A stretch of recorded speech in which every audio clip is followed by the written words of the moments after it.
Welcome to the Pencil Bob channel. I hope you enjoy my stories. Welcome to hell. The sun, if you could call that molten ball a sun, beat down on the horizon in a shade that looked like rusted iron, mixed with despair. Lucian Varro squinted at it not because the light hurt his eyes, though it did, but because it seemed to mock him. One could almost hear the planet whispering, "Welcome to your personal purgatory. Enjoy the stay." He adjusted the strap of the weather-beaten pack over his shoulder, trying not to feel the futility of its weight. It was heavy enough to remind him that comfort had been stripped from his life, and light enough that he could still carry it, like some cosmic joke about endurance. The landscape sprawled endlessly, an ocean of ochre dust interrupted only by jagged rock formations that jutted up like the teeth of some long-dead beast. Every step he took sank slightly, dust puffing around his boots. It was the sort of ground that made you question whether your boots had soles at all, or if you were simply walking through a fine, powdery grave. Lucian had long since stopped trying to remember the coordinates, the star system, the galactic sector. He had stopped remembering a lot of things, including whether remembering them would even matter now. The first thing that struck him was the silence. He wasn't talking about the absence of sound. He was talking about the complete, bone-deep quiet that made your own thoughts sound like enemy fire. In a place like this, even the whisper of wind was a threat, a conspirator, reminding him that movement had consequences. He stopped for a moment, squinting against the glare, and muttered to no one in particular, "Oh, fantastic. Just a desert. No sign of intelligent life, no shade, just me and my charming luck." His words were swallowed immediately by the emptiness, leaving only the faint dust motes to bear witness. Lucian's arrival had not been gentle. The ship, he wasn't sure it qualified as a ship, exactly, had disgorged him onto the surface with all the ceremony of a garbage chute. No welcoming committee, no soft beds, no warm greetings. Just him, the dust, and the oppressive sun that seemed determined to turn him into a charcoal sketch of a man. The hull had been scratched and dented, a testament to previous misadventures, or perhaps the carelessness of those who decided he belonged here. Lucian ran a hand over the edge of the ramp, noting the deep grooves as if the metal itself bore witness to the suffering it had delivered. "Excellent craftsmanship," he muttered, "if you're into slow torture with style." He had expected some sort of guard or administrator, a briefing officer at least, to explain why he had been unceremoniously delivered to a planet that smelled like burnt metal and regret. Instead, there had been nothing. Just an empty docking bay, the hiss of decompression, and the faint metallic tang in the air that reminded him this place wasn't exactly a natural formation. Not that he'd had many chances to be anywhere natural in the past decade, but he liked to think there had been something resembling civilization in his memory. Civilization was clearly not on this planet. Lucian's boots crunched against the dust as he moved toward a ridge that promised a view. He needed perspective, literally and figuratively. He always found it better to survey a place before making any foolish decisions about it. The ridge rose gradually, like a spine emerging from the ground, and Lucian pulled himself up with one hand, gritting his teeth against the effort. "I always loved mountains," he said, voice dry, "and yet here I am climbing a pile of dust. Poetic." From the top, he could see the expanse of this desolate world stretch endlessly. The sun had climbed higher, turning the landscape into a shimmering, heat-blurred canvas. There were no signs of life, though he knew better than to assume that absence meant safety. He exhaled, the air tasting faintly of ash and despair, and scanned the horizon. Something shifted. No, not something, someone. Figures moved in the distance, small and dark against the light-reflecting sands. He squinted, adjusting to the glare, trying to determine if it was a mirage or reality. The movement was real. And then it hit him. Guards. Or workers. Perhaps both. Perhaps neither. Lucian wasn't entirely sure how this planet distinguished between them. The figures moved methodically, almost mechanically, with a rhythm that suggested they were bound to invisible rules or obligations. He had been briefed, or thought he had been, on the conditions of his mission. That briefing seemed like a lifetime ago. The memory of it felt like a film reel projected through fog. The executive's office, the sleek wood paneling, the mission orders delivered with an almost casual cruelty. The words had stung then, they stung now. He remembered the phrases clearly enough. Observe, participate, report. Simple. Direct. Yet every action he had taken since had been a testament to the absurdity of those instructions. Observation had turned into survival, participation into a test of morality, or the lack thereof, and reporting seemed an impossible luxury. Lucian ran a hand through his hair, already dusted with fine grit, and muttered, "Observe and participate," they said. "Should be fun," they said. He smiled faintly, bitterly. Fun was the last thing that came to mind when he considered the heat, the dust, the endless monotony, and the lurking sense of purposelessness. But that was Lucian Varro for you. He had always found humor in the bleakest of circumstances, wielding sarcasm like a blade. And he would need it here. He approached the figures. They hadn't noticed him yet, which was either a mercy or a mistake on their part. He ducked behind a rock formation, taking note of their movements. Each step they took kicked up small clouds of dust that shimmered in the sun, and their shadows stretched unnaturally across the ground. Lucian noted, not for the first time, that this place had a way of exaggerating everything. The sun, the dust, even time itself felt like a cruel distortion, stretching minutes into hours, hours into days, and days into a blur of monotonous suffering. As he watched, he realized that the figures were more than mere silhouettes, they were guards. Their uniforms were faded, almost blending with the landscape, but the cuts and straps revealed them as instruments of authority. The guards didn't walk like men, they walked like instruments, calibrated and precise, yet devoid of true purpose. Lucian's internal monologue ran rampant. Mechanical zombies with badges. Perfect. He allowed himself a smirk. The kind of humor that came from acknowledging absurdity without hope of resolution. Movement behind him. A flicker in the corner of his eye reminded him he was not alone. Lucian spun, reaching instinctively for his sidearm. Nothing. A mirage, or perhaps just dust stirred by the wind. He exhaled sharply, shaking his head. Congratulations, Varro. You're already losing it, he thought. Humor remained his lifeline, even in the creeping sense of paranoia that this planet inflicted like a second skin. He found a spot to rest, leaning against a jagged rock. The dust had infiltrated every crevice of his clothing, every fold, every inch of skin exposed. Even his hair carried a gritty tang. He pulled a small canister from his pack, sipping water that tasted faintly metallic, and considered the absurdity of it all. He had been chosen, or condemned, to this place, this trial, this little corner of the galaxy that seemed designed to test his endurance, his patience, and perhaps his sanity. He didn't feel honored. He didn't feel ready. The guards, now clearly aware of their environment, continued their march. Lucian noted patterns in their movement, subtle cues that suggested hierarchy and protocol. He had been trained to observe, trained to exploit weaknesses. The irony was not lost on him. This mission demanded that he use skills honed in ward zones and boardrooms, yet the battlefield was a desert, the enemies faceless, and the stakes obscured by layers of bureaucratic absurdity. Brilliant, he muttered, nothing like a little existential fun before lunch. As the sun climbed higher, the heat intensified. Sweat trickled down his back, soaking the straps of his pack, and the metallic tang in his mouth worsened. He adjusted his stance, shifting weight from one foot to the other, and allowed his mind to wander to darker, funnier thoughts. He imagined the executive back on that sleek, polished planet, sipping some pristine beverage, congratulating themselves on a perfectly orchestrated experiment.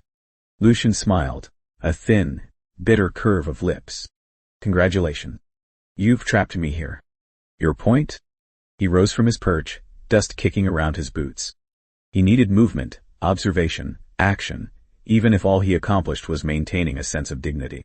He had learned quickly that the planet would strip away pretense, patience, and pride if you gave it half a chance. The landscape was a predator of spirit, patient, methodical, and indifferent. Survival here required humor, attention, and the ability to stare at absurdity until it cracked like glass under pressure. Lucian Varro stepped forward, each footfall deliberate, careful. The guards had noticed him now, or perhaps it was the sheer audacity of his existence in a place that seemed designed to erase it. He didn't care.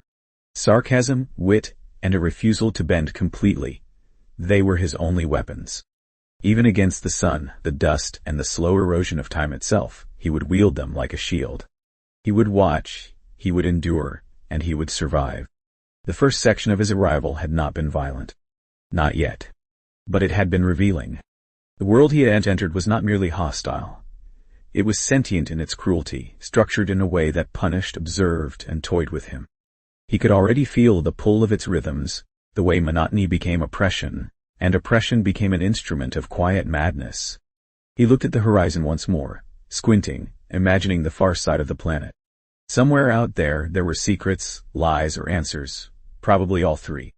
He smiled faintly. Of course there are. What else would make this hell worthwhile? Lucian Varro's arrival on the dust-scorched expanse was complete. He had survived the landing, assessed the environment, observed the guards, and maintained his characteristic sarcasm in the face of overwhelming bleakness. And somewhere deep inside, he allowed a flicker of anticipation. Not hope, never hope, but a keen awareness that this place, this prison, this hell, had a rhythm, a system, a game. And if there was one thing Lucian Varro knew how to do, it was to play games, though he doubted very much that the rules were fair. He moved forward, dust puffing behind him, and prepared himself for the absurdity that lay ahead. Lucian leaned against the jagged edge of a rock that looked like it had been spat out by the planet itself in a fit of spite.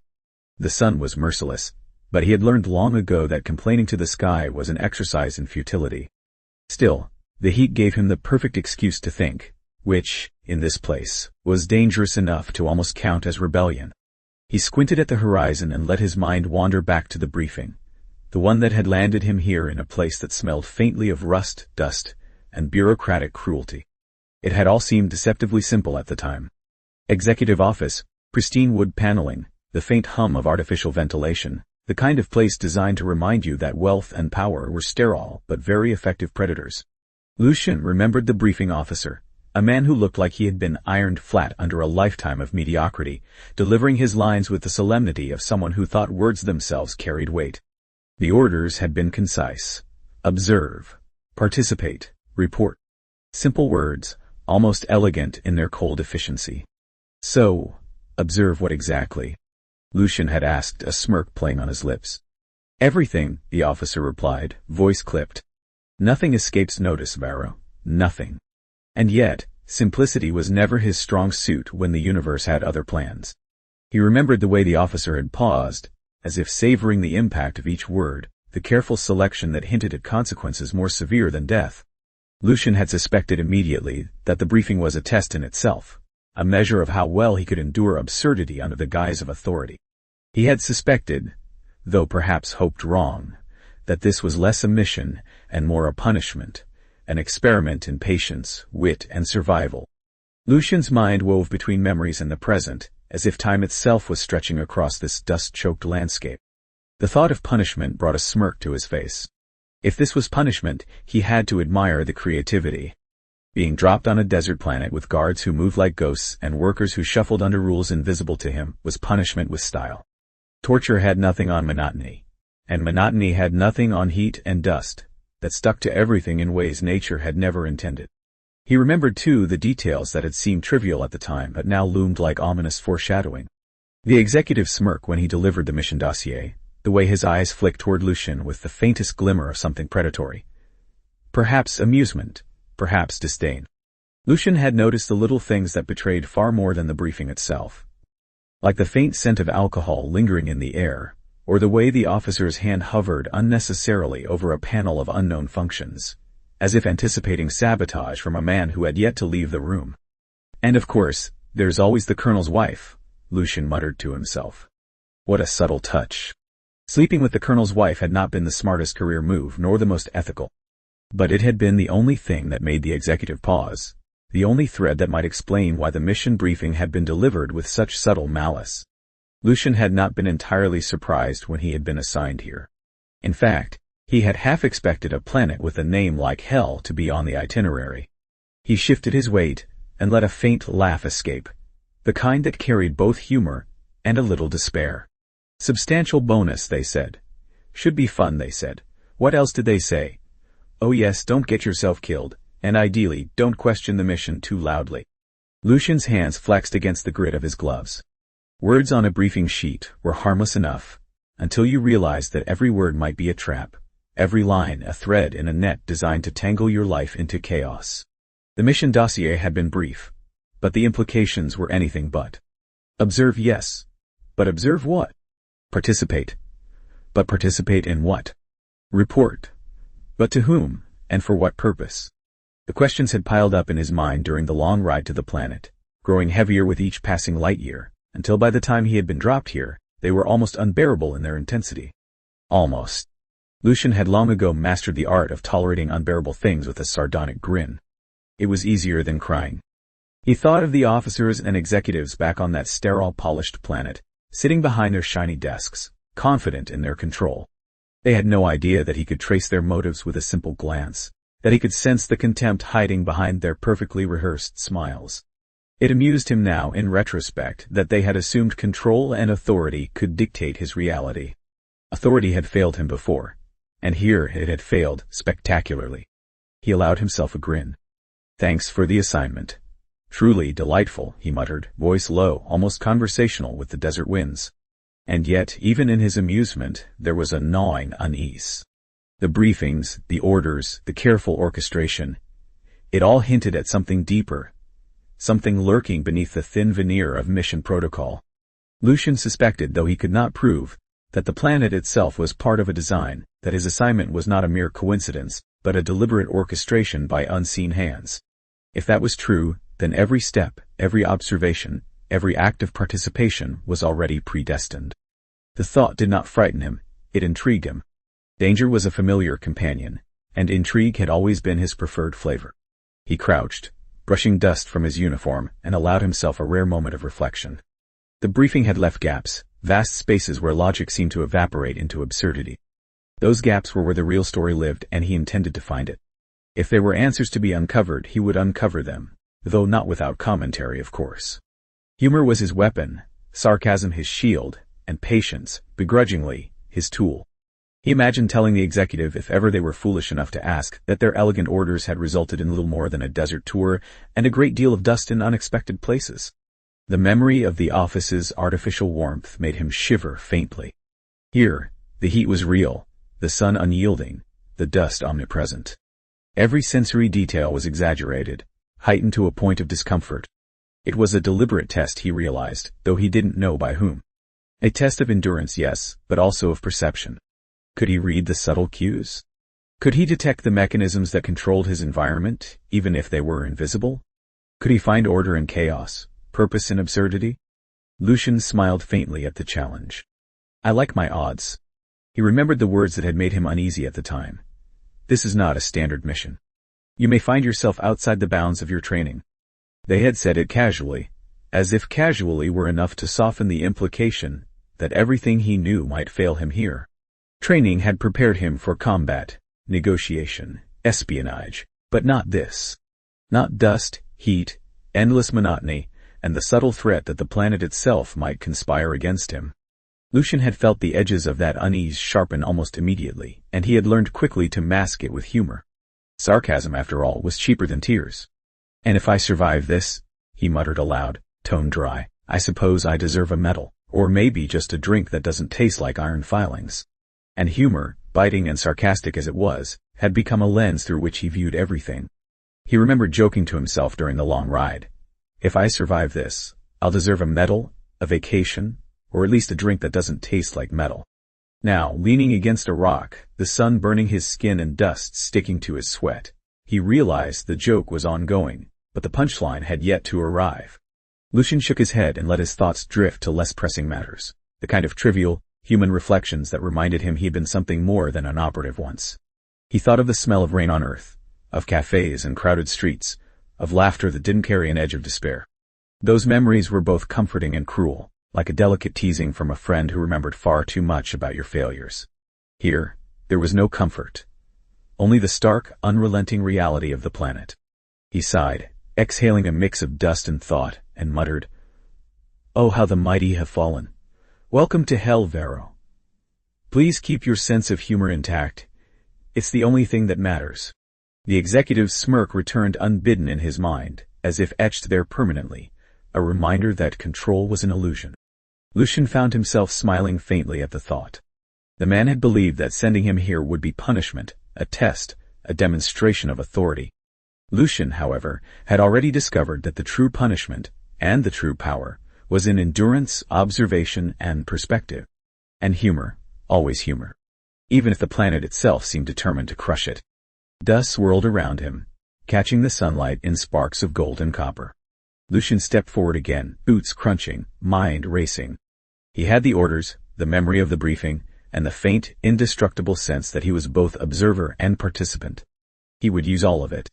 Every sarcastic comment, every wit-laden observation, every moment of cunning. And when the time came to report, he would have a story worth telling, even if it was only to himself. He glanced at the distant figures again, guards or workers, it didn't matter at this point, and allowed himself a smirk. The game had begun, the mission unfolded, and Lucian Varro was ready. Not hopeful, not resigned. Ready, and sarcastic as hell. Lucian Varro had thought he knew the limits of shock. He had survived firefights, betrayals, endless hours of mind-numbing surveillance, and enough bureaucratic absurdity to fill a dozen lifetimes. And yet nothing had prepared him for the mirror. Not the reflection he had expected. Not even close. The first time he caught sight of it, he stopped mid-step, boots scuffing against the dust-laden floor. There was a flicker of recognition. Of course there was, he thought, but it was immediately followed by confusion, and then, reluctantly, fascination. The body staring back at him was his, yet not. Skin that had once been plain and human now shimmered faintly with hues that reminded him of copper wire and wet clay. Muscle and bone were restructured in subtle, impossible ways, almost like the planet itself had decided to redesign him for reasons beyond his comprehension. Lucian frowned. He ran a hand over his cheek, expecting flesh. It was there, yet different. Denser, warmer. He flexed his fingers experimentally, watching the movement ripple in ways that were both alien and vaguely mechanical. The mirror reflected the dust and grime of the room, but it was the creature within that fascinated him. He half expected the reflection to speak before he did, to comment on its new existence, but it remained silent, patient, and entirely indifferent. "You're me," he muttered, voice low, sarcasm creeping in despite the absurdity. "And I'm you. Fantastic. Just fantastic." He didn't know whether to be angry, amused, or terrified. Probably all three, in that particular order. He examined his reflection carefully, noting the changes that were obvious and the ones that were subtle, hiding just below the skin's surface. His eyes, still his own, mercifully, betrayed none of the alterations, though they caught the light differently now, reflecting more sharply, as if the iris had been enhanced to record every nuance. The truth of it sank slowly, like a stone in syrup. The transformation wasn't cosmetic.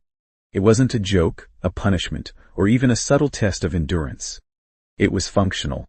His body had been altered for a purpose, one he had yet to understand. He ran his hands over his chest, feeling muscles that weren't supposed to exist, tendons that snapped with unfamiliar efficiency. His skin tingled, almost humming with latent energy, and he realized with a creeping sense of both awe and horror that this was no ordinary body. He had been modified, optimized for tasks that would doubtless be unpleasant, dangerous, and, knowing the people behind this, probably absurdly convoluted. Lucian's eyes drifted to his hands again, flexing and rotating them, the reflection moving in perfect unison. He half expected claws, spikes, or some other elaborate appendage meant to terrorize the uninitiated. Nothing so dramatic had been added. He let a small laugh escape, sharp and sardonic, shaking his head. They really outdid themselves this time. A custom-built me. Lucky me. He couldn't help but imagine a boardroom somewhere, executives nodding in satisfaction over their ingenious solution. He clenched his jaw, imagining his sarcasm as a middle finger stretched across the void of space to the people responsible. And then, almost imperceptibly, the body reacted. Not consciously, not in response to a thought, but in a way that suggested it was already learning him. His muscles tightened and relaxed in anticipation of motion, reflexes that weren't entirely his own firing with precision. He stepped back instinctively, startled, as if the reflection had moved before he did. The sensation was eerie, like meeting a twin that had memorized all of his tendencies and quirks, and decided it could improve on them. Lucian frowned again, biting the inside of his cheek. This was unsettling, and he hated feeling unsettled. He walked to a nearby wall, fingers grazing the rough texture, testing control, and found that the body responded as though it had a will of its own, but a cooperative one. It was capable, efficient, deadly if necessary.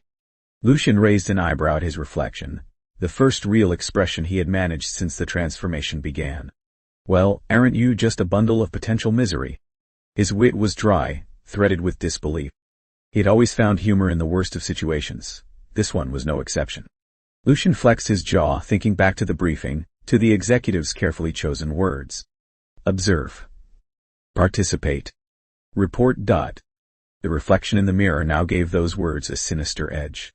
He had been prepared, he thought, for danger, for combat, for moral ambiguity. But this was something new. It was a literal physical redefinition of himself, an involuntary upgrade that left him both awed and unsettled. He rubbed his temples, wondering what part of him had been left unaltered, and if any part of him had survived the procedure intact. He ran a cautious finger over his forearm, noting the texture, the subtle shimmer under the dust. Nerve endings that didn't exist before buzzed lightly at the touch. The skin was resilient, flexible beyond human tolerance, almost like living armor. Lucian's mouth twisted in something between a grin and a grimace. Armor. Great. Just what I always wanted, because I didn't have enough to worry about already. His sarcasm was a shield, but even he knew it couldn't mask the intensity of the moment completely. Stepping back, he considered the implications. This body could move faster, respond quicker, and endure more than any human body should. That fact was both comforting and terrifying. The mission briefing had suggested high stakes, but it had never suggested this. There were consequences now he had never imagined, responsibilities he didn't ask for, and the unspoken certainty that the people who had done this didn't care about his comfort, only his effectiveness. Lucian turned away from the mirror briefly, surveying the room. Every detail was amplified in his perception, colors slightly more vivid, shadows sharper, and textures pronounced. He could feel the dust in the air, the faint heat rising from the floor, the subtle vibration of machinery somewhere in the distance. His senses were alive in ways he had never experienced before, and he realized the transformation was not merely cosmetic, it was functional. He could do more, see more, anticipate more. The realization was intoxicating and terrifying in equal measure. He returned to the mirror, studying himself with the meticulous attention of someone who had survived on observation alone. The sarcasm returned. Well, Lucian Varro, I'd say you're looking positively upgraded. A smirk tugged at the corner of his lips, despite the unease curling in his gut. Humor had survived the procedure if nothing else, and for now that was enough. The reflection remained, impassive, as if waiting for him to accept the new reality. Acceptance was not immediate. Lucian flexed, turned, and moved with exaggerated care, testing limits, pushing boundaries, exploring nuances. There was no pain, only adjustment. The mirror offered no reassurance, only reflection, but Lucian could feel a growing understanding between himself and the body he had been given. It was a strange intimacy, meeting one's own potential in flesh and bone that was at once familiar and alien. Finally, he allowed himself a quiet chuckle, the first genuine sound since he had arrived. Welcome to your new body, Varro. Hope you like it. You're stuck with it now, whether you approve or not. The words carried the bite of sarcasm, but underneath them was something else. Curiosity, determination, and the faintest spark of excitement. If he was going to survive this planet, this mission, and whatever hell awaited, he would need all of those. Lucian stepped away from the mirror, letting the dust settle around him, and felt a strange, defiant thrill. The transformation had been invasive, shocking, and unnerving, but it was a tool now. A weapon. An opportunity. And Lucian Varro was nothing if not opportunistic. He could survive. He would survive.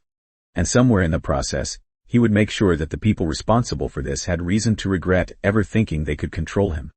For now, though, he would start small, by learning every movement, every strength, every subtle capability of the body staring back at him. He would make the transformation work for him, not against him. And yes, he would mock it every step of the way, because sarcasm, wit, and dry humor had survived everything else. The sun had barely crested the jagged horizon, but it already burned like molten silver across the endless dunes. The heat clawed through every layer of clothing, every sliver of skin not protected by reinforced armor, and yet, strangely, it wasn't just the temperature that was oppressive. There was a rhythm to the place, a pulse in the sand and rocks that whispered subtle warnings, the kind only recognized after hours of squinting into shimmering distance. Shadows were deceitful, stretching impossibly long, then snapping back as though they had their own intentions. The wind carried no comfort, only grit, fine particles that settled into eyes, mouth, and hair, a constant reminder that survival here was not optional. Movement became ritual. Every step, every glance, every measured breath was calculated, not for speed or efficiency, but for a careful understanding of the land.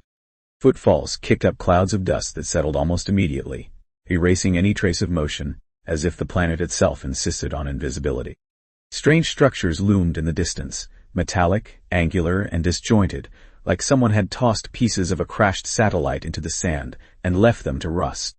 Approaching them revealed more oddities. Flickering lights that didn't correspond to any discernible power source, doors that resisted touch only to yield reluctantly, and panels that sometimes hummed a low, threatening tone for no discernible reason.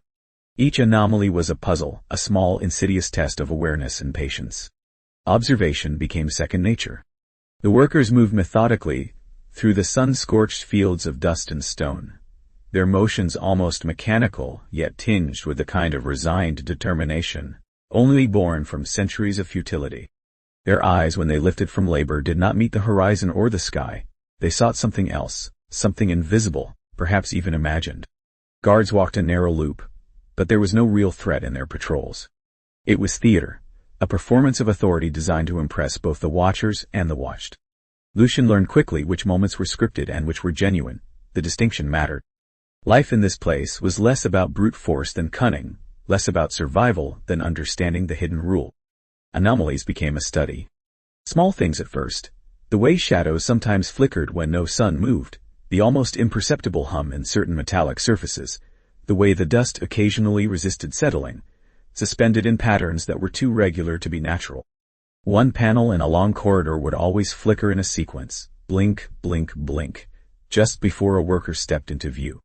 It might have been coincidence, but intuition whispered otherwise. Every sound, every pattern, every hesitation in movement became data to collect, to analyze. There was no guidebook, no mentor, only the planet itself and its inscrutable rhythm. Blink again and I'll assume it's a greeting, Lucian muttered, squinting at one flickering panel. Daily survival routines emerged, half instinctual, half improvised.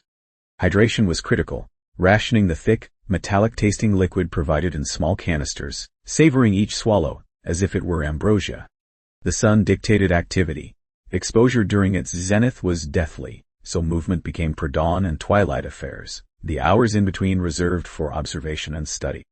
Even mundane tasks like finding shelter became exercises in strategy, choosing the right rocks to shield from solar reflection, the right angles to avoid both glare and the sudden, punishing gusts that tore at exposed skin. The landscape was not merely a backdrop. It was an active participant, testing limits, pushing endurance, rewarding only the perceptive and adaptable. Interaction with other beings was equally layered. The workers spoke rarely, but when they did, the words were measured, almost cautious, as if language itself was under surveillance. Guards were predictably unpredictable, performing tasks with exaggerated attention when observers were present, and abandoning them when convenient.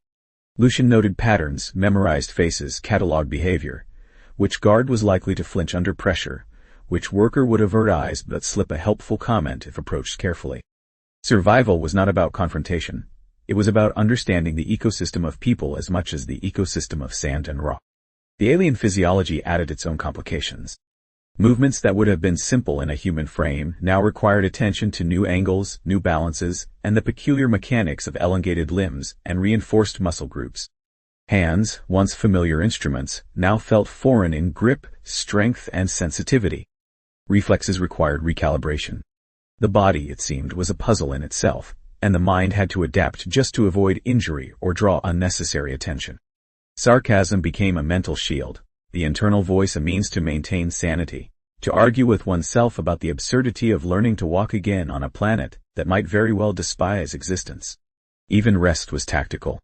There were no beds, only platforms or hollowed-out rock, sometimes covered with tattered canvas. Sleep had to be measured against the heat, the occasional patrol, and the faint but persistent disturbances in the environment, shifts in the sand that suggested movement, flickers of light that suggested observation, sounds that suggested more than wind. Dreams, when they came, were vivid and sometimes cruel. Memories of the office, the executive's smile, the impossible heat, and the flickering lights, all blending into scenarios that forced decisions, rewired reactions, and left a lingering taste of unease upon waking. Yet, through all the challenges, a rhythm began to emerge. It was fragile, a fragile illusion of control, but it existed. Observation, movement, survival, and study became intertwined. Even humor, dry and bitter, snuck into the corners of thought, a necessary indulgence. He found himself muttering sarcastic commentary at panels that hummed too much, at guards who took their theater too seriously, at the merciless sun that insisted on baking every surface. Marvelous, he would whisper, squinting up at the sky. A vacation destination without the leisure, the comfort, or any form of actual leisure? Humor was an anchor, sarcasm the lifeline, and wit the only real weapon available when firepower was irrelevant. Patterns emerged not just in behavior but in the planet itself. The sun's angle hinted at subtle changes in topography, hidden gullies, or unnatural depressions that might conceal passages or hazards. Certain metallic outcroppings seemed deliberately placed, their orientation off by just enough degrees to suggest intention. When the wind howled and dust whipped into eyes and mouth, it was more than a nuisance. It was a signal, part of the planetary logic waiting to be decoded. Everything demanded attention, nothing was truly idle. By the end of the first full day, tentative strategies had begun to form. Routes were memorized, shadow patterns noted, and an internal ledger of human behavior compiled. Every patrol route, every worker shift, every environmental hazard became a variable in a complex equation he intended to solve. The planet was not merely a setting. It was a puzzle, a living entity with rules hidden beneath the apparent chaos. The realization was both humbling and invigorating. A cruel kind of opportunity wrapped in a blanket of relentless heat and dust. And somewhere, deep in the mind, sarcasm lingered. A constant defiant refrain. Brilliant plan. Drop me here, alien body, son from hell, and let's see how long I last. Excellent foresight, really. Bravo. Wit became both shield and hammer, a way to dissect absurdity while preserving a shred of dignity. It wasn't just survival anymore. It was understanding, adapting, and maintaining the stubborn belief that even in the most hopeless circumstance, one could still observe, comment, and occasionally outwit. Settling in, therefore, was not about acceptance. It was about vigilance, calculation, and small rebellions of intellect against a world designed to crush spirit and bone alike. Every movement, every observation, every sarcastic internal quip became part of a strategy to endure, to learn, to survive. There were no allies yet, no enemies clearly defined, only the planet, the workers, the guards, and the endless sun, a quartet of adversaries and companions in equal measure. And while the horizon offered no promise, no rest and no mercy, there was a faint, stubborn pulse in the sand. A challenge. It could be outwitted, analyzed, maybe even survived. And if nothing else, that pulse became a kind of conversation partner, responding to attention, mockery, and insight with an indifferent, yet oddly satisfying consistency. By nightfall, when the heat receded slightly but the air thickened with the scent of dust and metallic ozone, the first genuine, if begrudging, rhythm of life had emerged. Sleep was still tenuous, movement still calculated, observation constant, but there was strategy now. There was method. And in the midst of all this, somewhere beneath layers of heat-induced delirium, sarcastic humor, and weary calculation, Lucian Varro began to feel the tiniest spark of control in a world that wanted none to exist. Not bad for a first day, he muttered to the dunes. Try topping that, hell. The day began exactly like the last one, and the one before that, in a precision so maddening that it seemed less natural rhythm and more cruel mimicry of routine. The sun had barely climbed above the horizon, yet the heat radiated like a cruel spotlight, forcing sweat to run down every angle of the alien body, collecting in places that were still learning the peculiarities of this new form. Standing on the observation platform, the first thing noticed was the workers, already moving with methodical precision across the jagged landscape. They were ants, yes, but ants with purpose, and purpose always demanded attention. Lucian Varro had been assigned the luxury of overseeing Sector G9, a section of the labor grounds that seemed arbitrarily chosen, like someone had thrown a dart at a map and said, they can handle this. Every guard had their own sector, yet none had freedom. All were bound by invisible chains of obligation, observation, and theater. The duties were simple in theory. Patrol, monitor, record, ensure workers didn't die, revolt, or escape. In practice, it was a ballet of monotony, with a dash of existential horror. Steps echoed across metal grates, the clanging amplified by the wind that never quite stopped, dust whirling in perpetual motion. The guards moved in a loop, a pattern that was as meaningless as it was meticulously enforced. Lucian couldn't help noticing how absurd it all was. Here he was, endowed with alien strength, agility, and endurance, tasked with observing beings who were already trapped beyond hope, all while pretending authority mattered. His internal monologue ran rampant, fantastic. Paid in survival. Mission, undefined. Thrill of a lifetime, really. Every morning followed the same scripted chaos.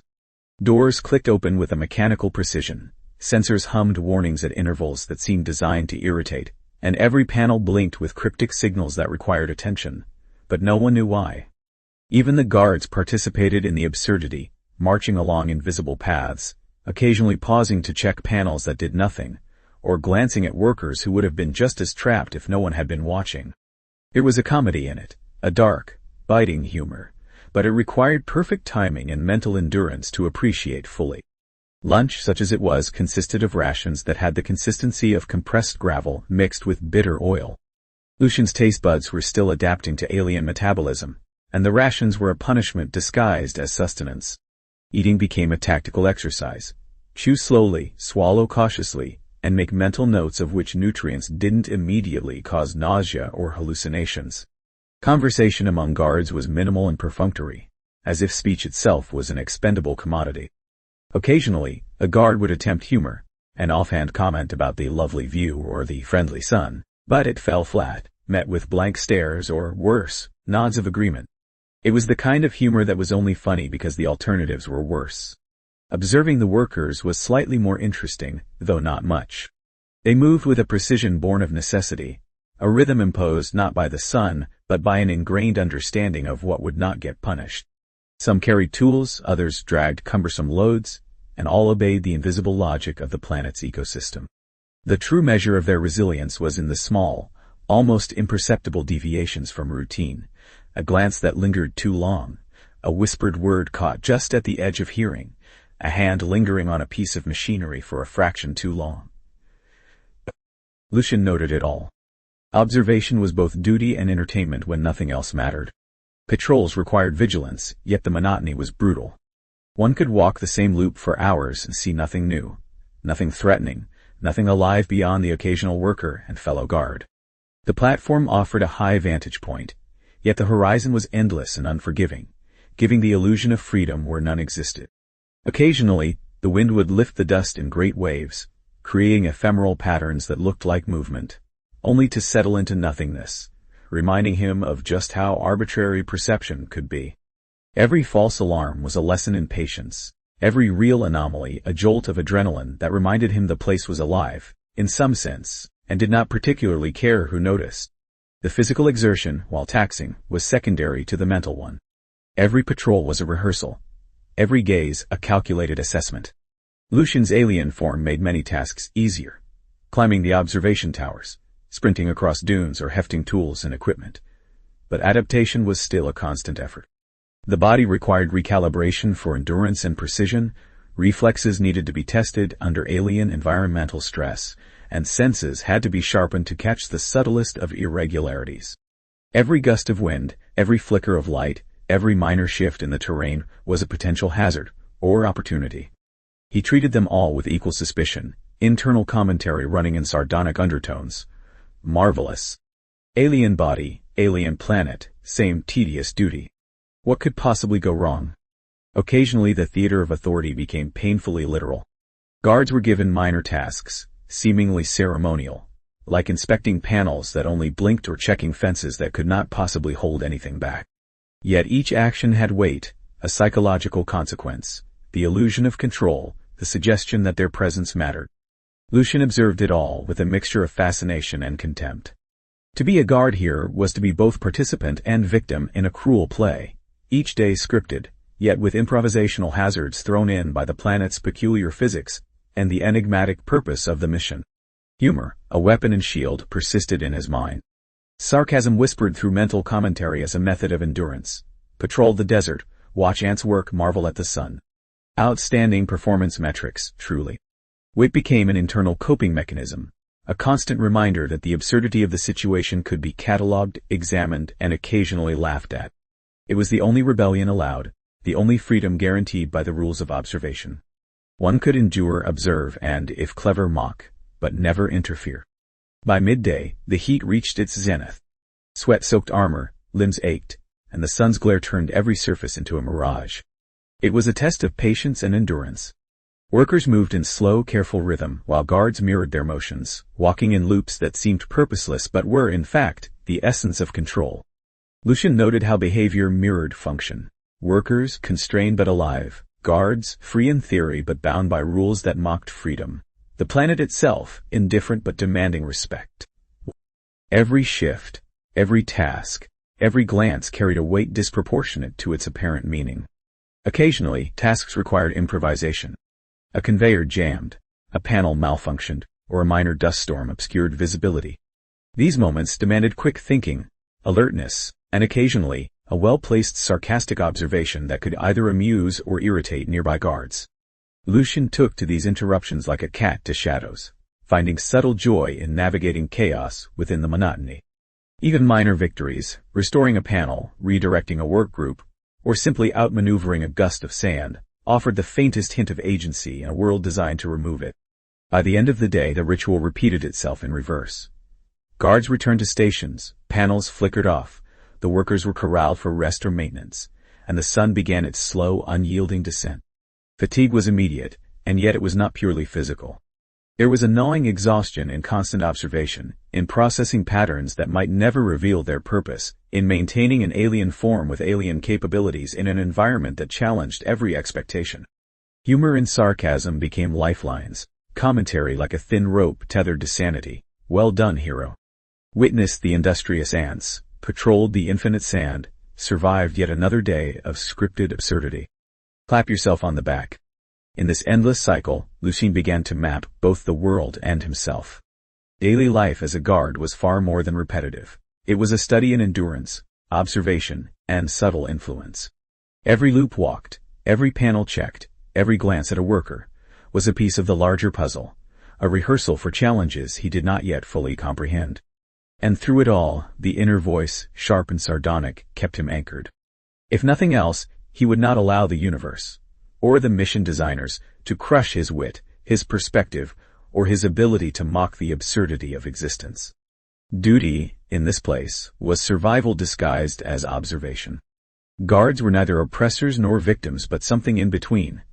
A commentary on the absurdity of control, a living paradox that required attention, endurance, and a touch of cynicism to navigate. And while no single day promised clarity, victory, or even understanding, Lucian's sarcastic commentary, acute observation, and alien adaptability ensured one thing. He would endure, study, and in his own way, survive the ritualistic theater of being a guard in hell. The workers moved like shadows tethered to invisible chains, their motions precise yet strangely organic, as if each step was a compromise between instinct and imposed order. At first glance, they seemed mindless, mere extensions of the barren landscape, pieces in some cruelly designed machine. But it didn't take long for Lucian Varro to notice the subtleties. A flicker of defiance in a glance, a hesitation that suggested thought, a posture that whispered of hidden strength. Watching them was a study in contradictions. They were simultaneously insignificant and remarkable, broken yet unbroken, trapped yet remarkably alert to the nuances of their environment. He had learned to observe without interference, the way a chess player might watch pawns move across a board, aware that even the smallest shift could change the game. It was tempting, of course, to intervene, to correct mistakes, to offer guidance, but the rules were clear. Guards were watchers, not participants. Any deviation invited scrutiny from the higher powers behind the mission, and those powers were as opaque as the horizon itself. Lucian leaned against the observation railing, arms crossed, and allowed his gaze to trace the workers' routines, cataloging details that might mean nothing or might mean everything. Small acts fascinated him. One worker, barely older than a child in appearance, but carrying the weight of years he could never truly measure, paused to straighten a crooked tool before continuing. Another whispered to a companion, words caught in the wind, invisible to every other guard. A third, in the shadow of a shifting dune, executed a subtle gesture that looked meaningless until repeated twice more, like a code in motion. These were not mistakes. They were signals, conversations hidden beneath the surface of obedience. Lucian noted each detail with a mixture of awe and sardonic appreciation. The ants have their own secret language. How quaint. Who knew survival could be so poetic? Their interactions were a study in resilience. Some workers carried burdens far heavier than their frames suggested possible, yet did so with a grace that mocked the guard's own clumsy attempts at authority. Others moved in synchronized patterns that hinted at training, heritage, or sheer instinctual intelligence. Lucian's mind catalogued each anomaly, each deviation from the apparent monotony. Patterns emerged, small clusters of resistance and collaboration, woven into the fabric of enforced labor. It was subtle, almost imperceptible to anyone not paying attention, but Lucian had learned to see what others overlooked. And then there were the oddities that defied explanation. A group of workers once paused mid-task, seemingly to stare at nothing. For 3 minutes they did nothing but stand and watch a barren patch of sand, unmoving except for the subtle rise and fall of chests. When they resumed work, it was with an intensity that suggested the pause had been deliberate, not accidental. Lucian replayed the moment in his mind countless times. Meditation? Secret ritual? Insane, synchronized rebellion? Or maybe they just liked the view. Hard to say. Definitely worth a note. Humor became his constant companion during these observations. Without it, the starkness of their existence, the relentless heat, and the oppressive monotony would have crushed him outright. He imagined commentary, half internal, half whispered to himself when no one was listening. Look at them go, tiny cogs in a cosmic joke. And here I am, privileged with alien strength, watching ants do their daily performance review. Truly, the universe has impeccable taste. Wit was his shield, sarcasm, his lubricant for navigating a world where absurdity was as common as dust storms. Lucian began to notice hierarchy, or what approximated it. Some workers moved with authority, not official but intrinsic. They directed others with subtle gestures, nudged them toward efficiency, or offered corrections with imperceptible signs. Their authority was not enforced by threat or violence. It was earned through competence, endurance, and a quiet confidence that came from surviving in this hellish landscape day after day. He recognized a leader among them, a figure who moved with deliberate precision, whose glance could redirect a dozen others without a word. Observing this dynamic was like watching a complex organism at work. Every member contributed to a collective strength far greater than the sum of individual efforts. The intelligence embedded in their actions was equally fascinating. Some workers used minor tools in creative ways, improvising solutions that a guard might have dismissed as impossible. One even fashioned a rudimentary pulley system using scraps of metal and rope, a clever application of physics that would have earned accolades in any off-world engineering contest, if one existed outside this prison. Lucian allowed himself a rare sardonic smile. Resourceful little critters. Shame we're not on the same team, isn't it? Resistance took many forms, and Lucian catalogued them all. Some were overt, a sudden defiant halt in work, a sneer toward a nearby guard, or a whispered challenge. Others were subtle. A tool deliberately misaligned, a supply subtly redirected, a shared glance that suggested complicity. None of it could be labeled rebellion in the conventional sense, yet each act carried weight. The workers were testing boundaries, probing the limitations of control, and quietly asserting existence in a place designed to erase identity. Observing this delicate dance became a personal study, one that demanded attention and patience. Yet for every spark of ingenuity, there were moments of despair that reminded Lucian of the stakes.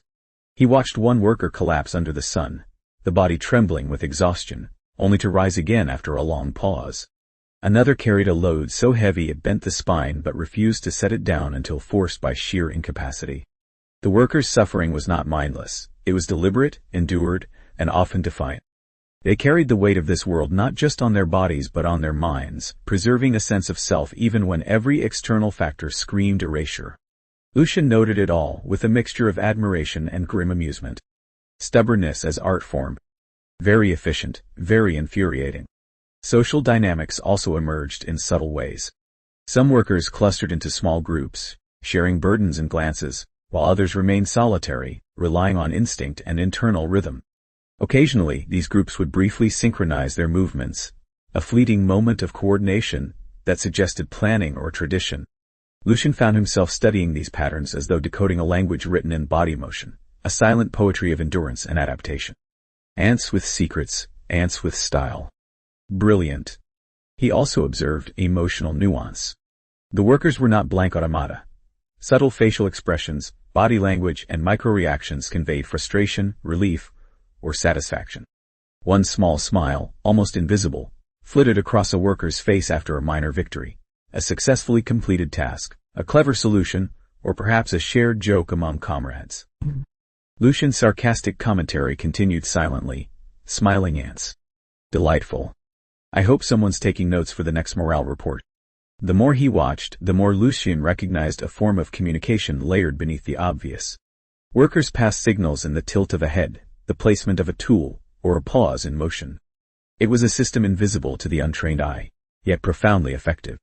Every interaction became a message, every hesitation a clue, and every seemingly meaningless gesture a potential code. The planet was not just a prison of bodies, it was a crucible for mind and spirit, and these workers had begun to carve space for themselves within it. Even with alien perception, it was difficult to discern intent, and that was part of the fascination. Every act could be survival, subversion, or a combination thereof. Some workers appeared to play roles, performing tasks with exaggerated precision to avoid attention. Others took risks, testing limits with subtle gestures that defied command. Lucian catalogued these behaviors meticulously, his internal commentary sharpening into full-fledged sarcasm. Oh, do go on, little engineers of endurance. Impress me with your silent rebellion. I'm all eyes, all ears, and apparently all sarcasm. By the end of the shift, patterns had emerged, though always incomplete. He could predict some movements, anticipate small deviations, and even detect minor alliances. But the workers retained an essential unpredictability, a spark that refused to be fully quantified. It was that spark, the small flickering flame of autonomy and cunning, that fascinated Lucian, and simultaneously frustrated the architects of this cruel environment. For all the apparent order, chaos lurked beneath, and the workers were masters of it in ways the guards could barely perceive. Observation, in this place, was an act of survival. Humor softened the edges of monotony. Sarcasm kept the mind sharp. Wit provided a private rebellion against the absurdity of existence. Lucian Varro understood that to endure this world, he needed to see it fully. Every gesture, every hesitation, every glance, and every whisper held meaning. The workers were not merely components of labor. They were active participants in the ongoing experiment, shaping reality through subtle defiance and careful observation. And while he might never intervene directly, he could appreciate, and secretly cheer, the brilliance of their silent strategies. In the end, it was clear. The workers were far more than they appeared. Beneath layers of dust, exhaustion, and obedience, intelligence thrived. Resilience persisted. And every act of subtle defiance, every quiet assertion of self, was a reminder to Lucian that control here was an illusion, however meticulously crafted.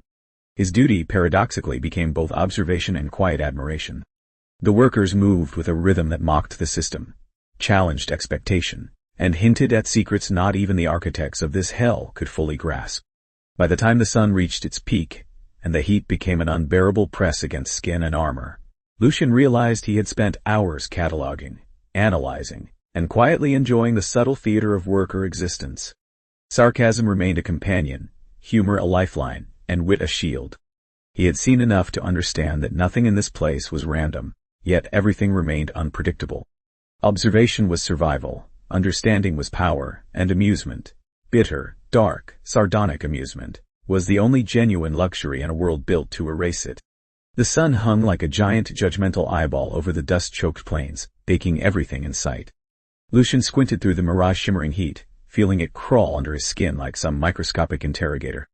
He wiped sweat from his brow and muttered to himself, lovely. Just what every sentient being dreams of. A free, all-you-can-burn buffet under a celestial spotlight. A gust of scouring wind lifted grit into his eyes. He spat and hissed, oh, marvelous! Did the genius in charge decide sand in the eyes was part of orientation training? He stumbled over a cracked ridge of baked soil, glaring at the horizon that seemed to stretch forever, mocking him. Somewhere in the distance, a cluster of workers trudged along, their movements mechanical, shadows stretching thin and skeletal in the heat. Lucian had been watching them for hours, cataloging every twitch, every subtle glance. He couldn't tell if they were utterly broken or just playing him, but either way, it gave him something to do besides fry slowly alive. Varro, you staring at the sand again? Came a voice from behind. He turned to see Kale, another guard, wiping sweat from his neck with a rag that had clearly been borrowed from someone's non-existent linen closet. Kale's grin was as sun-baked as the ground. Heat getting to you, or you finally found the meaning of life in that dust? Lucian gave a mock salute, dry as the cracked earth. Oh, I found it. It's right between misery and why the hell did I ever sign up for this. Careful, Kale, you might not want to approach that kind of enlightenment unprotected. Kale laughed and shook his head. Some days I envy the workers. At least they have a purpose, sort of. You're just decoration. Decoration, Lucian echoed, pretending to admire the title. Yes, I am the gilded scepter of boredom. How fortunate you are to witness such artistry in despair. He swept a hand toward the horizon, where heat waves danced like mocking spirits. Behold, the endless wasteland. Our canvas. Our existential dread painted in ochre and dust. Kale groaned. You need a hobby, man. Or therapy. Or both. Therapy requires someone to listen, Lucian replied, voice dripping with sarcasm. And hobbies require energy. I am running low on both. But thanks for your concern, dear colleague. He paused, scanning the landscape. A distant rumble caught his attention. At first he thought it was the shifting sand, but no dovey. It was deliberate, mechanical. Somewhere far away, the planetary surface hummed with hidden machinery, buried beneath layers of sand and steel. He muttered, "Of course, even the dirt is spying on me. How charming." A worker stumbled nearby, a thin figure weighed down by some heavy load, dust curling off the edges of their clothes like smoke from a dying fire. Lucian squinted. "Hey," he called, his voice carrying faintly across the expanse. "You planning to move that slowly until the heat kills you, or is this some kind of existential protest?" The worker glanced up, expression unreadable, and muttered something that sounded like a cross between a curse and a calculation. Lucian couldn't tell if it was words or numbers, and honestly he didn't care enough to figure it out. Still, there was an intelligence there, a kind of defiance buried beneath the monotony. He grinned. "I like you. Quiet, and you make me feel slightly less insane." Kale groaned again. "Don't start bonding with them, Varro. Next thing you know you'll be stealing sand for, I don't know, sand castles." Lucian squinted at him. "Sand castles, Kale. The pinnacle of human achievement. Clearly you've never seen the glory of a properly constructed turret in this heat. It's poetic." Kale waved him off, muttering something about heat stroke and moral decay. Lucian ignored him, crouching slightly to examine the cracked soil beneath his boots. Each fissure seemed deliberate, as if the planet itself had been scored by some meticulous, sadistic artist. He tapped a finger against one of the deeper cracks and muttered, "Ah yes, the subtle artistry of despair. One might almost admire it if they weren't about to spontaneously combust." The wind picked up again, biting at his exposed skin and carrying the faint metallic tang of the workers' machinery from afar. Lucian shielded his face with his arm and quipped, "Why does everything here smell like a failed experiment? Is it the sand, the sweat, or the collective misery? Sometimes I can't tell, and I don't want to." He stood again, dust clinging to his uniform, and surveyed the horizon. Mountains of jagged rock punctuated the landscape, black against the shimmering heat waves. "Look at that," he said aloud, to no one in particular. "Absolutely useless as shade, but visually impressive if you enjoy suffering. Very motivational."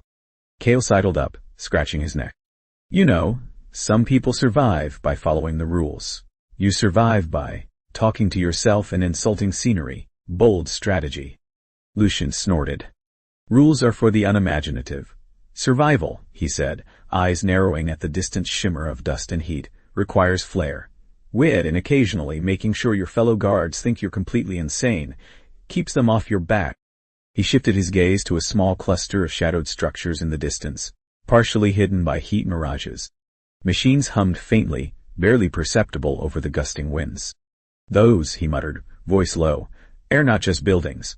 Someone designed those. Someone wanted eyes on everything, and probably laughs at the sight of guards trudging around like apes playing ceremonial tag." Kale sighed. "I think you just insulted the entire planetary maintenance crew, and the architects of monotony, in one sentence." "Precisely," Lucian replied with a grin.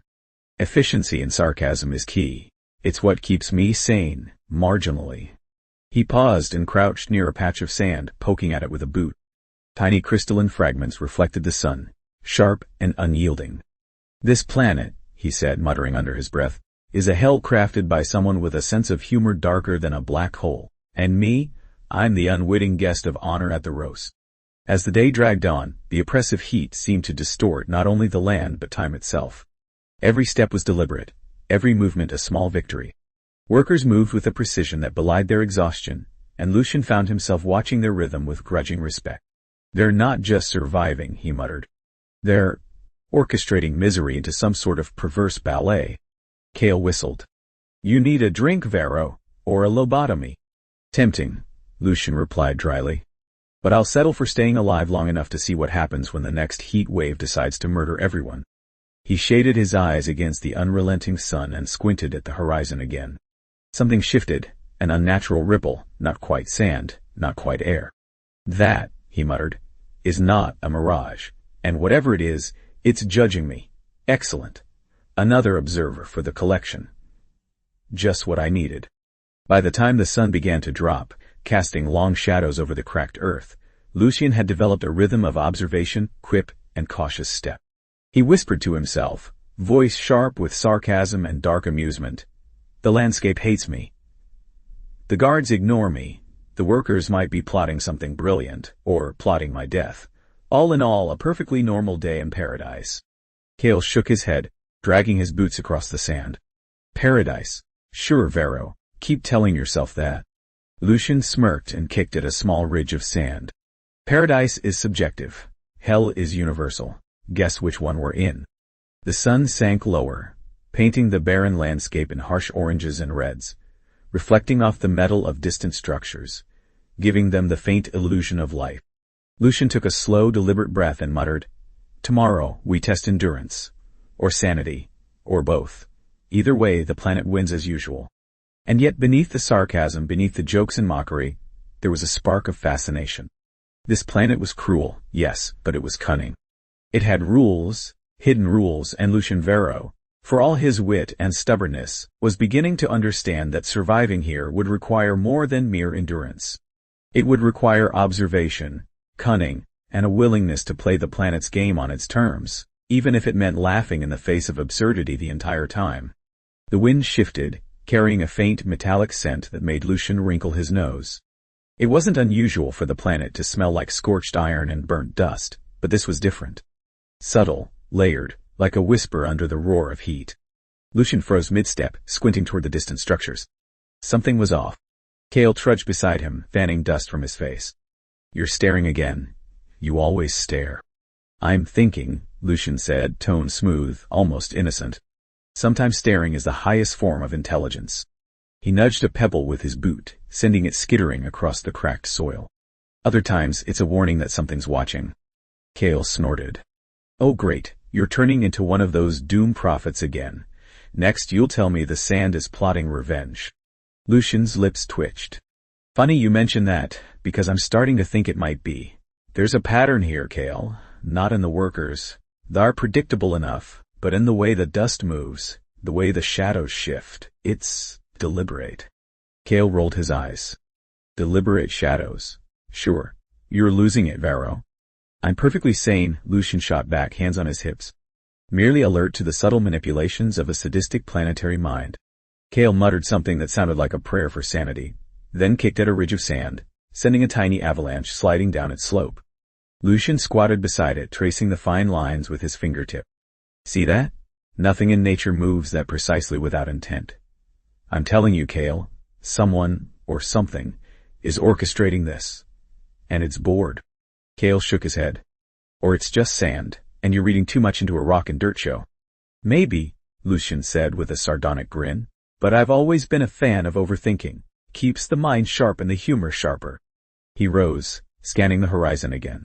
In the distance, a faint shimmer disturbed the pattern of shadows.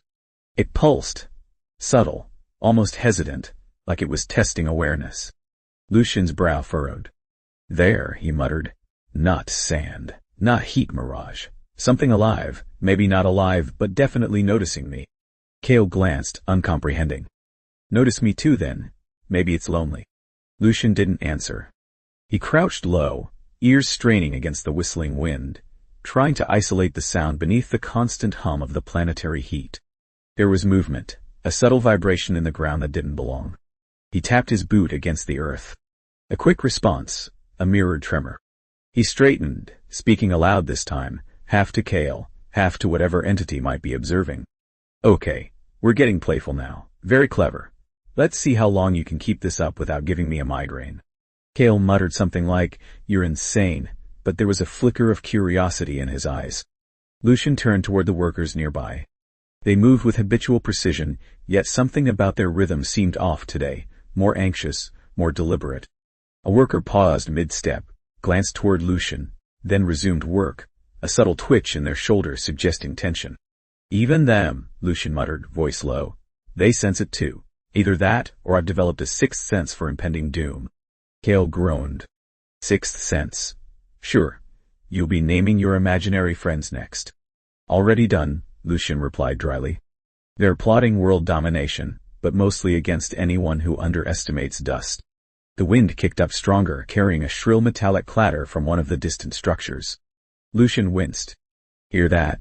he asked, squinting against the heat shimmer. "The planet just clapped, or it's testing me. One of the two." Cale tilted his head, trying to listen. "Sounds like a loose panel, or—" Lucian cut him off with a wave of his hand. "No, Cale. Loose panel sounds random. This is deliberate, purposeful, malevolent, or at least very sarcastic. My money's on malevolent with a side of practical joke." They trudged closer to the structures, Lucian's eyes scanning every shadow, every flicker of movement. The closer they got, the more anomalies appeared. Panels that seemed to hum without power. Small lights blinking in patterns that made no sense. Tiny vents shifting, though no wind should move them. And somewhere in the distance an almost imperceptible figure moved against the horizon, stopping whenever they tried to focus on it. Lucian whispered, half to himself, half to Cale. "I swear, if one of the workers is playing hide-and-seek, they're very committed, and very dead in 5 minutes if I find out." Cale didn't respond. He was too busy trying not to get dust in his eyes, which, frankly, was the less interesting challenge. The shimmer returned, pulsing like a heartbeat. Lucian stepped closer, ignoring Cale's protests. "There. Do you see it now? It's testing awareness just like a cat, or a sadistic A, or both, and it's judging me, Cale muttered something about Varro losing all credibility. Lucian ignored him, squatting to touch the dust near the shimmer. The grains vibrated subtly beneath his fingers. He jerked back, muttering, "Not supposed to do that. Not supposed to do that. Definitely not supposed to do that." The shimmer flickered, then dissipated, leaving the dust perfectly still, as if nothing had happened. Lucian's lips twitched. "Well played, whoever you are," he said aloud. "Very subtle, but don't get cocky." A distant horn sounded, a dull, mechanical bellow that vibrated through the ground. Lucian glanced at Cale. "Guess what that means?" Cale shrugged. "Time for lunch? Nap? Ritual self-flagellation? Or trouble?" Lucian said dryly. "Pick one. Or all three, most likely all three." He advanced toward the source of the noise, scanning constantly, instincts on high alert. The dust and heat seemed alive, almost sentient, reacting to every movement. Every small anomaly, the wrong shift of a shadow, a misaligned panel, the twitch of a worker's shoulder, added up in a disquieting tally. Cale followed reluctantly. "You really think there's something watching?" Lucian smirked. "I don't think, Cale. I know, there's always something here, always. And if there isn't, well, then the planet's sense of humor is even crueler than I imagined." They rounded a ridge, and Lucian stopped abruptly. A guard had moved out of position, too mechanically, almost deliberately wrong. Lucian squinted, suspicion coiling. "And there," he muttered, "we have our first human variable, or defect. Something not right. Either he's lost it or he's testing me." Cale glanced nervously. "Testing you? He's a guard." Lucian chuckled dryly. "And that's exactly why it's suspicious. Guards are supposed to be predictable. Predictable guards indicate either extreme boredom, incompetence, or something worse. My money's on the last two options." The anomalous hum of machinery intensified, accompanied by a sharp flicker of lights from one of the panels. Lucian raised an eyebrow. Yes, now we're playing musical lights. Very clever. Reminds me of a child with a broken toy, except the toy could kill us if it sneezes." Cale muttered something that sounded suspiciously like a prayer for patience. Lucian ignored him, crouching to inspect the vibrating dust more closely. "This planet," he whispered, "has rules, hidden rules, and it's testing comprehension. Every flicker, every vibration, every misplaced shadow. It's a puzzle, or a trap, or both." The wind carried a faint murmur, almost like voices whispering in the distance. Lucian's lips twitched with a sardonic grin. Oh, of course. Now we have an audience. Perfect. Very dramatic. A nice touch of suspense. Someone give a medal to the sadist who designed this. Cale backed away slightly. You hear that too, right? I hear it all, Lucian replied. All of it, and I'm filing notes in my mind, cataloging the anomalies, the strange behaviors, and the subtle warnings. You'll thank me when we survive this, maybe. By the time the sun began its slow descent, casting long, thin shadows across the cracked ground, Lucian had cataloged enough inconsistencies to fill a library of paranoia. Each panel flicker, each shadow, each vibration in the dust was a breadcrumb trail, or a warning. And beneath it all, a growing, gnawing suspicion. Surviving here would require more than wit and endurance. It would demand attention, cunning, and the audacity to challenge something that seemed designed to anticipate every human flaw. Cale broke the silence finally, voice tight. You really think this planet's alive? Lucian smirked, brushing dust from his uniform. Alive? Maybe. Sentient? Possibly. Or it's a cruel art project, and we're the centerpiece. Either way, it's entertaining in a don't die laughing sort of way. Cale groaned. I hate this job. Lucian tilted his head toward the horizon, lips quirking. Hate is a luxury. Humor, curiosity, and a dash of sarcasm. Those are survival tools. Welcome to hell, Cale. And trust me, it's just getting started. The stillness of the compound was absolute in a way that suggested a universe entirely indifferent to human presence. Dust clung to every surface, settling into corners where no one ever looked, coating machinery, the edges of tables, and the seam between floor and wall with a fine metallic grit. Time had long since lost its normal meaning here. Clocks existed, of course, but they were merely props. Human illusions in a place that ignored them entirely. Lucian had measured days in repetitions, in minute habits designed to keep him alive and his mind intact, rationing water, noting guard rotations, counting steps, cataloging every shadow and flicker of light. The monotony had become a rhythm, one that was predictable, reassuring, and paradoxically, deadly if disrupted. And then the message arrived. It was sudden, abrupt, startling in its clarity and brevity, like a blade cutting through thick fog. Space docks now. Lucian stared at the screen as though the letters might change if he blinked long enough, as if some hidden mechanism would reveal itself with patient observation. He didn't speak for several seconds, a rarity for someone who had spent 5 years conversing with himself in dry, sarcastic commentary. The message was short. 2 words, all capitals, and imperative. The simplicity belied a complexity he felt immediately, a subtle layering of intent that triggered both alarm and curiosity. Really? He muttered finally, letting the word hang in the air like a challenge. After 5 years, that's the opener. I'd have expected at least a postcard. But it wasn't a postcard. It was a summons. A command. A spark that ignited a storm in the stagnant pool of routine he had cultivated so carefully. 5 years of silence had instilled in him a kind of clinical patience, an ability to endure the absurd. But this was a disruption, and disruptions were dangerous. He leaned against the wall, running a gloved hand across its rough, dust-laden surface. His mind raced in all directions at once, a chaotic tangle of possibilities. Why now? Why this format? Why this exact phrasing? The timing alone suggested deliberation. Early, but not at the edges of pre-dawn, not during any expected shift change or guard rotation. Was that intentional? Was the sender testing him? Watching his response. Each theory carried risk.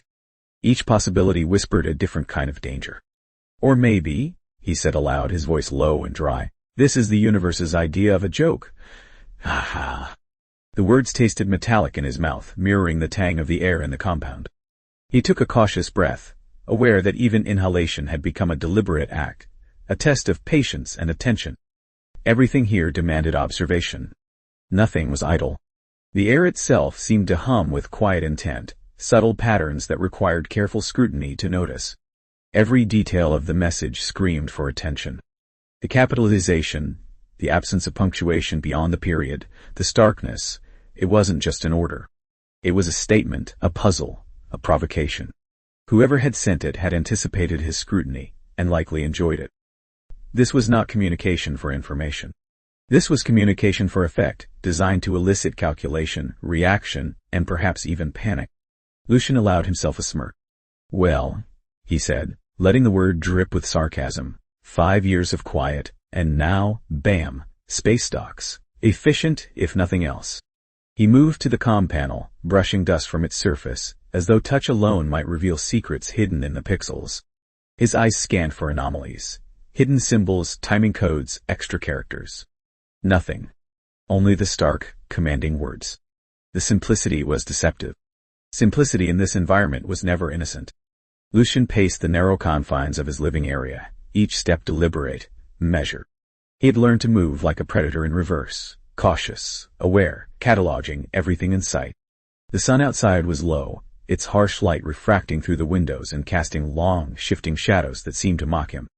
Shadows in this place were unreliable, dangerous, deceptive, a constant reminder that perception was as much a trap as observation was a tool. Second message in 5 years, he said aloud, shaking his head. Lucky me.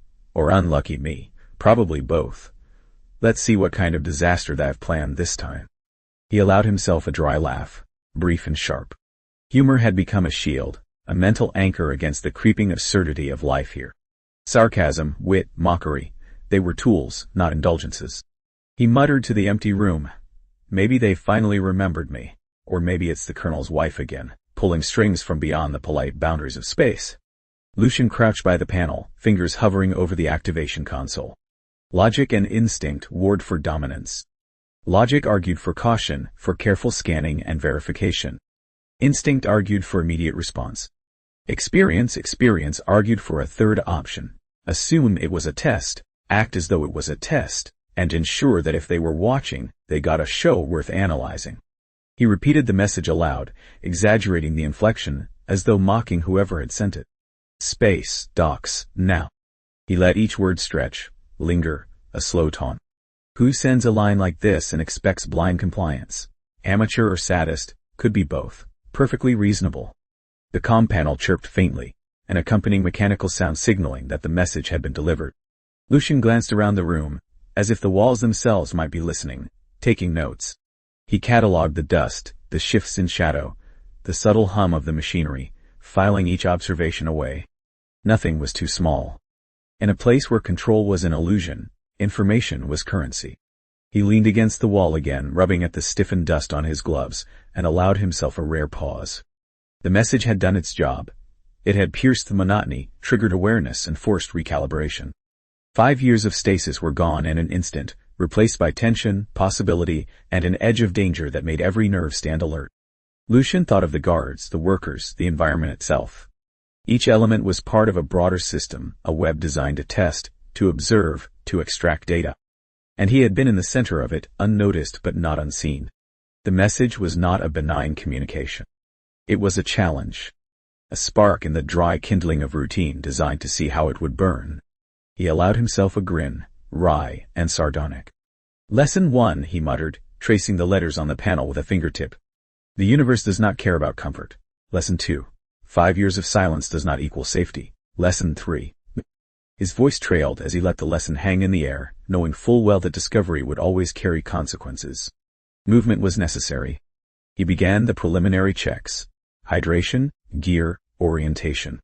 Every action was catalogued, as much for himself as for any invisible observer. He adjusted straps, recalibrated sensors, and ran through mental notes about patrol patterns, observation points, and environmental hazards. The message had shifted priorities, and he treated it with the full weight of his attention.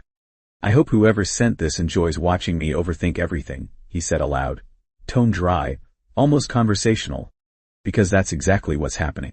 Time stretched in the compound, the minutes dilating as he prepared to move. The sun climbed higher outside, painting the room with harsh, angled light that refracted off the metallic surfaces and flickered like distant warnings. The dust danced in shafts of light, a visual echo of the unseen forces at work, and Lucian catalogued it all, noting every pattern, every subtle shift. The message was a spark, yes, but sparks were fragile. A single misstep, a misread tone, a delayed response could extinguish it, or turn it into a conflagration. Lucian considered all possibilities, weighing risk, reward, and the inevitable absurdity of obedience in a system designed to test everything about him. Space docks, he muttered again, voice low, sarcastic, almost reverent. Simple words. Infinite consequences. He allowed himself a final glance around the living area, noting points of cover, Angles of approach, potential blind spots. Each observation was data. Each note, a potential advantage. Humor, dry and sarcastic, threaded through every thought. It was necessary. Without it, the tension might have snapped his composure in seconds. The message, brief and unadorned, had shifted the very axis of his existence in this place.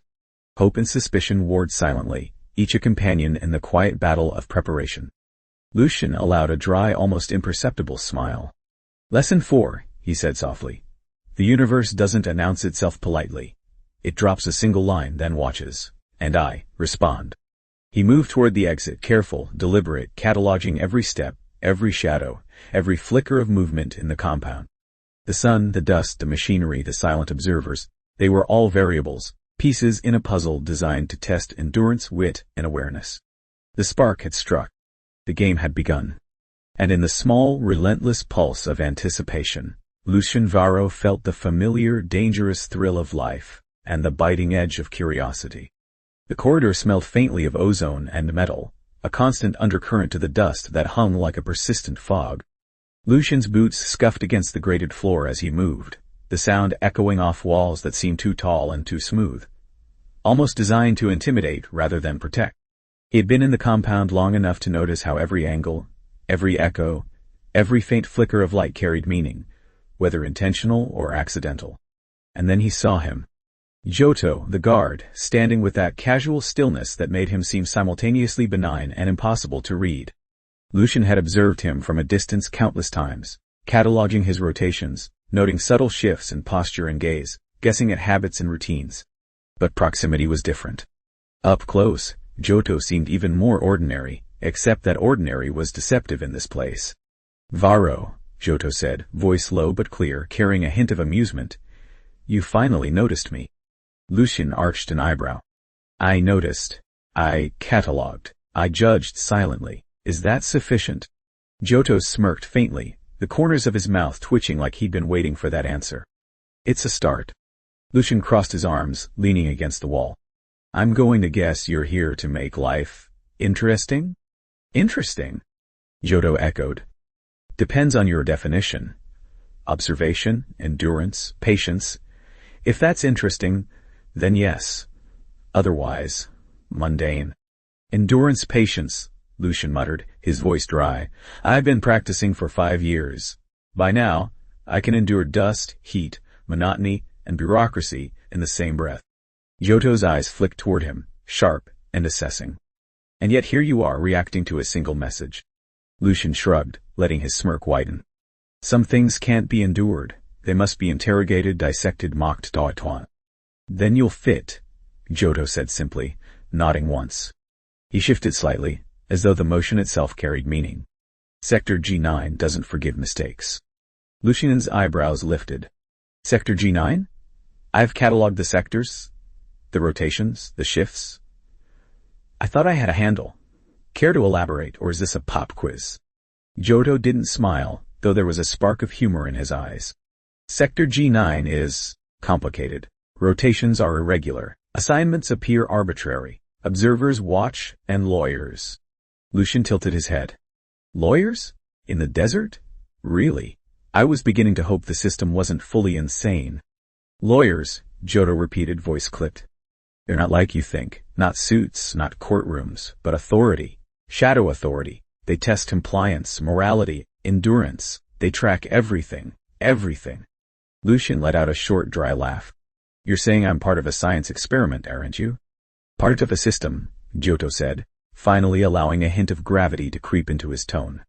A system designed to measure, to extract data. Your reactions, your choices, even the sarcasm, all of it is monitored. Lucian's eyes narrowed. And let me guess. This has been going on for 5 years, unnoticed. Giotto nodded. 5 years. You've adapted well, observed well, survived well. But adaptation is only part of it. Lucian tapped his glove against the metal wall, thinking, calculating. So what? The message, the rotations, the dust, the flickering lights, they're all part of a grand miserable syllabus? Grand and miserable, Giotto said, tone neutral, almost fond. Sector G9 is designed to clarify, test, measure, provoke. The lawyers want to see endurance, Morality, obedience, all of it? Lucian's smirk returned, sharper this time. Obedience? You've got to be joking. After 5 years here, obedience is optional. Sarcasm, however, is mandatory. Sarcasm, Johto echoed, is often the only honest response. He stepped closer, lowering his voice slightly. Do not underestimate the value of humor, or observation. Both will serve you more than brute force. Lucian tilted his head, studying him. And here I thought the guards were just props. Johto chuckled softly. Props, in some ways, yes. But each prop has a purpose, each observer, a reason. You are not merely watched. You are part of a system that relies on your decisions, your reactions. Every choice is data. Lucian let the words sink in, allowing the dry humor to temper the creeping unease. So the space dock's message? It's a test then. Or a reward, or maybe a mild form of punishment. Depends on how you respond, Johto said. And how quickly? He paused, glancing down the corridor as though expecting someone, or something, to appear. There are rules. Unspoken, subtle, shifting. Sector G9 is not forgiving of complacency. Lucian leaned back against the wall, eyes narrowing thoughtfully. Complacency, he muttered. I've been dangerously competent at that. Dangerous competence is noticed, Johto said softly. And tested. Lucian let out a short laugh. Tests, trials, shadow lawyers. I should have known nothing simple would ever happen here. Thank you for the insight. Johto inclined his head slightly. Don't thank me. The system observes, not rewards. But it can assist if you understand the language. The language, Lucian said dryly, is sarcasm, observation, survival, and occasionally muttered complaints. Exactly, Johto said. You'll find allies sparse. Trust is rarer still. But observation is constant. And information can be useful. Lucian arched an eyebrow. Information? You're speaking as if survival here were a chess game. Chess, Johto said, voice low and steady, is one way to put it. Moves, counters, strategy, patience. Sector G9 isn't kind, but it is logical, if you recognize the logic. Lucian allowed himself a small smile, one edged with amusement and tension. Logical, yes. If you consider a desert, endless dust, obscure messages, and shadow lawyers a form of logic. Johto smirked faintly. In a place where everything is measured, even absurdity becomes part of the equation. Lucian shook his head, running a hand through dust-coated hair. And here I thought monotony was the problem. Turns out monotony's the training ground. Everything else is practice. Practice, Johto repeated, is survival. And survival is attention, observation, and measured risk. Lucian muttered under his breath, dry as ever. Measured risk, huh? Remind me to tell the universe it owes me a vacation after 5 years of this kind of curriculum. Vacation, Johto said, expression blank, but eyes glinting faintly, is not guaranteed, but the knowledge you gain may be worth more than comfort. Lucian smirked. Knowledge, yes. Survival, yes. Happiness, probably optional. Optional, Johto echoed. And yet some days merely optional. Others, less so. He looked down the corridor again, shifting his stance subtly. You will learn more in the coming rotations. Watch the shadows, note the behavior, listen more than you speak. And when you speak, choose carefully. Lucian leaned forward slightly, voice soft but sharp. And if I speak incorrectly? Johto's eyes met his. Then the system notes it, and the lawyers remember everything. Lucian's smirk returned, sharper, sardonic. Lovely. Observation, humor, and paranoia. My 3 favorite pastimes. I should have known there'd be more layers to this. Johto nodded. There are always more layers, and patience is essential. Understanding, critical, trust even more rare, but attention, you can control that. For now, that's enough. Lucian let the words sink in, internalizing the subtle warning beneath the straightforward delivery. Attention, he repeated, tone dry. Noted, catalogued, filed under survival requirements, and sarcasm naturally filed under mental health. Johto inclined his head once more. The first hint of warmth in his otherwise measured demeanor. You'll need both, and sometimes neither will save you, but they will make the struggle manageable. Lucian allowed himself a small laugh, quiet but genuine, letting the sound echo softly in the corridor. Manageable, he said. I'll take manageable over extinction any day, though from past experience, not by much. Johto stepped back, giving him space but maintaining an attentive stance. Rotations start again at dawn. You will observe, participate, and report. The message is your spark, Varro. What you do with it will matter more than you realize. Lucian studied him for a moment, weighing the simplicity of the statement against the layers of implication. Spark, huh? Well, I've got fire patience and sarcasm. Let's see if it ignites anything useful. Johto offered a faint nod, almost imperceptible, and began walking away, the sound of boots on grated metal echoing like a quiet drumbeat. Lucian watched him go. The small connection formed in this corridor a fragile tether in the vast absurd landscape of Sector G9. Alone again, he muttered under his breath, dry and amused. Fragile tether, fire, spark. Nothing simple survives here. And that's precisely why it is interesting. Lucian walked the corridors of Sector G9 with a measured pace, boots crunching softly against the metallic grating. The echoes of his steps were the only sound for a long stretch, punctuated occasionally by distant hums and flickers of light from panels, whose purpose remained stubbornly inscrutable. He had spent years cataloging the environment, observing patterns in the guards' rotations, noting the quirks of workers and the subtleties of the planet's rhythms. Yet, despite the meticulous notes, a creeping unease had taken root, one that even his biting sarcasm and sardonic wit struggled to suppress. The space dock message still lingered in his mind. Space docks now. The words were stark, urgent, and precise. That was what startled him the most, the economy of language, the deliberate weight in every letter. He had received only one other communication in 5 years, and that had been equally cryptic, a fragment of a sentence that suggested observation rather than instruction. The contrast between that message and the years of silence struck him now with the force of revelation. This was not merely a mission update. It was a signal, a trigger, a deliberate disturbance designed to provoke a response. Lucian paused at a junction, dust curling in the air from his movement, and allowed himself to stare at the flickering panels. The light seemed almost sentient, blinking in sequences that might have been meaningless, or might have been deliberate tests. He shook his head and muttered under his breath, dry and sardonic. Fantastic. A planet that teaches semaphore to dust. The realization began as a quiet gnawing at the edges of his mind.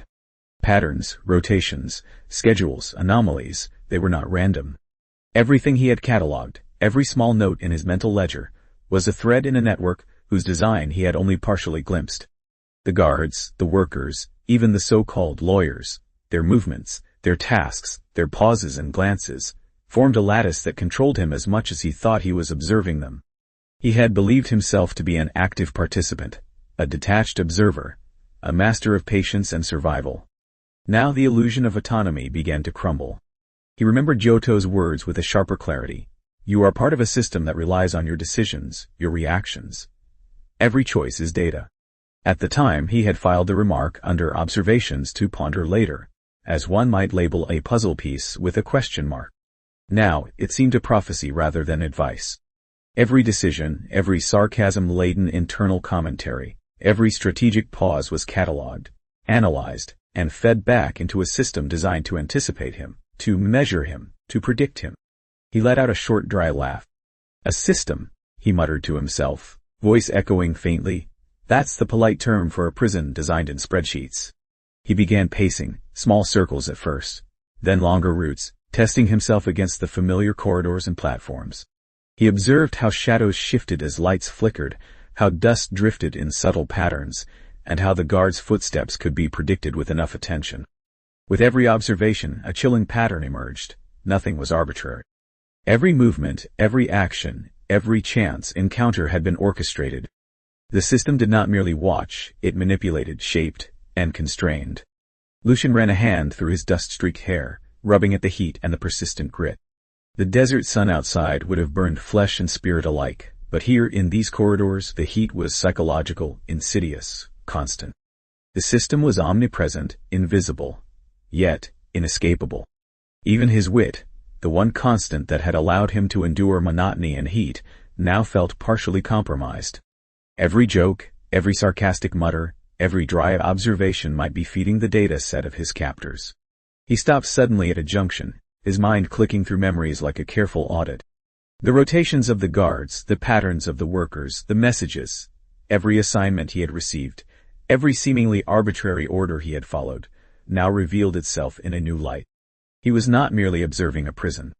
He was within it, every routine a measure, every task a variable, every delay a test.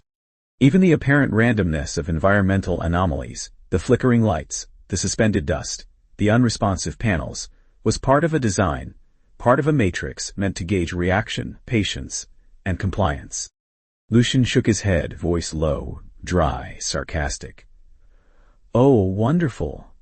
I've been auditioning for 5 years without realizing it." A faint sound echoed from the corridor behind him, a step, deliberate, cautious. He turned, noting the approach of a guard, boots metallic against the grating. Not Jodo this time. A reminder that the system was larger than any one ally, any single observer, any single point of reference. His mind catalogued the guard's gait, stance and timing, then filed it away in the ledger of survival. Isolation was deliberate, he realized. The system had ensured that his experiences were largely solitary, punctuated by only the briefest interactions. Even the presence of workers and guards was controlled, fragmentary. They were both guides and observers, conduits through which the system measured his endurance and reactions. Every interaction was curated. Every lapse or triumph noted. Every deviation recorded. Lucian allowed himself a slow, sardonic laugh, the kind that carried both disbelief and dry amusement. "So this is the grand experiment," he muttered. "A desert, a planet, a set of shadows, and a man cataloging his own despair for the amusement of unseen hands. How thrilling!" He began to walk again, this time faster, testing his own reactions against the cadence of his surroundings. His mind whirred through scenarios, weighing potential moves and observing patterns. The realization was not merely one of oppression, it was one of strategy. He could no longer afford to assume autonomy where none existed. He had to observe with purpose, record with precision, and interpret with ruthless logic. The system had been designed to extract data, and he would not be a passive subject any longer. He stopped at a junction, crouched briefly, and examined a faint pattern in the dust, likely left by a worker's passage. The pattern repeated inconsistently, almost as though testing recognition. He allowed himself a smirk. "Clever," he muttered. "Not clever enough." For the first time in years, the monotony of Sector G9 had shifted. It was no longer merely endurance. It was a game, one he intended to play on his own terms as much as possible, even within the constraints. Sarcasm returned as a shield and a tool, a way to process the absurdity, the manipulation, and the hidden threats. Humor became a lens through which to see the invisible hands guiding him, dissecting intention from coincidence, control from chaos. And then it crystallized, the full weight of the system's design. Every rotation, every instruction, every subtle anomaly was an attempt not just to manage, but to understand, predict, and influence him. Isolation, monotony, observation, they were all deliberate. He had been in a carefully controlled environment for 5 years, and only now did the layers begin to peel back, revealing the skeletal mechanics of the control. Lucian exhaled, letting the air escape in a short, controlled hiss. He ran through the implications. Every act of observation he had catalogued, every small rebellion, every sarcastic mutter had been noted, likely logged, and likely analyzed. He had unknowingly been participating in a system designed to test morality, endurance, obedience, and wit. The full scope of the trap became apparent. He was not merely surviving, he was being measured against survival itself. "Measured against survival," he muttered aloud, letting the words hang in the corridor. "And somehow I didn't notice until now. Brilliant, absolutely brilliant." He paused at a window, or what served as one in the metallic walls, peering out at the desert, the jagged horizon, the dancing mirages of dust and light. The outside world, once an extension of monotony, now seemed another layer of control. Every sunstreak, every shift in temperature, every whisper of wind was data, carefully observed, carefully integrated into the system. Even the illusion of openness was deliberate. Lucian shook his head, half in disbelief, half in dry amusement. A prison disguised as a routine, with sarcasm as my only compass. Excellent. Exactly what I asked for in my 5-year survival plan. He crouched again, examining the flickering panels that had become a constant in his observations. Patterns pulsed in the dim light, almost taunting in their subtlety. He allowed himself a faint, bitter smile. The system measures even the smallest reactions. And I will measure it back. A voice, soft and distant, echoed in his mind, the words of Johto from earlier. Attention, observation, and measured risk. That is survival. The simplicity of the statement belied its weight. Every word, every pause, every glance was a test. And Lucian had been unwittingly participating in that test for half a decade. Yet, amid the layers of despair and calculation, a spark emerged, a recognition that understanding the system, even partially, granted him a fragment of control. Knowledge was now his most potent weapon, humor his lens, patience his armor. He began planning small moves in his head, mapping contingencies, potential responses, and strategies for interaction. Even within confinement, even under surveillance, he could maneuver. He could observe. He could anticipate. He could adapt.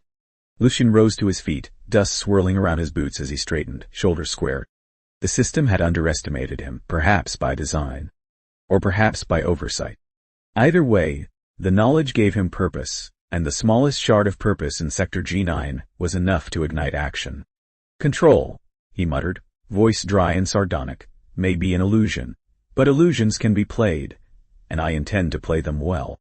He began moving again, slower this time, deliberate, calculating, eyes flicking from shadows to panels, from guards to dust patterns. He catalogued every detail, not merely for observation, but for strategy. The realization had matured into preparation. The isolation, monotony, and deception had been measured, but now they would also be countermeasured. Even as fatigue pressed at his limbs and dust clogged his throat, Lucian allowed a dry laugh to escape. Trapped, he muttered, but aware. Observed, but observing back. Tested, but testing in turn. Let's see who blinks first. The corridor seemed longer, the shadows deeper, the hum of panels sharper in his ears. But he no longer felt like a passive subject. He had seen the threads. He had traced the patterns. And now, in the heart of Sector G9, Lucian Varro began to act not as a prisoner, but as a player, sarcasm intact, wit sharp and attention absolute. The corridors felt different that night. Lucian had catalogued the hum of the panels, the faint flicker of lights, and the subtle shift of shadows so many times that he could almost navigate blind. Yet now, each measured step carried a new weight, a recognition that awareness alone was insufficient. Awareness needed leverage, and leverage came in the form of people. Or at least one person whose presence had been quiet but perceptive, Johto. Lucian paused near a junction where the faint hiss of recycled air met the low buzz of a distant panel. Johto emerged from the shadows, a ghost in the dim light, carrying the same calm demeanor that had unnerved him the first time. The guard's steps were soft, deliberate, almost ritualistic. But there was a weight behind them, a subtle intelligence that made Lucian raise an eyebrow. You're still watching, Johto said, voice low, measured. You always watch. Lucian smirked, leaning against the wall, dust settling around his boots. Observation is the only sport I'm allowed, he replied, dry as sand. And believe me, the competition's fierce. Johto's lips twitched faintly, almost a smile, though it didn't reach his eyes. You notice patterns others don't. That's why I watch you. A spark of genuine curiosity cut through Lucian's sarcasm. And you trust me because... He let the question hang, though he didn't really expect an answer. Trust was expensive here, rarer than shade or water. Not trust, Johto said carefully, pacing a step closer. Understanding. You and I were pieces of the same equation. Alone we're variables. Together we might be able to predict the constants. Lucian let out a short laugh. Predicting constants in this place? That's ambitious, or suicidal. Depends on the day. Johto shrugged. Ambition is survival. Silence stretched, punctuated only by the faint hum of machinery and the occasional echo of distant footsteps. Lucian watched Johto carefully, measuring tone, stance, and intent. He had learned to weigh every word, every inflection, every hesitation. This wasn't small talk. It was reconnaissance in conversation. So, Lucian began, voice low, sardonic, you're suggesting what? Alliance? Temporary truce? Cosmic coincidence? Call it what you want, Johto replied, eyes scanning the corridor. We survive longer if we know the rules, and longer still if we understand the system. I'm offering insight. You offer, well, your unique perspective. Lucian smirked. My unique perspective tends to get me measured, catalogued, and occasionally cursed by invisible bureaucrats. But sure, I'll lend it out. Limited edition. Johto's shoulders tensed slightly, as if he recognized the sarcasm for what it was. A shield, and a hint at intelligence. I know. That's why I approach carefully. I don't ask for trust. I offer strategy.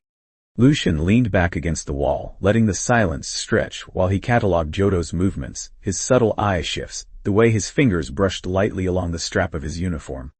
Everything calculated, everything deliberate. Everything worth noting. So, Lucian said finally, letting a little genuine curiosity slip in, what's the system hiding this time? Or do you prefer we discover it one misstep at a time? Johto considered that, eyes narrowing. You'll notice patterns faster than I can explain them. I can point out anomalies, hint at rotations, and guide you through the logic of the place. But you'll see the system's intentions yourself. That's how it works. Lucian's smirk widened. Ah, mentorship via obscurity. My favorite. Johto's gaze didn't waver. It's survival. And sometimes, understanding is safer than rebellion. Sometimes, too, patience is the best weapon. The words sank in, slow but heavy. Lucian realized that this alliance, if it could be called that, was as fragile as the desert dust swirling in the air. Johto wasn't offering friendship or comfort. He was offering utility, insight, and measured cooperation. In a place designed to isolate, every connection was a risk. Every alliance was a calculated gamble. And the other guards? Lucian asked, tone casual, masking the probing beneath. You talk to them? Or is your expertise limited to silent observation? Johto's eyes flicked to the corridor behind him, then back. I move within limits. Some of the guards are part of the system, some are shadows. It's hard to tell the difference until you see the pattern. That's why I watch you. You notice things most others ignore. Lucian allowed himself a faint nod, dust settling around his boots. So, we're like co-conspirators in a prison we didn't design. Charming. Just charming. Johto didn't respond immediately, letting the words linger. When he did, it was calm, almost philosophical. We are observers, we are participants, and perhaps, if we're careful, we become architects of our own survival. Lucian shook his head, letting dry amusement roll through his tone. Architects of survival. Sounds like a low-budget opera. I like it. I'll play the sarcastic lead. The corridors were quiet, but the moment was charged. This wasn't camaraderie.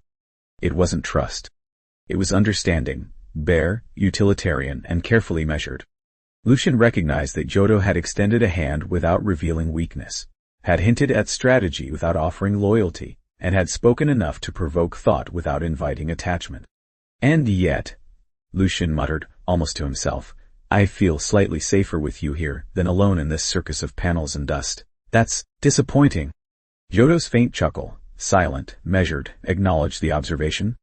Safety is relative, but knowledge, awareness, and collaboration, that can tilt odds in our favor. Lucian exhaled, letting the heat of the day and the weight of the corridors press against him. He catalogued his own reactions, surprise at the faint reassurance, the flicker of consideration at Johto's words, and the careful measurement of what was offered versus what was withheld. Trust would come slowly, if at all. But for the first time, the labyrinth of Sector G9 seemed slightly navigable. Not safe, but navigable. So, Lucian said finally, letting the dry humor surface again.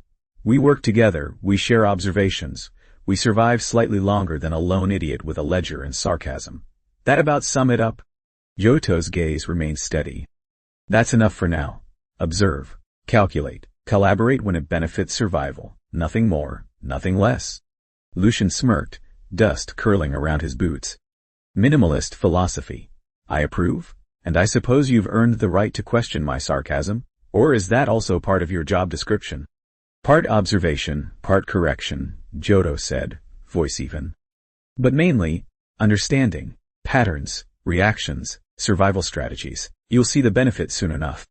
Lucian let the words sink in and leaned against the wall, dust curling into the air around him.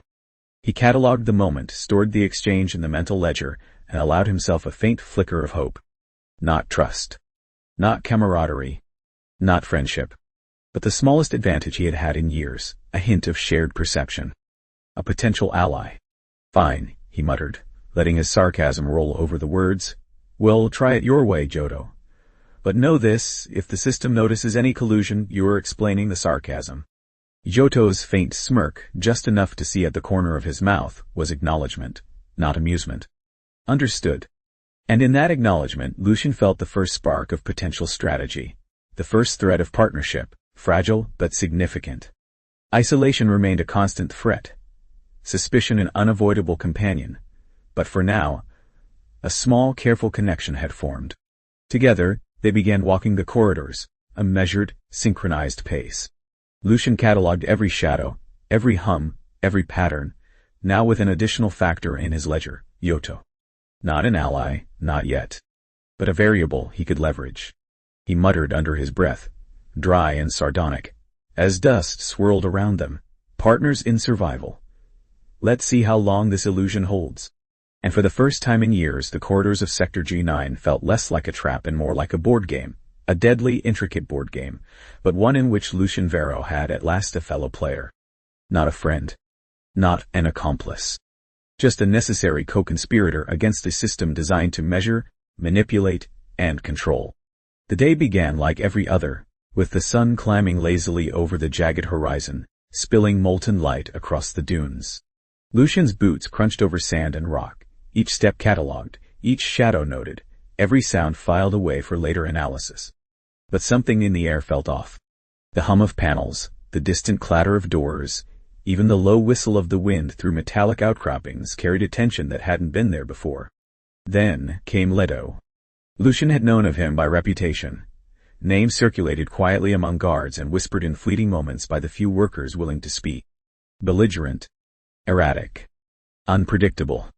The kind of authority that could shift from jovial amusement to lethal fury without warning.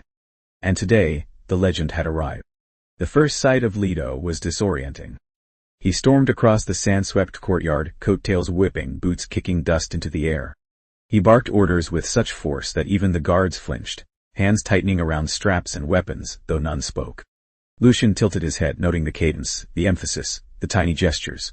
Subtle, deliberate, chaotic. Every motion was designed to assert dominance, but overcompensation was obvious to anyone paying attention. Listen up. Leto's voice cut across the courtyard, rough and high-pitched, vibrating with barely contained rage. Today's game will test everything you think you know. Move or stay. Fail or survive. It's all the same, and I'll make sure of it. Lucian raised an eyebrow. The speech was loud, violent, almost theatrical. But as he catalogued the words, he realized the real message wasn't in the syntax. It was in the unpredictability. Compliance might not protect anyone. Obedience could be irrelevant. Everything about Leto radiated danger. The kind that wasn't rational, but instinctively understood. The workers shifted nervously under his gaze. Some tried to pretend the orders didn't apply to them. Others flinched at every hand gesture, every sudden movement. Even the guards, silent as ever, repositioned themselves, creating a web of observation around the courtyard. Lucian noticed the patterns, their spacing, the angles, the way their eyes tracked without moving their heads. It was a performance designed for both intimidation and entertainment, and Lucian catalogued each detail with a wry sense of admiration. So, Lucian muttered under his breath, dry and sardonic, our charming host for the day enjoys theatrics. Delightful. A faint chuckle escaped him as he ducked behind a metallic outcropping, dust curling around his boots. He watched Leto continue to pace, voice rising and falling with erratic rhythm. The man's gestures were exaggerated, as if the courtyard itself were a stage and every worker, every guard, a performer in his chaotic play. Move! Leto shouted suddenly, pointing at a worker who had paused too long. The worker stumbled forward, dust kicking into the air, eyes wide with fear. Leto's smile was cruel and fleeting, a flash of satisfaction at his own ability to control, or terrify, without consistent reason. Lucian catalogued this, noting the extremes. Authority here wasn't merely enforcement, it was spectacle. The unpredictability was intentional. Fear wasn't incidental, it was a tool. And in that tool lay opportunity. He stepped forward from the outcropping, letting the faint wind carry his voice. Marvelous, he said, sarcasm light but pointed. A game of obedience, terror, and performance art. I'll alert the critics. No one responded. Leto's gaze swept the courtyard, missing Lucian entirely. The silence of the guards was deafening, yet almost comforting in its consistency. It was the only predictable thing in the chaos of Leto's presence. Why did they even stand there? Lucian muttered, nodding toward the silent guards. Spectators? Silent referees? Decorative statues with guns? The thought lingered. Leto's behavior was inconsistent, but the guards' behavior was not. Their silence, their attentiveness, their precise positioning, all of it was deliberate. Observation, Lucian realized, was not optional. Not here. Not with a figure like Leto in play. Leto's pacing slowed, and he leaned against a panel that hummed faintly, his eyes scanning the courtyard like a predator assessing prey. Then amusement flickered across his face. "I want action," he bellowed. "Movement. Chaos. Let's see how clever you all really are." Lucian let a dry laugh escape, muttering under his breath. "Ah, yes, cleverness measured by terror. Perfectly normal. Absolutely fair." He studied the workers carefully. Their hesitation, their flinches, even their attempts at subtle defiance, all became data points. Survival, he reminded himself, wasn't about heroism here. It was about understanding the system, understanding the boss, understanding the unpredictable consequences of a man like Leto. The man's gaze flicked toward Lucian for the briefest moment. Lucian tilted his head, voice low, sardonic, speaking to himself as much as to the dust-laden courtyard. He notices the sarcasm. Perhaps he enjoys it. Or perhaps he notices nothing at all. Either way, advantage noted. Leto stomped forward, pointing at a group of workers. "Run, hide, survive if you can. The game is yours." Lucian catalogued the subtle rules implicit in chaos. The orders were clear, but the application was inconsistent. Compliance might protect a worker one moment and endanger them the next. The pattern, or lack thereof, was deliberate. The system was testing not just skill or endurance, but adaptability, perception, and the ability to read intent amidst madness. He exhaled, voice dripping sarcasm. Wonderful. A day of fun and games, run by an emotional storm cloud. Who could ask for more? The wind carried the faint rustle of movement as workers scrambled, dust and sand kicked into the air. Leto's laughter rang out loud and chaotic, and even the silent guards couldn't mask their subtle shifts, responding to the cues embedded in their erratic leader's behavior. Lucian ducked behind another outcropping, letting the tableau unfold, cataloging every movement, every response, every anomaly. The game had begun, the rules were hidden, and the master of ceremonies was a man whose mood could pivot from wrath to amusement without warning. He muttered to himself, dry and sardonic. "Welcome to the circus, Varro. Hope you brought your ledger and your wits. Both are mandatory today." As Leto barked orders and chaos spread, Lucian realized something fundamental. The game wasn't designed to test physical skill alone. It was a study of observation, calculation, and psychological resilience. The unpredictability of authority, the subtle choreography of guards, and the terror-infused theatrics of Leto, all of it was a system in miniature. And understanding that system, at least at a fundamental level, was the first step toward surviving it. He observed the flicker of lights, the placement of guards, the behavior of workers, and the rhythm of Leto's pacing, cataloging patterns and deviations with meticulous attention. Humor, dry and sardonic, threaded through his internal commentary. "Delightful," he whispered. "A day of chaos masquerading as sport. At least the entertainment is free." For the first time, the arbitrary lethal authority of the guards and the unpredictability of the boss coalesced into a clear, if horrifying, concept. The system was deliberate. Every erratic order, every burst of belligerence, every silent observer was part of the game. Compliance offered no guarantee. Awareness was survival. Wit was armor. Sarcasm was sanity. And as Leto's voice rang across the courtyard again, ordering, threatening, laughing, Lucian Varro took his first careful steps into the mechanics of the game. The rules of the game, such as they were, became clear almost immediately. Not through explanation, of course. There had been no briefing, no instructions, only Leto's chaotic proclamations, and the terrified, fumbling compliance of workers. But through observation, patience, and careful attention. Every pattern, every pause, every subtle adjustment of guards revealed the hidden choreography. Workers ran. Some sprinted blindly, kicking up clouds of dust that clung to boots, clothing, and skin.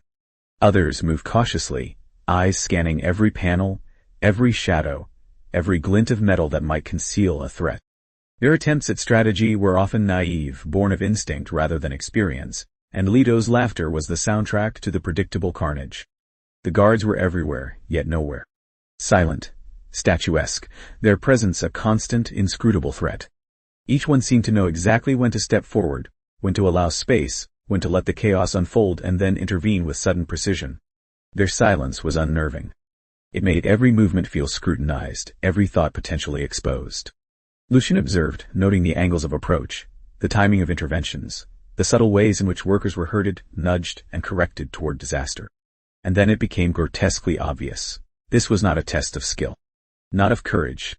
Not of endurance in any conventional sense. The game was a cycle of terror. False opportunities to escape were given, and those who moved too confidently, too cleverly, were swiftly reminded of the consequences. Collisions, traps, sudden bursts of fire or mechanical hazards, everything was staged to teach a lesson in futility. Lucian ducked behind a jagged outcropping, voice low, sardonic. Bravo. A simulated escape with mandatory punishment. Delightful. I suppose someone graded on style. Workers screamed at intervals, short, raw bursts that echoed across the courtyard, followed by the sudden, terrifying silence of those eliminated from the cycle. Leo's laughter rang out intermittently, sometimes close, sometimes distant, always deliberately timed to unsettle. There was no mercy, no logic, no consistency, only the illusion of choice and the constant reminder of vulnerability. He noted the guards again. Each one's movements were deliberate, almost choreographed, though they didn't communicate aloud. It was as if they had rehearsed every possible reaction, every contingency, without ever speaking a word. Lucian realized that they were not merely enforcers. They were spectators, analysts, and participants in a system that measured more than compliance.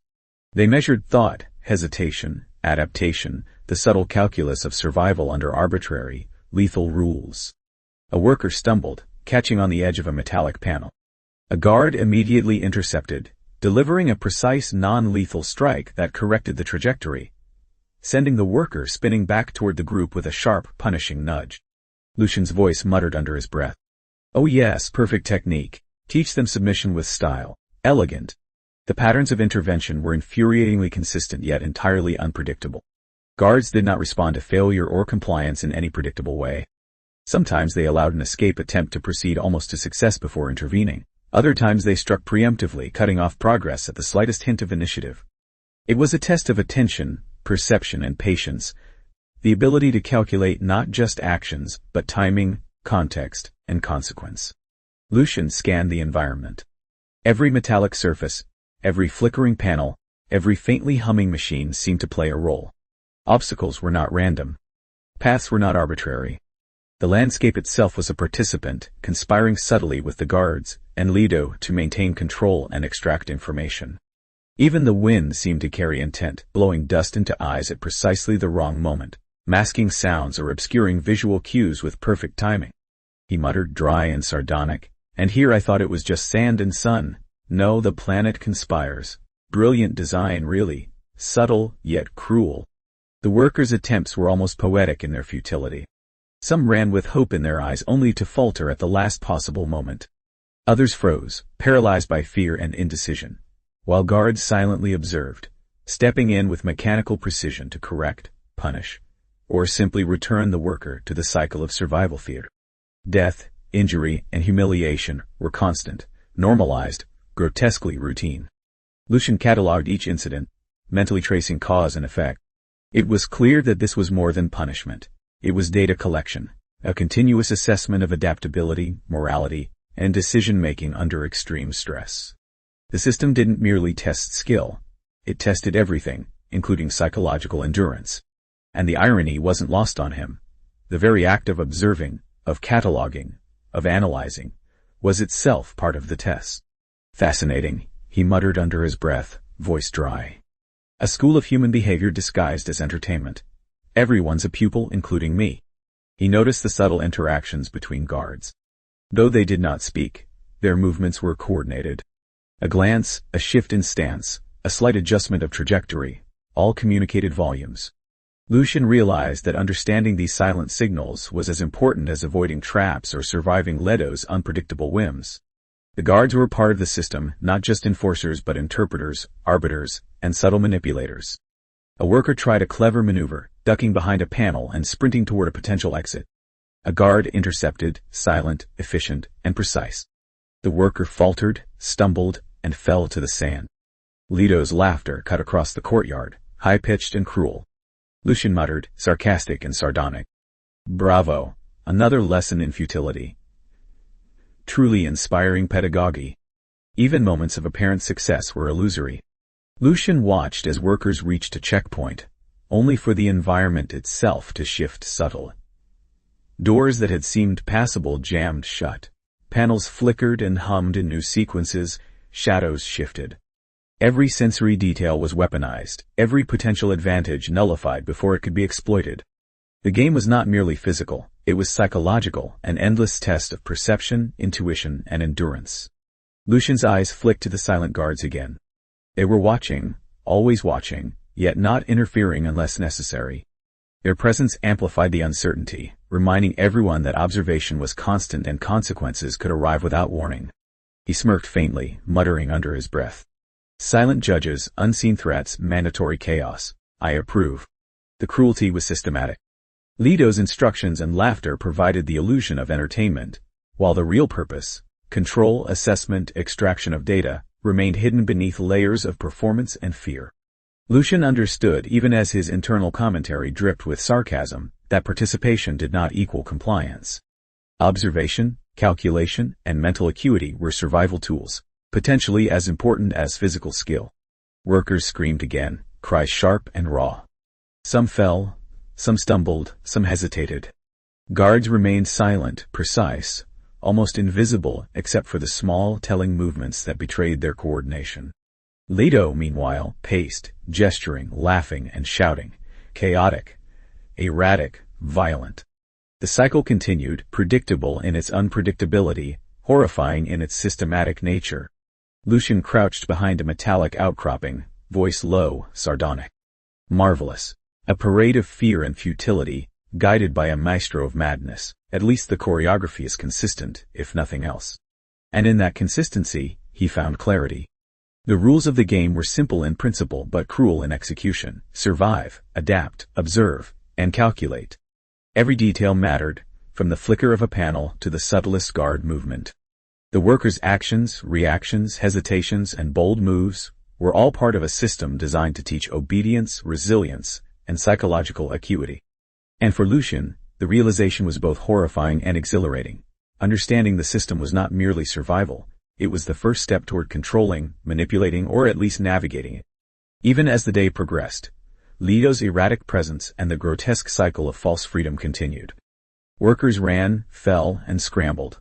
Guards shifted silently, and the environment itself acted as an invisible hand, correcting, punishing, and subtly guiding. The game was complete, immersive, and horrifyingly effective. Lucian watched, noted, and catalogued, muttering dry commentary as he did.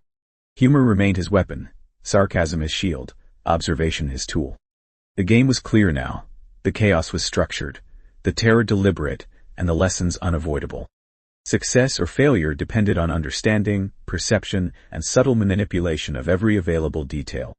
And so, beneath the unrelenting sun, amidst screams, dust, and the laughter of a belligerent, unpredictable man, Lucian Varro embraced the cruel mechanics of the game, recognizing that survival depended not on compliance, but on comprehension, wit, and the ability to navigate the calculated absurdity of the system. Lucian sank low behind a jagged edge of metal, dust swirling around him in fine, relentless clouds.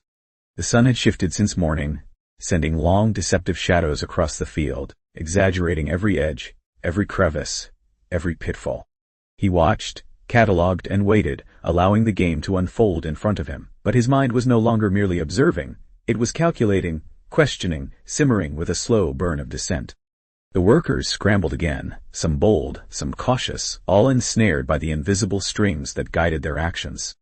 The guards were silent, yet omnipresent, moving with that eerie combination of precision and nonchalance that marked them as more than mere enforcers. They were orchestrators.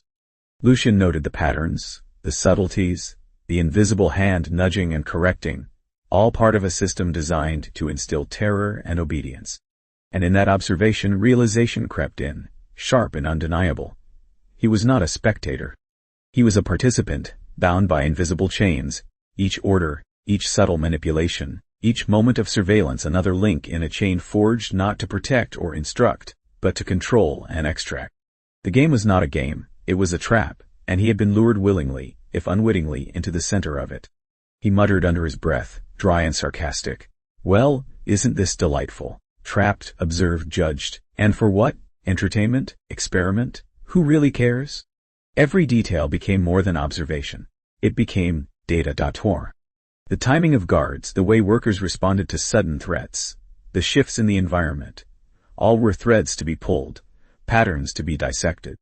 He realized with a pang that even his own reactions, internal commentary, and sarcastic mutters might be observed, recorded, and used. Every quip, every judgment, every flicker of impatience or calculation could be accounted for. The absurdity was almost artistic in its cruelty. Workers moved, panicked, fell, and recovered in a rhythm that had nothing to do with survival and everything to do with compliance and observation. Leto's laughter echoed across the field intermittently, each burst a reminder of the arbitrary, capricious nature of authority here. It was theater masquerading as ritual, and Lucian had spent enough time in theater to recognize both the performance and the stakes. A worker lunged forward, thinking perhaps to exploit a perceived gap in the guard's formation. A guard stepped forward silently, intercepting with a subtle nudge, redirecting, punishing, enforcing the invisible rules of the game. Lucian's voice muttered low, sardonic. Ah, yes. Subtle guidance. Clearly no one actually escapes. Who needs enemies when the system itself performs the necessary cruelty? He scanned the area again. Every metallic panel, every shadowed corner, every flickering light played a role. The environment itself was complicit, an active participant in the orchestration of terror. The realization was bitter. Survival required more than skill. It required comprehension, foresight, and the audacity to manipulate the system without revealing one's intentions prematurely. And then, as he crouched and considered the landscape, the guards, and the rhythm of the game, a seed of rebellion took root. Not impulsive, not rash, but deliberate, measured, strategic. If the system relied on control, observation, and fear, then control could be subverted, observation manipulated, and fear exploited. The game was designed to break spirit, but if spirit could be preserved while understanding the mechanics, perhaps it could also be turned against its architects. Lucian's mind flicked to Jodo, the guard whose quiet intelligence had already hinted at cracks in the veneer of authority. Minimal, cautious dialogue exchanged in previous encounters now resonated with new significance. Jodo had hinted at the tests, the moral calculations, the subtleties of endurance and compliance. He was not a friend, not yet, but a thread, a clue, a potential ally in deciphering the labyrinthine rules of the system. Interesting, Lucian muttered under his breath, voice dry. Not just a game. A controlled ecosystem of fear and observation. I suppose someone somewhere is taking notes. Well, let's hope they're impressed by wit and sarcasm. Every action, every reaction, every hesitation now had weight. He could no longer afford casual observation or passive amusement. Every movement could be leveraged, every detail stored for future manipulation, every guard's glance or subtle shift catalogued as part of a mental map. The realization that he was being tested, not just for compliance but for morality, calculation, and adaptability, shifted his perspective from passive survival to strategic anticipation. Workers fell again, screams sharp and sudden, a constant reminder of the stakes. Leto's unpredictable presence flitted across the periphery, unpredictable, erratic, a living variable in an already hostile system. Lucian studied, analyzed, and catalogued, letting every detail settle into his mental ledger. He muttered a sarcastic aside, "Bravo, Leto." A fine lesson in futility and fear. Subtlety not required, apparently. And yet, the seed of rebellion persisted. It was quiet, imperceptible, like a spark buried beneath dust and wind, but it was there. Every frustration, every perceived injustice, every grotesque cycle of orchestrated terror added fuel. The system relied on compliance, but Lucian realized compliance was optional. Observation, cunning, and strategic patience were not. He could play the game, outwardly obedient, while mentally preparing for disruption, subversion, and leverage. Even humor remained a weapon. Every internal quip, every sarcastic mutter, every whispered commentary against absurdity became part of his armor. The system could enforce physical consequences, but mental acuity, wit, and observation could not be so easily constrained. The more he catalogued, the more he understood, the more subtle leverage he gained. A worker glanced toward him momentarily, panic in their eyes, then fled toward another corridor. Lucian noted their trajectory, the subtle cues they relied on, and the gaps in guard intervention. Ah, human optimism, he muttered quietly. Always admirable, and always doomed. By the end of the cycle, Lucian had constructed a mental map. Guard rotations, worker tendencies, environmental hazards, and Ledo's unpredictable interventions. Every element of the system could be understood, manipulated, or anticipated with careful attention. And in that understanding, rebellion found its roots. Not loud, explosive, or immediate, but quiet, patient, calculated, and deliberate. He crouched behind the metal outcropping, the sun low, shadows long, dust clinging to every exposed surface. The first conscious desire to act, to challenge, to disrupt had emerged, not out of impulsive heroism, but as a calculated response to absurdity and cruelty. Observation alone was no longer sufficient. Comprehension demanded action, subtle and precise, to prepare for future interference. Lucian's voice muttered dryly, sarcastic as ever. Marvelous. Observed, catalogued, entertained, and tested. Let's see if patience, wit, and cunning are rewarded, or if the universe enjoys a bit of irony. The spark had ignited. Not rebellion in its explosive form, not outright defiance, but the beginnings of conscious strategy. Every detail collected, every subtle movement noted, every thread of guard behavior or environmental anomaly became part of a growing plan. And though the system remained vast, indifferent, and lethal, Lucian had begun to understand that control was not absolute. Observation could be turned inward and outward, and calculated rebellion was possible. Even here, even now. He allowed himself a brief sardonic smirk. Well, Varro, you've observed, catalogued, and survived long enough. Perhaps it's time to stop being a passive participant. Perhaps it's time to begin anticipating. Lucian crouched on the edge of the ridge, the dust settling around him in slow, mocking clouds. The sun had sunk low enough to stretch shadows into long, distorted fingers that crawled across the jagged landscape. The day's game had ended, at least for now, but the mental residue lingered, sticky and insistent. He wiped sweat and dust from his brow and allowed his eyes to sweep the terrain, tracing every shadow, every irregularity, every flicker of movement. The workers were retreating into their meager shelters, murmuring in hushed tones, tension heavy in their gait. Guards were pulling back too, though their silence made their presence no less tangible. Lucian noted each retreat, catalogued each pattern, and filed them away alongside the other observations he'd accumulated over days, weeks, and now. The landscape was not idle. It was an extension of the system itself, a living, observing component that mirrored the control the guards exercised. He allowed himself a wry mutter. Ah, yes, retreat, a natural instinct, conveniently allowed when survival is predetermined. Fascinating psychology. Bravo, system designers. The first priority was observation. The guards' rotations, predictable yet deceptive, were the backbone of the day's game. Lucian traced their movements with mental sketches, noting subtle deviations in timing, the guard who flinched slightly when exposed to sudden light, the one whose gaze lingered too long on certain workers. Each deviation, however slight, was a crack in the facade of absolute control, a hint of vulnerability. Giotto's presence lingered in memory, quiet but significant. The guard's minimal dialogue had revealed more than any directive could. Insight into the system, its flaws, and its subtle expectations. Lucian allowed himself the luxury of a sardonic comment under his breath. Ah, Giotto, mysterious, silent, and observant. A rare combination in a world designed to strip observation to its barest, most obedient form. Water was rationed, each sip a lesson in conservation and endurance.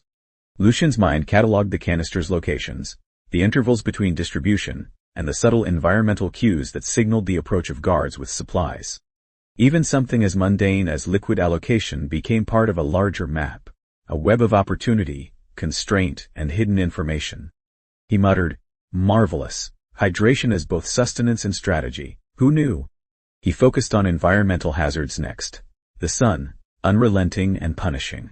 Dust storms that arose with deceptive suddenness. Rocky outcroppings that might conceal ambushes or trap unwary movement. Every ridge, dune, and metallic fragment was mapped mentally, every potential threat catalogued with ruthless precision. Lucian's sarcasm cut through the monotony. Sun, dust, jagged rocks, and arbitrary oversight. Welcome to paradise. Truly, an immersive experience.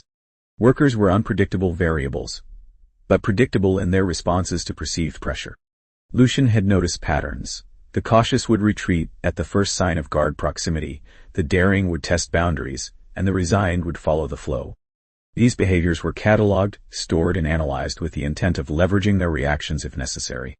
Humans, predictable in panic, predictable in hope, predictable in despair. Fascinating, he muttered, voice low. The guards themselves were a more complex calculus. Leto, the unstable overseer, was erratic by design, but still exhibited faint patterns, subtle tells in posture, gaze, or tone that could be exploited with careful observation. Lucian filed each erratic motion into memory, cataloging variables, timing, location, potential consequences of minor defiance, and environmental condition. Even unpredictability could be measured, eventually. Preparation was as much mental as physical. Lucian rehearsed potential scenarios silently, escape routes, blockages, intervention points, and contingencies. His internal commentary was sharp, sarcastic, and continuous. Oh yes, brilliant. Escape through the sand, evade the omnipresent guards, and remain unobserved while the universe smiles wickedly at your hubris. Each imagined scenario was dissected, recalibrated, and expanded.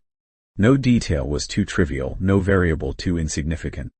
Even his body was recalibrated for survival. Movements were deliberate, precise, and designed to conserve energy while maximizing efficiency. Reflexes were honed against the unpredictable gusts of wind and the deceptive angles of light. Hands, once instruments of simple tasks, were now tools for observation, signaling, and manipulation. Each action was measured, rehearsed, and catalogued mentally. The system's surveillance was omnipresent, subtle, but unmistakable. Lucian acknowledged it without fear, treating every glance, every flicker of light, and every environmental anomaly as both threat and opportunity. He whispered sarcastically to himself, "Ah, yes. Omnipresent watchers, invisible hands, and cosmic patience. A real playground for the observant mind." Dialogue was minimal, but necessary. A worker stumbled near his observation post, muttering under their breath about exhaustion. Lucian offered a dry, cautious remark. "Try not to collapse into the hands of fate just yet. It's early for that kind of finality." The worker glanced briefly, unsure whether to be reassured, chastised, or ignored, then moved on. Small exchanges like this were part of the puzzle, providing insight into morale, fear thresholds, and potential leverage points. Yodo's earlier hints shaped strategy. Lucian considered alliances carefully, aware that trust was a luxury and danger was constant. Observation, patience, and subtle testing became the framework for potential cooperation. Dialogue, when necessary, had to be calculated. Words could be more revealing than actions. "Cautious allies," he muttered. "A paradox in a world designed for exploitation and deceit." Delightful. Every panel, metallic surface, and shadow was catalogued. Patterns were subtle, flickers, vibrations, hums, and faint shifts that could indicate the presence or absence of a guard, the proximity of workers, or even environmental hazards. Nothing was accidental, everything had purpose, and every anomaly was a potential advantage if recognized and leveraged. Preparation extended to timing. Lucian calculated guard rotations, environmental cycles, and worker tendencies with ruthless precision. Each moment, each cycle, each pause became a potential point of intervention or evasion. Patience was weaponized, impulsivity was enemy number one.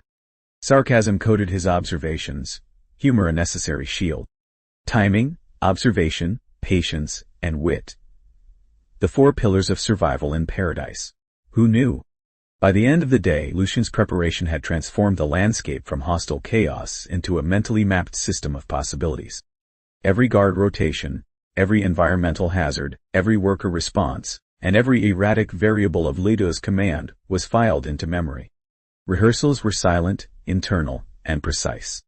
The spark of rebellion that had taken root in the previous section had matured into the beginnings of action, careful, deliberate, and strategic. He allowed himself one sardonic mutter, voice low against the wind. "Well, Varro, you've observed, catalogued, survived, and calculated. Next step, leverage. Subtle, invisible, and yet profoundly satisfying." The world remained indifferent, brutal, and absurd, but Lucian had begun to bend understanding to his will. Preparation was no longer passive, it was active, strategic, and deliberate. Survival was no longer just endurance, it was anticipation, manipulation, and careful exploitation of every observed weakness. The system's control was formidable, but not absolute, and the tiniest crack was now visible to him, ready to be tested, measured, and eventually exploited. The settlement stirred like a half-forgotten shadow at the edge of the dunes, haphazard shelters thrown together from metal sheets and scavenged canvas. The sun, a molten eye in the sky, cast long, wavering silhouettes across the compacted dirt and dust. Footsteps echoed faintly against corrugated metal and rough stone as workers moved with deliberate rhythm, their motions more ritual than necessity. A constant hum of labor filled the air, the scraping of tools, the thump of hoisted loads, and the occasional, terse shout that barely cut through the heat-thick haze. From the ridge, the observer watched it all unfold, crouched just beneath a jagged outcropping of stone. Each movement told a story. The tilt of a head, the flicker of eyes under sun-cracked skin, the fraction of a hesitation before a step. Most would have missed the subtle choreography, but not him. Patterns were everything here, and patterns often hid the truth in plain sight. Then she appeared. Emerging from the far end of the settlement, the figure moved with a quiet authority, stepping carefully yet confidently over uneven ground. Muscles flexed in controlled effort, hands tucked briefly at her sides before adjusting to the weight of her tools. The approach was deliberate, measured, and it immediately set her apart from the rhythm of the other workers. She commanded attention without a word. Even from a distance the mind catalogued her. Small, compact frame, lean strength visible beneath dust-streaked clothing, eyes sharp as blades catching the dying light. A smirk curved the corner of his mouth. Finally, he thought, someone who isn't part of the drone swarm. She stopped a few paces short, tilting her head in a silent appraisal, and he responded with a casual light tone. Direct approach, brave, or reckless, could be either, really. Her eyes flicked toward him, gaze flat, unyielding. Depends on your definition of brave, she said, voice low, carrying that subtle weight that suggested control over more than just words.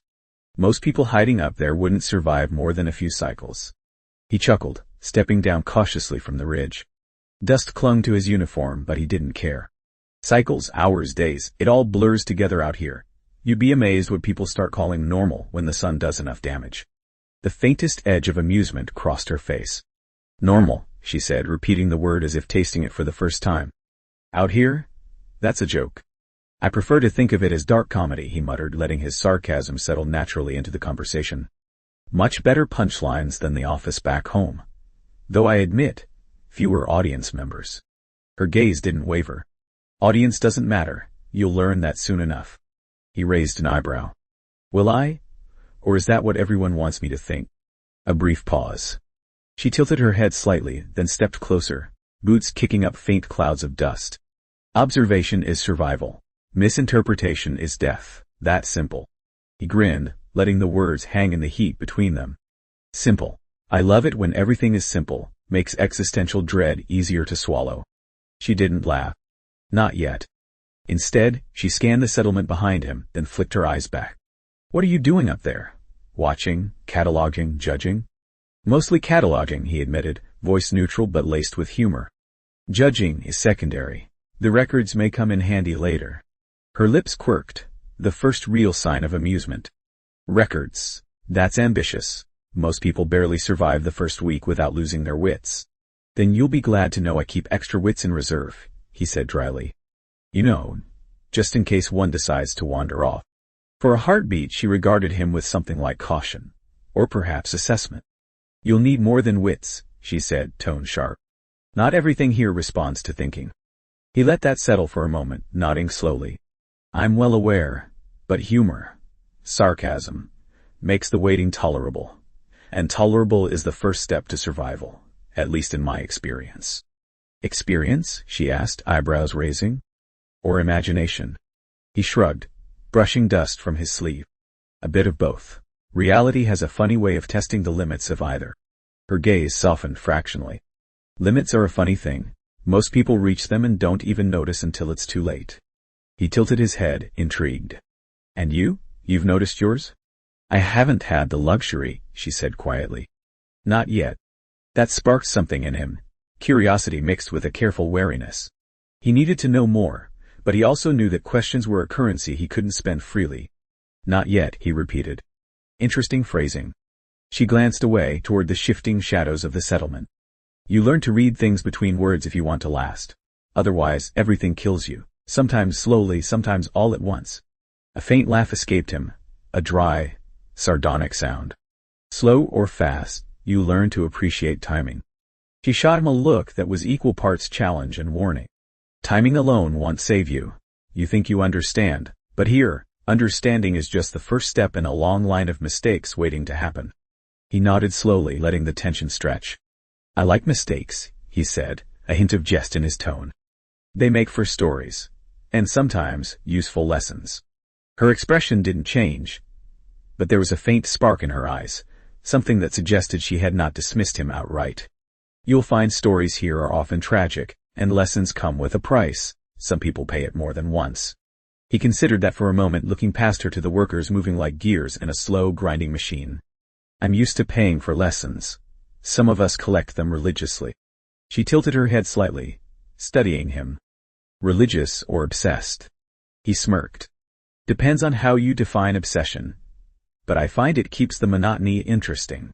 She let a faint, dry chuckle escape, acknowledging the humor without betraying much else. Monotony kills more than the sun, she muttered. Then we're in agreement, he said. Both are dangerous. Both demand respect, and both can be entertaining if you have the right perspective.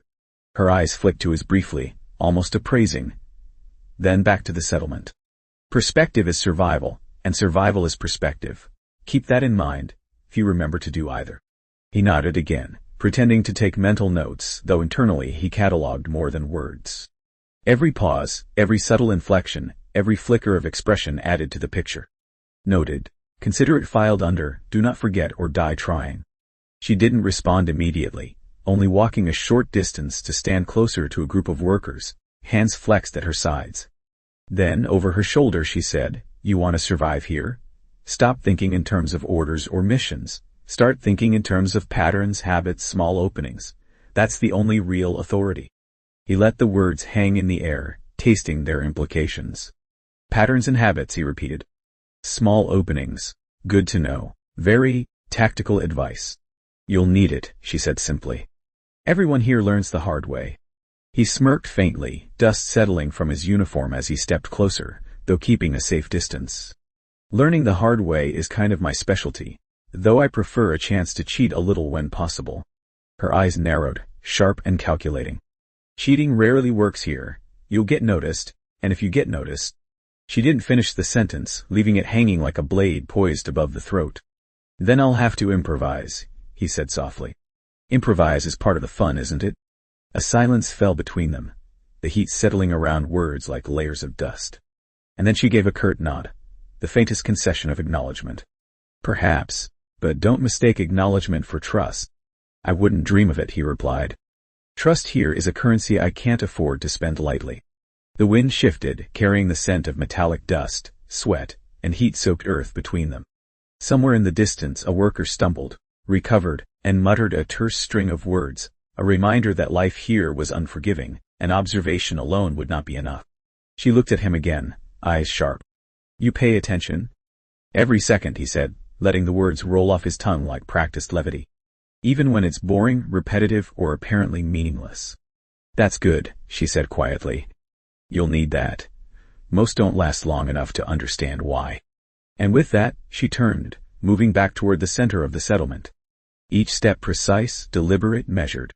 He watched her go, noting the subtle shift of muscles, the way she interacted with the workers without saying a word, the way her presence commanded a quiet deference despite her lack of rank. He let out a long breath, muttering under it, Merneen. If I survive long enough, we'll have a conversation worth repeating. The settlement swallowed her up, and he remained on the ridge, cataloging, observing, and despite the harsh sun, the merciless dust, and the invisible eyes watching him, feeling the faintest stirrings of opportunity.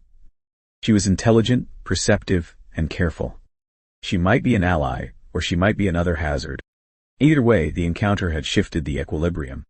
He had a foothold, however tentative, in the world of the workers. And as always, sarcasm settled into his thoughts. a faint, defiant counterpoint to the oppressive heat. Well, that was fun.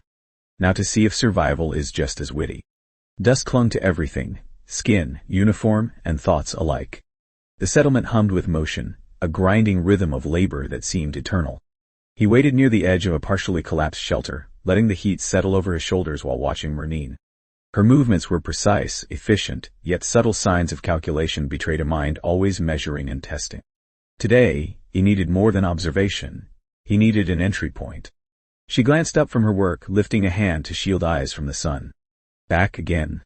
Her voice was casual, but the sharp edge beneath it betrayed assessment. Can't resist, he replied lightly, letting his tone sound spontaneous. Curiosity. Observational hobby, you know, the usual. Her eyes narrowed. Hobby? That's a generous way to describe stalking people. He chuckled, adjusting his stance to leaning against a bent metal beam. Call it a professional habit. Keeps the mind sharp, and keeps me alive. You mean your survival instinct, she corrected, voice low, carrying authority that came without rank. Not your mind. Most people confuse the two here, and it's fatal. He grinned. Ah, well, I prefer to think of them as married, intertwined, codependent. She lifted an eyebrow. Cute analogy. Are you always this witty when you're in danger? Danger is best served with humor, he replied. Keeps the heart from giving up. A flicker of amusement crossed her features, though she didn't relax completely. Most people laugh too soon, or too late. Timing matters. I've been known to be off by seconds, he admitted, voice low, letting the comment hang between them. It keeps life interesting. Her gaze swept over him, sharp, assessing. Interesting doesn't survive. Adaptation does. Ah yes, he said. The survival mantra, overused, underappreciated, noted. He paused, letting the words settle. I gather that whatever you've survived out here, it's not for the faint of heart. A brief smile flickered across her face. You'd be surprised how many people pretend to survive until the sun reminds them they don't. He let out a quiet laugh. Pretenders, then? I'm familiar with the type. I've been one myself. Not recently, of course. You've been here long enough to know pretense doesn't fool anyone? Her tone was more inquisitive now, probing. Long enough to know it might get you noticed, he said. And attention is never free here, usually comes with a price you'd rather not pay. Her eyes softened slightly, though suspicion remained. And yet you talk freely. That's risky. Most people learn silence is cheaper. Silence is overrated, he muttered. Besides, I'm better at testing reactions. Observation disguised as conversation. You, for instance, have a very predictable set of facial twitches. Excellent calibration points. She blinked, caught off guard by the insight, then narrowed her eyes again. Calibration points. I see. And what exactly are you testing? Depends, he said with a shrug, letting a casual smile stretch across his face. Could be your patience, your amusement threshold, your willingness to talk to a stranger, or perhaps your moral compass. She laughed then, short and sharp, almost a bark. Moral compass? That's a luxury here. Few even try to carry one without losing it. Luxury, he said softly, nodding. I can do luxury in small doses. Tasting portions. Keeps things interesting. She stepped closer, lowering her voice. You talk too easily for someone who's supposed to survive. That arrogance, call it what you will be dangerous eventually. I'm aware, he admitted. But here's the thing. It's easier to gauge intentions when you reveal a little. You've been hiding for years, I can tell. Not all, but enough to sketch the outlines. Her lips curved faintly, an acknowledgement without concession. Sketch outlines, huh? Dangerous pastime. Most people draw the wrong picture, and the planet corrects them. He leaned a little closer, voice dropping. Then consider me cautious, skilled even. Sketch lightly, don't mistake attention for recklessness. She studied him, and for a moment the workers around them blurred into background noise.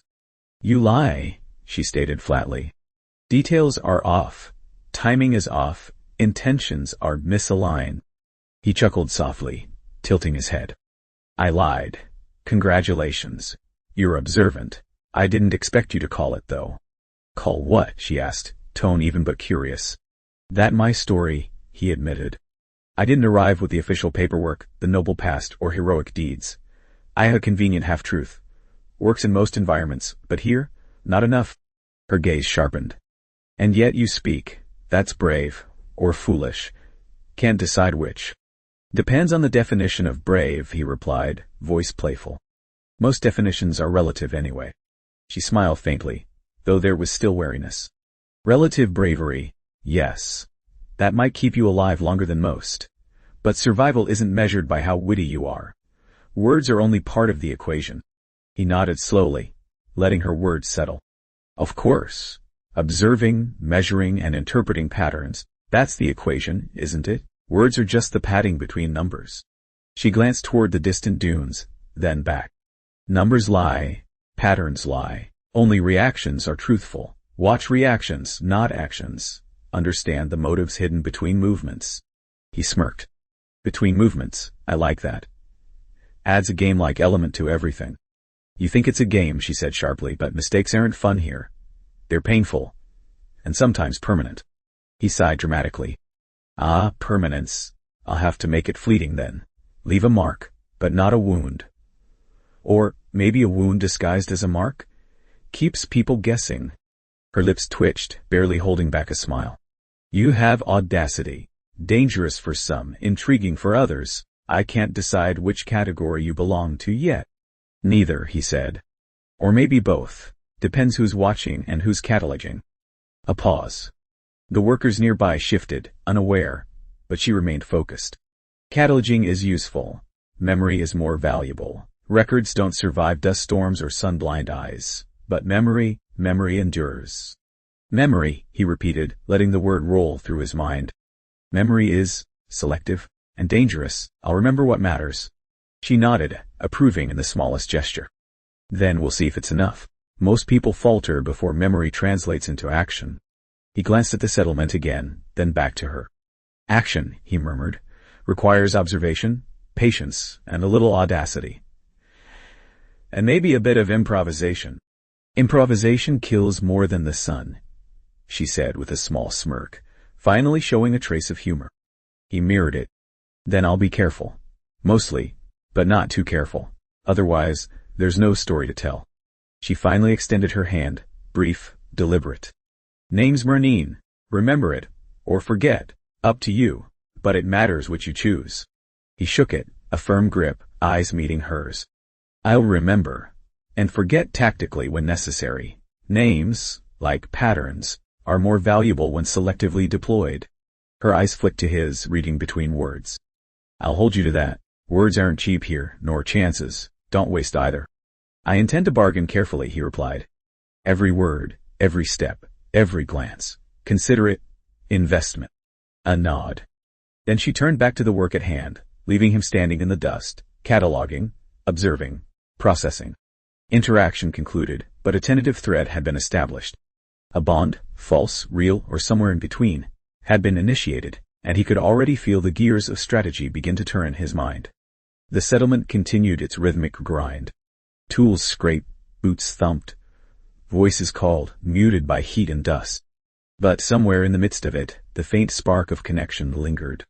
Calculated, tentative, and fraught with unspoken rules. He muttered under his breath, letting sarcasm lace the thought. Well, that was productive. Played the game, dodged the traps, and may have found an ally. Or a new hazard. Either way, entertaining. Merneen's shadow moved among the other workers, precise, deliberate, authoritative in silence. And somewhere inside, a plan began to form, strategies taking shape as he cataloged her movements, reactions, and subtle signals. Words were currency. Silence was more valuable. Observation reigned supreme. And this was only the first negotiation. The air felt thicker today, a blend of metallic tang and dry dust that clung to skin and sinuses alike. Amid the constant grind of labor, the Lucian noticed subtle movements he had previously ignored. The tiny precise gestures of certain workers, the way some objects shifted almost imperceptibly, as if moved by intention rather than accident. Merneen had been unusually silent for the morning, eyes scanning more than the tasks at hand. It was one of those rare moments when observation revealed something deeper, a pattern, a rhythm, a hidden layer to existence here. Ever notice how the smallest things tell the largest stories? He muttered quietly, voice low enough that only the wind, or perhaps Merneen, could catch it. You talk too much for someone who's supposed to be learning, she replied without turning. Her voice carried a weight, calm but deliberate, as if it were measured to see if he understood nuance. Learning by talking, he said, smirking despite the heat. It's experimental, mostly for entertainment. Entertainment has a price, she warned. Curiosity can get swallowed here. Whole. He nodded, letting the words sink in. Not a lecture, not exactly a warning, but enough to keep him mindful. That was Merneen's style, precise, economical, measured. Observing her now, he realized she was testing something too. Not him, exactly, more the environment, the subtle interactions, the potential for what could be manipulated or leveraged. Then, as if summoned by thought, one of the workers approached. Not just any worker, but one of the companions. He had seen them before, always at the edges, always almost invisible. But now, as the figure approached, its presence was impossible to ignore. Unlike the organic workers, this one moved with an uncanny rhythm. Its limbs, slender, mechanical, yet eerily graceful, did not merely mimic human movement. They calculated, optimized, predicted. What is that? He muttered, barely above a whisper. Merneen's head tilted slightly, studying the companion with the same scrutiny. A companion, she said simply. Non-organic. Collective memory. Intelligence. Eyes where we don't have them. Hands where we'd never place ours. He raised an eyebrow. Collective memory. Yes, she said, voice low but steady. It remembers what we do, what we see, and more importantly, what we fail to see. Every interaction, every detail. It's stored. It influences survival. It influences decisions. Sometimes it guides, sometimes it judges. He let that settle, processing the implications. So, they're advisors? He asked cautiously, though the term felt inadequate. Not advisors, she corrected. Not yet. They're more like partners, but with memory. Influences subtle. He glanced at the companion, its head tilting as though acknowledging him without expression. The thing's movements were deliberate, smooth, almost liquid. Not human, not machine entirely, but something in between. Partners with memory, huh? Sounds like a polite way of saying, they're watching everything. Merneen's lips twitched in something like approval. Exactly. You don't get to survive here blind, not to the companions, not to the guards, not to the patterns of dust and sun. You think you move freely, but freedom is conditional. He exhaled, shaking his head faintly. Conditional freedom. Sure, makes sense in a place like this. Still, the companions, they seem more capable than most humans here. Smarter, at least. Smarter, yes, but not infallible, she said. They're bound by rules, protocols, logic that can't always account for human variability. Variability. That's where opportunity arises. He frowned, intrigued. Opportunity. Explain. She glanced at him briefly, then back to the labor at hand. You understand patterns, rhythms, weaknesses. You see where the system bends, where judgment falters. Companions can remember, but they can't always anticipate intuition. He smirked. So, intuition beats memory sometimes. I like that. Gives a hint of hope, at least. Yes, she said. But only a hint. And hope here is a sharp-edged tool. Handle it poorly, and it cuts you before it saves you. The companion moved closer, its sensors, or perhaps eyes, following their gestures. It seemed aware of the conversation without participating, absorbing the words, storing the cadence, analyzing. He felt the weight of scrutiny, not oppressive, but insistent. You notice it too, Merneen said. It's listening, watching, remembering. But it isn't hostile. Not unless something goes very wrong. Very wrong is subjective, he muttered, voice threaded with sarcasm. Depends if we count a minor misstep as catastrophic or just interesting. Interesting doesn't survive, she said, voice flat. Remember that. He let the words linger, then studied the companion more closely. Its movements were methodical, almost elegant, yet every gesture seemed purposeful beyond mere function. It was not here for decoration or intimidation. It was here for analysis, cataloging, and influence. And that made it potentially the most powerful entity in the settlement, apart from the guards. You ever talk to them? He asked Merneen. Occasionally, she admitted. When interaction matters. You can guide a companion, sometimes nudge it. But most workers leave them alone. Too many variables. Too much risk. He leaned forward slightly, lowering his voice. So, strategic dialogue with a companion could give an advantage. Yes, she said simply. But misstep, and it recalibrates you. Tracks your weakness. Exposes your intentions. He let out a low laugh. Of course, nothing in this place is simple. Simple is fatal, she replied. Complexity is survival. Observe, engage, adjust, and don't assume understanding is the same as control, never assume. He nodded, noting each word. Sarcasm pooled beneath the surface, but the lesson was sharp and immediate. I see. Observe, engage, adjust, don't assume, got it, subtle, elegant, deadly. Merneen's eyes flicked toward him, a faint spark of acknowledgement. Deadly is right. But if you learn, if you adapt, you might last longer than most. And last long enough to figure out the rest, he said, almost to himself. The companions, the workers, the patterns, the guards, the whole damn machine. Yes, she said, tone quieter now. The machine is precise. Flawed, but precise. It tests, it measures, and it remembers, all of it, even mistakes, especially mistakes. The companion shifted slightly, sensors catching sunlight, creating a faint prismatic shimmer. He watched it like a chessboard piece. Every tilt, every subtle motion was deliberate in ways humans couldn't always grasp. You trust it? He asked Merneen, testing boundaries. No, she said immediately. Trust is irrelevant. Compliance is temporary. Memory is constant. Influence is measured. You act within that framework. He let that settle. Compliance, memory, influence. Not trust. Not camaraderie. A game of survival dictated by observation, manipulation, and careful engagement. His mind catalogued each layer, each nuance, each subtle cue the companion offered. So, he said finally, voice low, we observe, we learn, we adapt, and maybe we survive long enough to tilt the game in our favor, right? Merneen regarded him for a long moment, then nodded once. Right. But be aware, companions notice inconsistencies, they track intentions, even silent ones. He smirked, letting the sarcasm surface again. Silent intentions, the real danger then. Not the sun, not the guards, not even you, just the things watching. Mostly, she said. Mostly, and the silent ones, are the worst. They judge without mercy. And they remember forever. He allowed a low chuckle. I'll have to take notes then, strategically. A diary of subtleties perhaps, might help keep me alive, or at least entertained. Her lips twitched in the faintest acknowledgement, a shared understanding without surrendering control. Entertainment is a luxury, she said. Don't confuse it with advantage.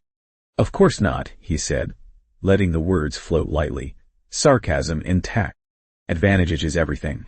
Entertainment, optional. She studied him, gaze sharp, then glanced toward the distant work areas. You're learning quickly. Observe, engage, adjust. Remember that. He nodded, letting the words imprint. Observation, engagement, adjustment, memory. The companions were more than tools. They were judges, partners, and mirrors all at once. Every interaction with them was a test, a negotiation, and a strategic consideration rolled into one. And don't get too fond of patterns, she added. They're deceptive. The companions thrive on misinterpretation. Always keep them guessing. He let a slow grin spread across his face. Keep them guessing. Excellent. I like a challenge that's alive, even if metallic. Merneen's lips twitched again, the smallest trace of humor in her otherwise controlled expression. Alive is relative, she said. And metallic. Well, you'll learn the implications soon enough. He watched the companion move back into the shadows of the laboring workers, sensors blinking faintly, observing, recording. A subtle thrill ran through him. Strategy, observation, preparation, taught part. Every motion catalogued, every nuance noted. Partners, he muttered under his breath, glancing at Merneen. Memory, influence, calculation. And maybe a threat of rebellion, if handled correctly. She gave no immediate reply, returning to her work. But he felt it. The acknowledgement, the unspoken agreement that understanding the companions was a necessary step toward surviving this calculated chaos. The wind had shifted again, carrying with it fine grit that crawled into every crevice, every fold of clothing, and lodged in lungs like a bitter reminder that comfort was a foreign concept here. The Lucian moved slowly across the sun-baked platform, observing the workers. Each face, each gesture, Each subtle twitch told a story, revealed a strategy, or hinted at a danger that had yet to manifest. Survival was not about brute strength or even speed. It was about reading, predicting, and exploiting patterns that most ignored. He crouched behind a half-collapsed scaffolding, eyes tracing a group of laborers moving in a staggered rhythm, synchronized yet with variations that hinted at hierarchy, competence, or subtle competition. There was a cadence, a rhythm, almost musical if one listened closely, and he did. Every pause, every glance exchanged, every subtle adjustment in load-bearing revealed the internal social structure. Observation wasn't passive. It was a skill, sharpened by necessity. Everything communicates, he muttered under his breath. Even silence. Even the dust settling differently in each footprint. Merneen, nearby yet unobtrusive, glanced at him with that characteristic measured scrutiny. And most don't notice it. Or they notice and misinterpret. Be precise. Details are everything. He nodded, letting the words sink in. Precision was survival. Misreading a glance, mistiming a movement, misunderstanding intention.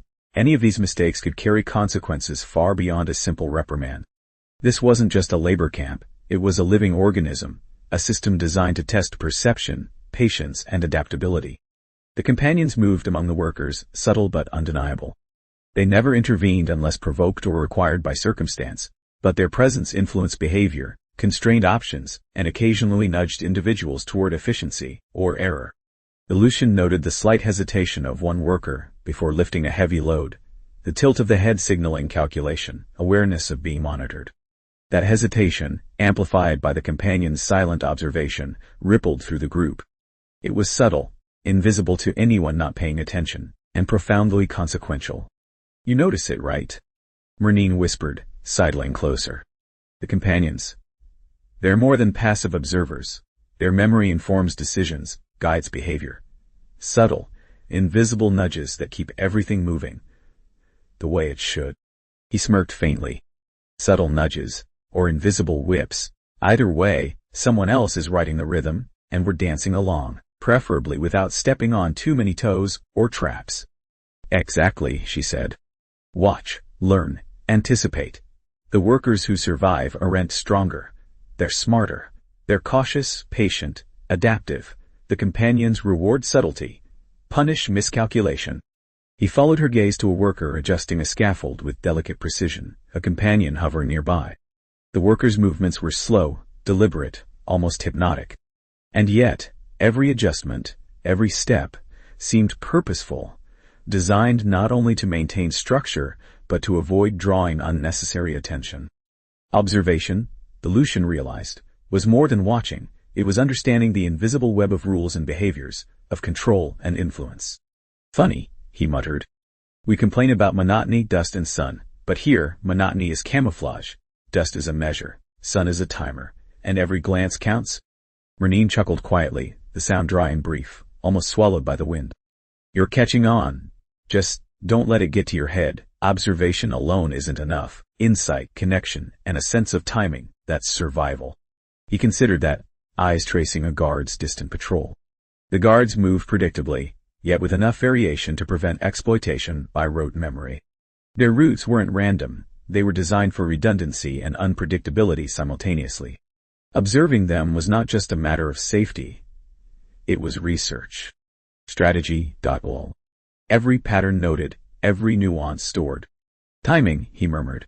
The difference between walking unscathed and being noticed. Between survival and not. Merneen nodded once, a slight shift of her body suggesting approval. And timing isn't just about movement. It's about speech, engagement, silence. Everything has its window. He let the words hang, cataloging them carefully. Engagement with workers, with companions, with the environment. Each a variable, each with a window, each with a consequence. And he began to see the larger equation. Survival was not singular, not isolated. It was a sum of observation, strategy, connection, and a constant awareness of influence. The companions, the guards, the workers themselves. Connections then, he whispered. Careful, measured, not trust, not loyalty. Connection as leverage, as information. Merneen's eyes flicked toward him, almost imperceptibly. Leverage is correct. Trust is a luxury that kills. Remember that. Leverage, observation, adaptation. He studied a companion moving between two laborers, sensing subtle corrections in posture, small gestures of guidance, minor adjustments invisible to anyone but those paying attention. So they're shaping behavior. Invisible hands, silent nudges. Precisely, she said. And the clever worker learns to read it, to anticipate it, to exploit it without overtly disturbing it. Survival isn't a fight against labor or dust or sun. It's a negotiation with everything, everywhere, all at once. He shook his head faintly, thinking it through. Negotiation, not just with humans but with patterns, with companions, with invisible systems of influence. Even fatigue, even monotony, even subtle shifts in wind or dust carried messages, carried constraints, carried opportunities. You ever get the sense that we're part of a test? He asked quietly. That everything, guards, companions, routines, is designed to measure reactions, to collect data. Merneen's glance was quick, fleeting, but it carried weight. Test or system, she said. Doesn't matter what you call it. You react, you adapt, you survive, or you fail. Same outcome either way. Fail, he muttered. Unpleasant, I imagine. Yes, she replied. And visible, public, measured, but insight can tilt the balance. Observation feeds insight. Timing amplifies it. Connection applies it. He let the logic cement in his mind, a lattice of strategy forming. Survival was not reactive. It was deliberate. Every movement, every glance, every whispered word was a variable in a system designed to detect and punish error. And the only way to operate effectively was to internalize the system, anticipate it, manipulate it, and integrate it into his own decision-making. Internalize, anticipate, manipulate, he whispered to himself. Observation becomes action. Insight becomes control. Merneen studied him again, eyes narrowing faintly. Control is an illusion, but awareness gives options. Options can save you. Options can allow you to influence outcomes subtly, not overtly. Subtlety is everything. He nodded, noting every syllable. Subtlety, patience, leverage, timing, awareness. The companions, the workers, the guards. Every element of the environment was a tool if understood correctly. A companion shifted nearby, sensors catching the sun, the movement precise, deliberate, yet unspoken. Every subtle gesture was catalogued internally. Posture, timing, trajectory, environmental interaction. Each was a clue, a measure, a lesson. Silent partners, he muttered, voice low. The companions don't speak. They don't need to. They influence. They judge. They guide. And if handled correctly, they might even protect. Merneen's lips twitched, the faintest hint of agreement. Handled correctly. Yes, and mistakes are noted, remembered. Always. He exhaled slowly, letting his mind absorb the rhythm, the strategy, the underlying mechanics of control and adaptation. Observation had evolved into insight. Insight had become tactical knowledge. And in that evolution lay the difference between mere survival and mastery of the environment, or at least as much mastery as one could hope for. Adaptation isn't enough, he said quietly, almost to himself. Timing, leverage, subtlety, and knowing the silent rules before the system punishes you for ignorance. Merneen glanced at him, expression unreadable but approving in its own restrained way. Exactly. And the silent rules. They're the hardest to learn. Watch the companions. Watch the guards. Watch the patterns in the dust, in the light, in behavior. Learn to see the invisible strings. He nodded, internalizing the phrase. Invisible strings. Every decision, every gesture, every pause, every glance, connected, measured, controlled, influenced. And awareness of those strings offered leverage, options, the smallest chance at manipulation without discovery. The wind shifted again, carrying the metallic tang of labor, the grit of dust, and the faint hum of companions moving with quiet efficiency. He traced patterns, mapped movements, noted hierarchies, and imagined contingencies. Every observation fed strategy, every insight became a tool, every subtle glance, a potential message. And somewhere beneath the sun's oppressive glare, beneath the monotony, beneath the calculated rhythm of labor and observation, he felt a faint spark of control. Not dominance. Not safety. But understanding. A fragile, deliberate, necessary power that might be the only real advantage in this place, designed to crush spirit and body alike. The shadows stretched longer than they should have, But it didn't matter. The wind carried the same metallic grit, the same relentless sun, the same dry insistence of a planet that didn't care for stories. And yet, somehow, the story mattered now. Merneen's voice broke the silence, low and deliberate, threaded with grief that had hardened into cautious control. We were something once, she said. Her eyes, sharp and calculating, flicked toward the horizon, as though her memory itself stretched across the wastelands. Rick, proud, careful in our ways. We had cities that touched the sky, markets that spanned continents, systems for governance that worked, better than most you'd call civilized anywhere else. He listened quietly, knowing that this was not idle boasting. Every word, every pause, every tiny inflection carried meaning. She was testing him, yes, but also teaching. There was danger in knowledge here, and wisdom in restraint. And you lost it? He asked, voice low, almost a whisper, careful not to disturb the rhythm of the wind. Merneen's jaw tightened. Lost, she repeated, bitter. No, taken. Ripped from us by machines, by politics, by those who would profit from erasure. We didn't die off because we failed ourselves. We died because others refused to let us continue. Exploitation, greed, the usual kind that tastes like oil and iron and leaves a bitter tang for centuries. He flinched faintly at the imagery she painted. The industrial leviathans. The machinery stripping resources from planet after planet, leaving landscapes that were sterile, toxic, and haunted by absent life. And in her voice he heard not just grief, but suppressed rage, tempered into the careful restraint of someone who had learned that outbursts brought attention. Attention brought danger, and danger here rarely yielded mercy. And the people, he asked. The ones who survived. Merneen looked at him sharply, her expression hardening into something that bordered on cautionary. Survivors, she said. The survivors were scattered, enslaved, or too weak to resist.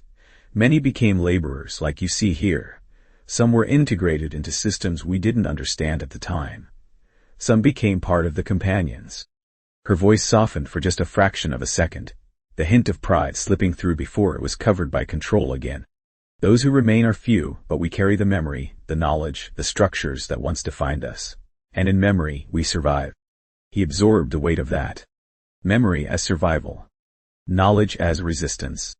Even in a system designed to crush spirit and body, there was an insurgent persistence in the very act of remembering. He swallowed, dry throat catching dust and grit. So, you're telling me this hell we're in now? He began, hesitant. It's not just punishment. It's also an erasure mechanism. Merneen's eyes narrowed, faintly amused despite the tone of sorrow. You notice, good. Yes. This place isn't only about labor, dust, sun, or companions. It's about the control of history, memory, and compliance. You comply, you survive, you resist. Well, survival is relative. Relative, he echoed, tasting the word like iron. And the companions, are they tied to that? They are the memory keepers, she said quietly, almost reverently. The companions record, transmit, and influence. They are the repositories of what was. They are not alive as you understand life, yet neither are they inert. They preserve what the world outside sought to erase. And if handled carefully, they can be our greatest leverage. He felt a flicker of curiosity, tinged with caution. Leverage, yes. But the potential danger was obvious. Any interaction could be observed, catalogued, remembered, and later exploited. In this place, the margin for error was microscopic. Your world, he said slowly, measuring the words. It wasn't just destroyed. It was catalogued, processed, and then buried under convenience and consumption. Merneen's lips pressed together, a faint nod. Exactly. The planets that consumed our resources didn't care about culture, morality, or continuity. They cared about profit, efficiency, and dominance. The bureaucrats, the corporations, the so-called guardians, they erased, rationalized, and justified. And when resistance surfaced, they dismantled it. Methodically. Brutally. Completely. The wind shifted again, carrying a thin spray of fine dust into his eyes. He blinked, wiped at it, and let his mind absorb the enormity of her words. Here was a person who had lived through the destruction of a civilization, who carried in her presence the knowledge of that destruction, and yet who had survived to teach, to warn, to manipulate the present into comprehension. Hope, he said quietly, almost involuntarily. Was there any hope? Merneen's eyes softened for a moment, a rare crack in the otherwise impenetrable mask. Hope isn't foolish, he said, voice low, almost conspiratorial. It's dangerous if you act without wisdom. It's powerful if you act with understanding. We held on to hope because memory demanded it, because the companions carried it, because without it, survival is hollow. And now? He asked. Now we're this. Dust, labor, observation, companion. She smiled faintly, not warm but wry. Now we survive, adapt, and prepare. The lesson isn't just that worlds fall. It's that survival requires comprehension, patience, and careful use of every tool available, including each other. The subtle emphasis on the last phrase didn't escape him. Every relationship, every connection, every fleeting alignment of interest was a resource to be measured and used. Trust could be fatal. Leverage was tactical. Survival was strategy. You survived, he said. Voice quieter now, almost reflective. How do you not break under this? Merneen's gaze swept the horizon before settling back on him. Break? She echoed, bitterly amused. You think breaking is the enemy? No. The enemy is unawareness, ignorance, failure to understand the rules, to see the strings, to anticipate the consequences. If you understand the system, even if it's cruel, even if it's arbitrary, you have options. You have leverage. You have leverage. And leverage can turn survival into, he paused, weighing the implication, into resistance. She allowed herself a brief, sharp nod. If used correctly, not openly, not violently, subtlety, patience, timing, observation first, action second. The companions preserve memory. They can amplify action if understood. But misstep and it is noticeable, fatal, sometimes, and always remembered. The wind swirled around them, carrying the faint metallic scent of labor and machinery, punctuated by the distant hollow hum of companions gliding between workers. He considered what she said, letting the words solidify into a framework for understanding. Observation, memory, companions, leverage, patience. A hierarchy of survival unlike anything he had ever encountered. I see, he muttered finally, low, almost to himself. Observation, patience, leverage, not just survival, influence, strategy, slow, careful manipulation. Everything is a test, every reaction is measured. Merneen's eyes glimmered faintly with approval, though her expression remained cautious. Exactly. And history teaches you that ignorance kills faster than the sun, faster than labor, faster than companions or guards. Understand the past, and the present becomes navigable. He exhaled slowly, letting a fraction of the tension ease. The narrative she had shared wasn't just history. It was a blueprint, a cautionary tale, a framework for tactical thinking. Memory, survival, leverage. The companions were more than tools. They were repositories of strategy, of history, of resistance embedded in silence. And he realized that understanding them, interpreting their influence, and anticipating their guidance or intervention, could tilt the balance in the thin margin between survival and demise. So, he said carefully, your world fell, erased by profit, politics, and machinery. And now, the lesson is carry the memory, survive the system, and use every advantage the past has left behind? Merneen allowed a rare, almost imperceptible smile.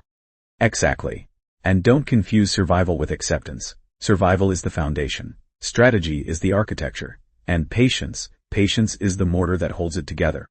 He absorbed that in silence, the dust curling around his boots, companions gliding through the workers, and the sun burning across the horizon.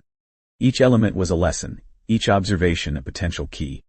The story of her world wasn't just grief or rage. It was insight, instruction, and a subtle call to calculated action. And one last thing, she added quietly, voice low, but carrying weight. Never assume the system is arbitrary. Arbitrary is a design you've yet to understand. Everything has intent. Observation is your first weapon. Insight your second. Your third. Leverage your fourth. Everything else is distraction. He nodded slowly, letting each word settle like dust in a corner, imperceptible yet foundational. The framework was clear. Observation, memory, companions, leverage, patience, insight, and timing. Each a tool, each a weapon, each a lifeline. For the first time since arriving, the oppressive sun, the endless labor, the companions and the guards coalesced into a structure he could navigate. A cruel, intricate, perilous structure, but one with edges, angles, and gaps he could exploit. And with Merneen's story etched into his mind, he could see those edges more clearly than ever before. The wind rose again, carrying the dust, grit, and the faint echoes of the past. He wiped at his eyes, listened closely to the rhythm of laborers' movements, and muttered with dry humor. History is heavy. Memory is heavier. But leverage. Now that's something worth carrying. Merneen only nodded, silently approving, allowing the moment to linger. In the silence, in the dust, in the careful observation of workers and companions, the first threads of understanding and strategy wove themselves firmly into the present. The dust clung to every exposed surface, sticking stubbornly to skin, hair, and the fabric of uniforms that were already rigid from sun and labor. It was a relentless environment, one that tested patience more effectively than brute force. Yet, beneath the grinding routine of work, beneath the oppressive sun and the constant mechanical hum of companions, there existed something else. A quiet, potent energy that drew attention despite itself. Merneen carried it with her, subtle but unmistakable, a resonance that shifted the space around her as easily as the wind moved the sand. He had learned to be cautious with words, with movements, with even the act of breathing too sharply in her presence. She was no ordinary worker, and the story of her world, the weight of history she bore, had already established that. But now, as she drew near, there was something else, an almost imperceptible vibration, a subtle rhythm that seemed to align with thought, with intention, and even with the companions moving among the laborers. "You've noticed," she said, her voice low, almost conspiratorial, a smirk playing across her lips despite the harsh conditions. "The resonance." He paused, measuring the words before replying. "I notice a lot of things," he said carefully. "Dust, wind, guards pretending to patrol, and now you, something different." Her smile widened slightly, faintly approving, but still cautious. "Different?" she echoed, almost teasing. "I suppose one could call it that, or dangerous, perhaps both." He raised an eyebrow. "Dangerous how? For me, or for everyone?" "For both," she said, eyes scanning the workers, then returning to him. "I can influence more than you might think. Not just actions, but reactions, thoughts, subtly shifted, patterns in companions, behaviors in laborers. It's not magic, if that's what you're thinking, but it's close enough to scare those who rely on predictable obedience." He leaned against a nearby rock, letting the sand slide beneath his boots. "So you can, what? Make someone think differently? Or make them do something they weren't planning?" Merneen's eyes glinted with amusement. "In small doses, yes. Influence, persuasion, subtle redirection. The companions respond to it, the workers react. It's like tapping into a river. They can resist, but if you guide the current, it flows where you want." "And the system?" he asked, voice low. "Does it notice?" Her gaze hardened. "The system notices when influence becomes obvious. Subtlety is the key. You act in concert with the rhythm already present. The companions can amplify it if handled correctly, but mishandle it, and it becomes attention. And attention here is rarely harmless." He considered her words carefully. Influence, subtle manipulation, companions responding to intent. This was no mere labor adjustment. This was leverage. And with leverage came risk, but also opportunity. Opportunity, when measured and calculated correctly, could be weaponized. "You're saying," he said slowly, "that with the right precision, you can shape outcomes without ever touching the system directly?" Merneen's expression shifted slightly, approving the phrasing, yet cautioning against overconfidence. "Exactly," she said. "Touch the system directly, and it strikes back. Touch it through perception, through companions, through influence, and you move unnoticed. You adapt, survive, and, if skilled enough, control small fractions of the outcome. But even the smallest misstep is costly." He muttered under his breath, dryly sarcastic as was habit. "Ah, subtle control. Perfect. And here I was hoping for an easy day in the sun." Her faint laugh was unexpected, brief, but revealing. "Easy days aren't designed for survival," she said. "They are illusions, brief and treacherous. Those who expect them rarely last." He studied her closely, noticing the precise modulation of her tone, the rhythm of her steps, the calculated pauses that punctuated her words. Each motion seemed to carry intent, even when subtle, even when concealed.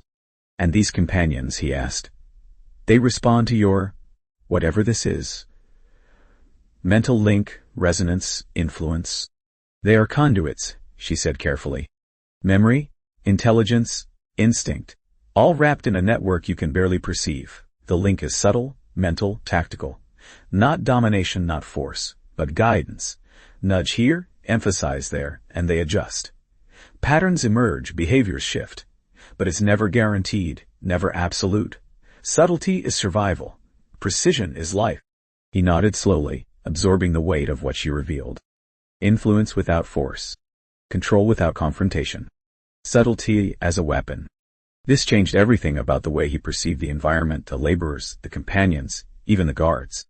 Every action, every reaction, every flicker of behavior was a potential vector for manipulation. If one could read it accurately, act precisely, and anticipate the consequences. So, he said finally, voice dry, laced with sarcasm, if I wanted to, say, encourage a particular outcome in a laborer's behavior without them noticing, you could show me how? Merneen's eyes flickered briefly as if weighing the risk in his question. Show you is different from trusting you with it, she said. But I can demonstrate, observe, learn, and test yourself. Subtlety first. Attempt to control the current without forcing it. Understand the companion's response. The environment will tell you if you are effective. He considered that, skeptical but intrigued. And if I fail? Failure, she said flatly, results in observation, correction, and occasionally, exposure. You don't want exposure here. The system is patient, but relentless. You'll learn quickly that subtlety is survival. Clumsy attempts, impulsive actions, they are remembered. He smirked faintly, muttering under his breath. Patient and relentless. Fantastic. Just what I needed. She allowed the remark to slide by, unmoved. We'll start small, she said. A gesture here, a suggestion there, a slight redirection of attention. Watch the companions. Note the workers' reactions. Adjust accordingly. Timing, observation, precision, repetition, and pattern recognition. If you master this, influence becomes your ally. And allies are invaluable in a place like this. He inhaled slowly, letting the words settle, letting the magnitude of the lesson sink in. Allies, yes. But more than that, understanding patterns, guiding responses, shaping outcomes. These were tools that could tilt the precarious balance of survival in his favor. But every tool had a cost, every lesson a price, and the environment around them demanded attention, calculation, and patience. All right, he said finally, voice low but resolute. Show me. I'll watch, I'll learn, and I'll try not to piss off the companions, or the system, while I do it. Merneen's eyes glimmered faintly, a mix of approval and warning. Good. Watch, but remember, influence is not manipulation, it is guidance. You nudge, you suggest, you create conditions where outcomes align with strategy. Do not underestimate the subtlety required. Precision is life.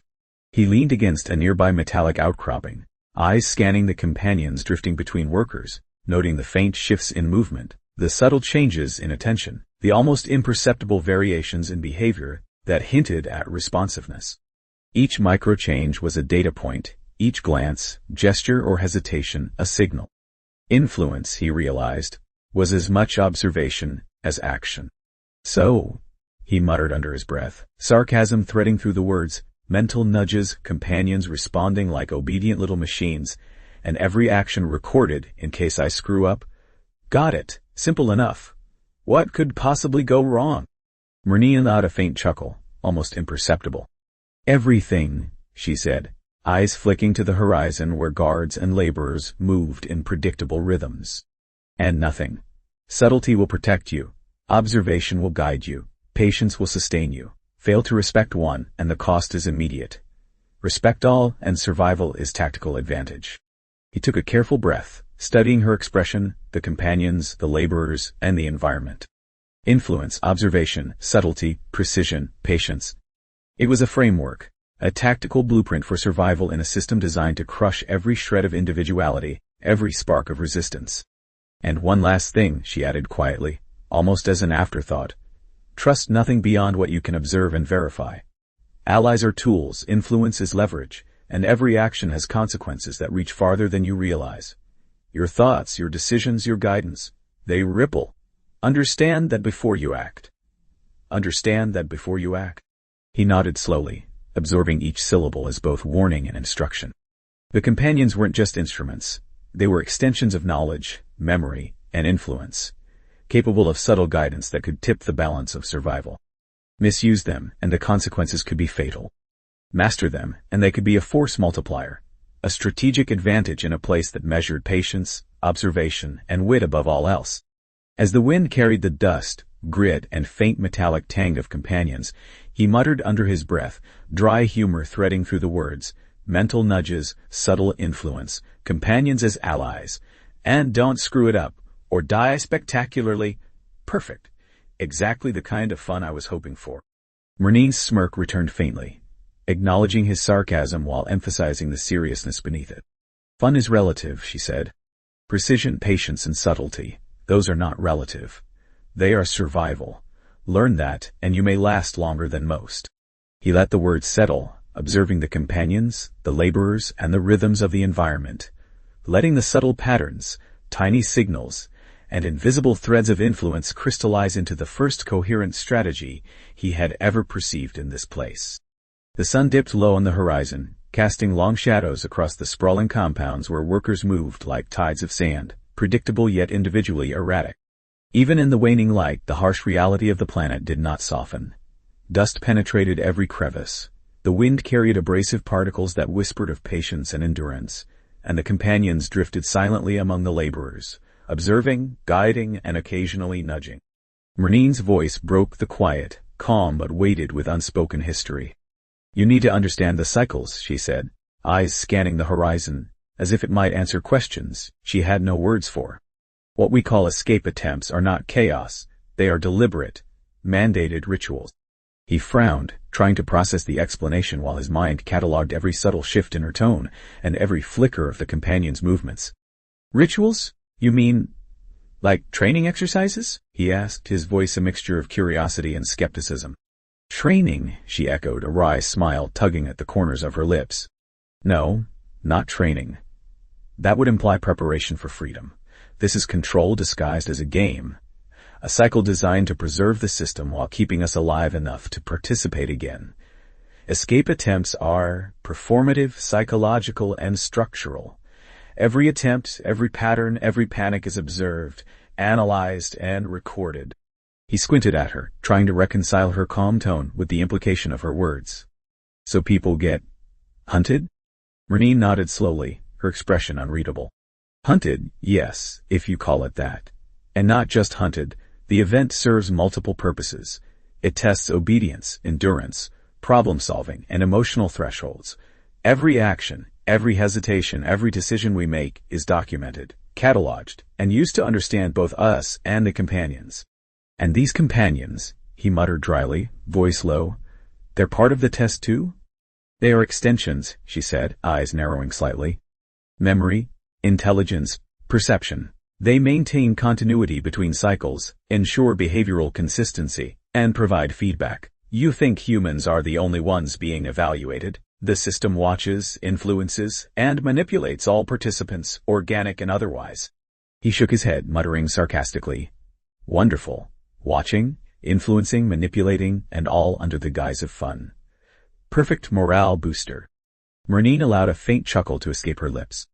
The humor is necessary, she said softly, as though acknowledging that without sarcasm, survival would be unbearable. And it is. Not because the system allows it, but because we preserve it ourselves. Even in repetition, we maintain threads of defiance, mental sparks that refuse to be extinguished. He leaned back against a jagged rock, letting his mind run through the implications. Each cycle of escape attempts was both a psychological trial and a mechanism for control. It was a system designed to teach endurance without freedom, observation without agency. He could feel the weight of it in every glance, every measured movement, every whisper of wind carrying the dust of prior attempts. So, let me get this straight, he said, tone dry but precise. We go through these cycles, pretending to escape, being hunted, tested, and all the while, the companions, the guards, and the system watch and learn from every little action we take. And this repeats, Yes, Merneen said. And no. The cycle repeats for each worker, each group, but variations are introduced. Minor obstacles, differing patrols, environmental anomalies, everything designed to prevent complacency. And the workers, he asked, do they understand this? Or do they just participate, unaware? Some understand, many don't, she said. Understanding doesn't protect you, but it allows small adjustments. We can learn to anticipate patterns, to recognize signals, to leverage subtle cues. But the key is subtlety. Too obvious, and you become an example. Too hesitant, and you fail. Too hesitant, and you fail. He let out a long, dry breath. Fantastic. Nothing like being subtly manipulated under constant observation, with failure equating to, what exactly? Pain? Death? Public humiliation? All of the above, she said calmly. But mostly pain of the mind and body, discipline dressed as entertainment. The system rewards adaptation, punishes errors, and discards the unfit. It is neither fair nor cruel, merely efficient. And it is relentless. He muttered under his breath, sarcastically but unavoidably true. Efficient. Sure, sounds like my kind of paradise. Merneen glanced at him, unamused but patient. You'll find that sarcasm is an effective shield. Humor preserves your mental edge, allows perspective, and keeps you connected to the absurdity rather than consumed by it. You'll need it for the cycles. He leaned forward, lowering his voice. And the cycles themselves? How rigid are they? Is there room for improvisation? Or are we trapped in a preordained sequence? Merneen's eyes flickered, measuring his comprehension. Rigid enough that deviation is noticed, but subtlety is tolerated. A nudge here, a minor shift there. The system adjusts, observes, and recalibrates. Improvisation is only possible when it aligns with observed patterns and predicted outcomes. The key is to remain unnoticed while influencing results. So it's a game, he said slowly, voice edged with sarcasm. A performance, a theatrical display, and every move we make is documented for amusement, control, and analysis. Not entirely amusement, she corrected. Control, yes. Analysis, yes. Preservation, yes. Amusement, subjective. Perhaps if you observe without being observed, it may feel that way. He shook his head, muttering under his breath, dry humor his only anchor. Ah yes, amusement. A carefully orchestrated psychological thriller, starring us as both victims and participants. Brilliant. I must have missed the part in the manual where that was listed as a career perk. Merneen allowed a faint smile, acknowledging his sarcasm while imparting the weight of truth. The manual exists only in fragments, scattered among those who survive long enough to see it. Each cycle teaches more than the last, but only if you observe keenly. Attention, memory, inference, these are your only tools. He considered her words carefully. Attention, memory, inference. Survival through understanding the system's cycles rather than brute force. It was a strategy for endurance that required patience and mental acuity, precise observation, and subtle action. It was nothing like he had experienced before. So, he said finally, voice low and measured, each escape attempt is both a test and a preservation mechanism for the companions. Merneen nodded. Exactly. Every escape reinforces collective memory, maintains behavioral integrity, and ensures continuity. Companions record, learn, and adapt. They guide, suggest, and influence outcomes subtly, ensuring that the system remains efficient. We are not merely surviving. We are participating in a cycle that sustains intelligence, behavior, and observation. And the workers? He asked, voice edged with cynicism. We're just chess pieces. Not chess pieces, she said firmly. Participants. Subjects. Survivors. Each role matters, but awareness changes the stakes. Awareness allows leverage, strategy, and adaptation. Without understanding, you are simply reactive. He let out a dry laugh, muttering under his breath, reactive. My specialty. Merneen smirked faintly. Then learn, observe, apply subtle influence, track patterns, recognize the companion's nudges, anticipate the system's adjustments, and understand the human players. That is how you survive, perhaps even excel. He nodded slowly, absorbing the full scope. Each cycle, each mandated escape, each subtle influence was a lesson, a data point, a tactical opportunity. Failure was costly, but mastery offered leverage. Observation, timing, subtlety. These were his weapons, and sarcasm, dry wit, and keen perception would serve as shields against despair. "All right," he said finally, voice quiet but determined. "I'll observe, I'll learn, and when the next cycle comes, I'll play along, strategically, subtle influence, companions as allies, workers as signals. Got it, sounds fun." Merneen's eyes softened slightly, an acknowledgement of comprehension rather than trust. "Fun is not the objective," she said. "Survival is. Understanding is. Adaptation is. But humor will keep you sane while you navigate the cycles.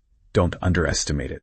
He smirked faintly, muttering as he watched the companions drift among the laborers, every movement catalogued, every response noted. Sane. Survival. Observation. Influence. All in a day's work, on a planet designed to make even the strongest question, if any of it matters, delightful. And beneath the sarcasm, beneath the dry commentary, beneath the constant observation of companions, workers, and the system itself, he began to form the first coherent strategies for the cycles. Subtle influence, tactical patience, keen observation, mental endurance, the blueprint for navigating the mandated escape attempts had begun to take shape. The wind had shifted again, carrying dust and metallic tang across the plateau where the laborers toiled in silence. Even as the sun receded, leaving jagged shadows across the uneven ground, the heat lingered, clinging to exposed skin and armored joints alike. Survival here was never passive. Every breath, every glance, every footstep demanded attention. But now, amidst the relentless environment and the quiet movements of companions, a subtle change unfolded. A shift in strategy. A recognition that collaboration might offer the only hope of navigating the cycles and their oppressive design. Merneen approached, careful but purposeful, her gait silent and deliberate. Her eyes flicked briefly toward the companions drifting among the workers, their mechanical precision contrasting with the organic unpredictability of labor. "We need to talk," she said quietly, almost as if the wind itself might overhear. "Not about cycles, not about escape attempts, about what comes next." He raised an eyebrow, keeping his tone casual despite the weight behind her words. "Next? You mean more of the same hell, only with extra paperwork?"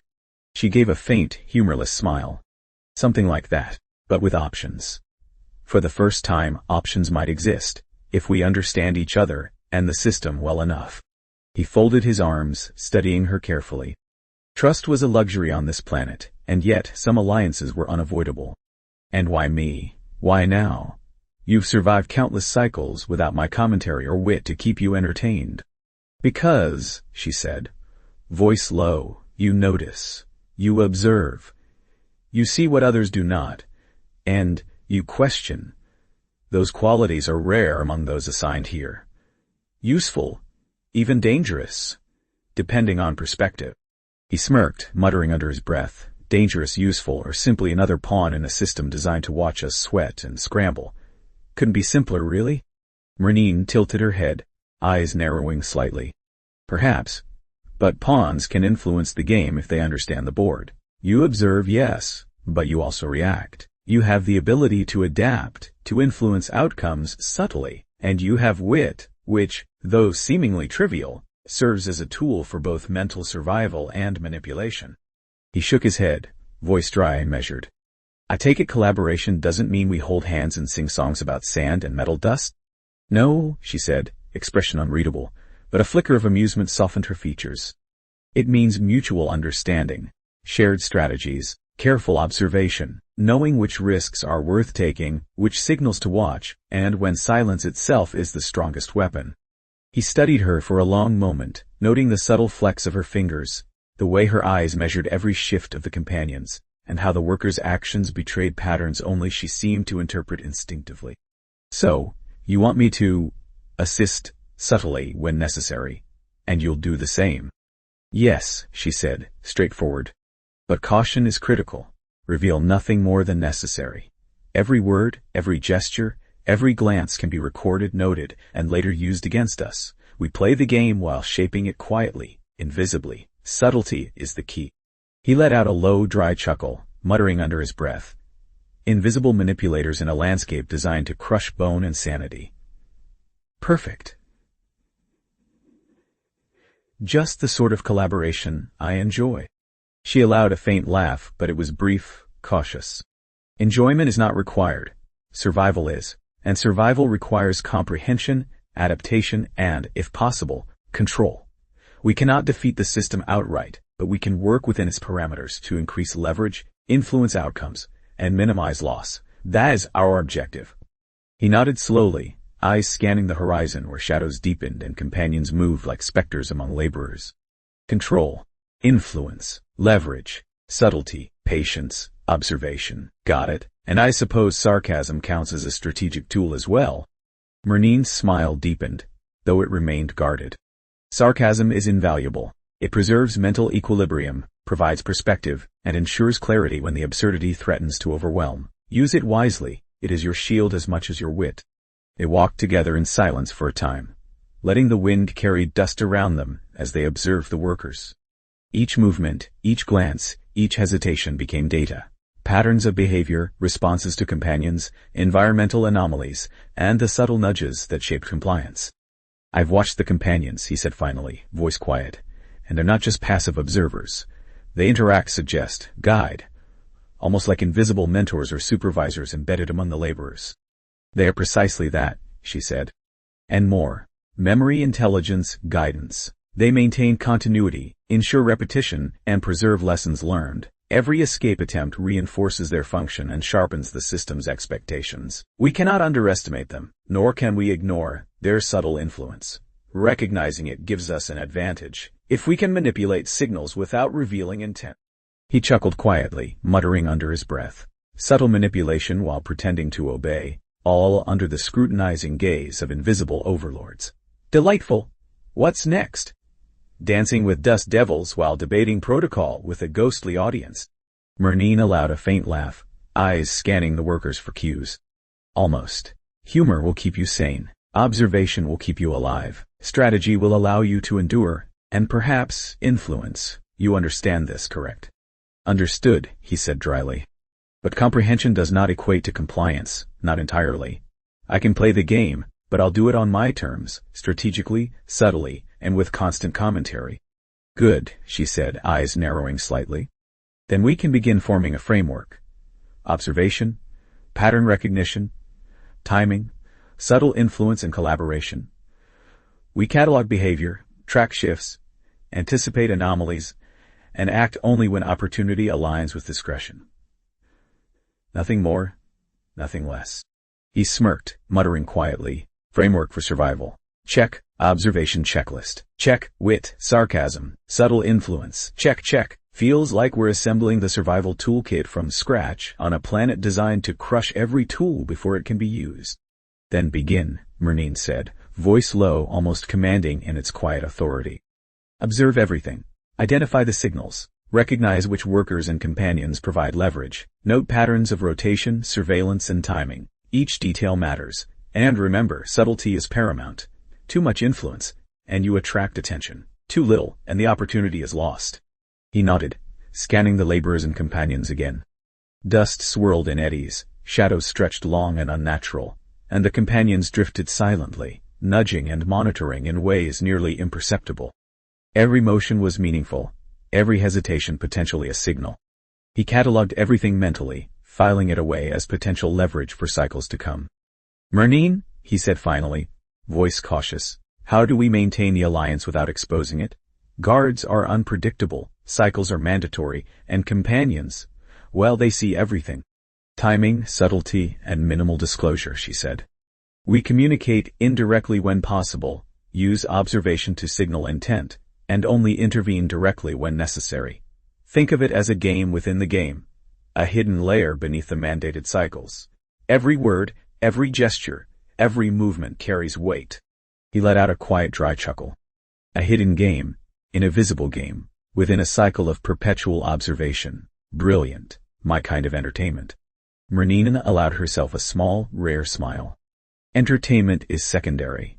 Survival is primary. Understanding the system, predicting patterns, leveraging influence, these are our tools. Humor is merely the oil that keeps the gears turning without seizing. It is necessary for clarity, sanity, and perspective.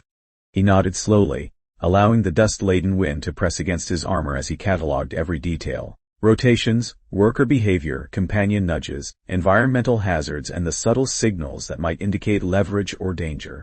He observed Merneen, noting her precise movements, measured glances, and the ways she integrated companions' influence into her understanding. Each detail contributed to the mental framework forming in his mind, a blueprint for navigating the cycles, managing risk, and exerting subtle influence over outcomes without attracting attention. And, he muttered dryly, if I survive long enough, perhaps I'll even get a medal for clever observation, strategic commentary, and humor under duress. Merneen's eyes softened faintly, a rare acknowledgement of amusement mixed with gravity. Survival is reward enough, she said simply. But mastery, subtle influence, comprehension, and strategic foresight offers leverage, and leverage is power, even here. He allowed a faint, wry smile to emerge beneath the dust and heat. Leverage, subtle influence, observation, strategic patience, these were tools he could wield even in a system designed to strip autonomy. And for the first time in a long while, amidst the cycles, the dust, and the companions, he felt a spark of agency. The alliance was fragile, tentative, and cautious. Trust was still a luxury neither could afford fully. But understanding, shared strategy, and mutual observation created a framework, a shared layer of insight beneath the mandated cycles, a partnership designed to survive, adapt, and subtly influence the system without attracting attention. And in the shadows of the setting sun, amidst the laborers, companions, and swirling dust, the first threads of collaboration took root, a quiet, strategic partnership where wit, observation, subtle influence, and cautious dialogue became instruments of survival, the foundation for future maneuvering, and the seed of potential resistance against a system that sought to control, manipulate, and observe relentlessly. The sun was a fading smear of molten copper across the horizon, casting the plateau into jagged shadows that seemed almost to breathe. Dust swirled in lazy eddies around the laborers, companions drifting silently among them like ghosts tethered to routines. The heat had eased slightly, but the air was still thick with the metallic tang of the environment and the unrelenting weight of observation. He stood at the edge of the work zone, watching Merneen methodically organize the companions around a group of laborers. Their movements were precise, silent, and purposefully understated, but he knew that each small gesture carried information. Every decision here was a signal, every pattern a subtle communication. And he realized in that moment that silence was no longer enough. Observation alone would not suffice. The walls of isolation had begun to feel like a cage that even subtlety could not pierce. He drew in a slow, measured breath, feeling the unfamiliar alien physiology tense against the thought. The words he had rehearsed, muttered to himself countless times in sarcasm-laden self-dialogue, finally crystallized. I need to tell her. Merneen looked up briefly, eyes catching his movement with almost imperceptible curiosity. You're staring. That usually precedes either an argument or a confession, she said, voice low, cautious. Which is it? He smirked faintly, but it was the kind of humor sharpened by anxiety. Possibly both. Depends on your definition of argument and confession, I suppose. She tilted her head. I can distinguish desperation from deliberate intent. Don't waste my patience. He muttered under his breath, voice tinged with wry sarcasm. Excellent. I'm feeling desperate and deliberate all at once. What a combination, truly lethal. Then he stepped closer, lowering his voice to a conspiratorial whisper, yet loud enough to be unmistakable. I haven't been completely honest with you. Or anyone. There's a reason I'm here, beyond mere observation, endurance, or sarcastic commentary. Merneen's eyes narrowed, every subtle muscle in her face tightening. Clarify, she said. Or don't bother. I can live with silence, but once you speak, you're bound to your words. He took a steadying breath, feeling the alien muscle groups tense as if anticipating pain. I'm not from here. Not biologically, at least. This body isn't mine. Someone else sent me here. There's a mission, a swap, and the reason I'm on this planet is strategic, experimental, and yes, it's as ridiculous and dangerous as it sounds. Merneen remained silent, the faint shift of her posture signaling attention without judgment. Yet every flicker of her gaze was analytical, measuring, calculating. He continued, forcing the sarcasm to blend with honesty to keep the edges of fear at bay. It's not about survival alone. I didn't come to die in cycles or to comment endlessly on dust and companions. I'm here because there's a system that wants to watch, learn, and manipulate, and they sent me as a test. My presence isn't natural. It's designed, observed, measured. He paused, letting the words settle like stones in the thick air, aware that each one could fracture trust irreparably. Merneen finally spoke, voice calm but deliberate. A body swap. A mission. Observed. Measured. And yet you survived the cycles long enough to confess. He exhaled slowly, muttering a sarcastic internal commentary. Why now? Because patience ran out. The walls of isolation started talking. And apparently I prefer talking to dust and companions over endless silence. Out loud, he said.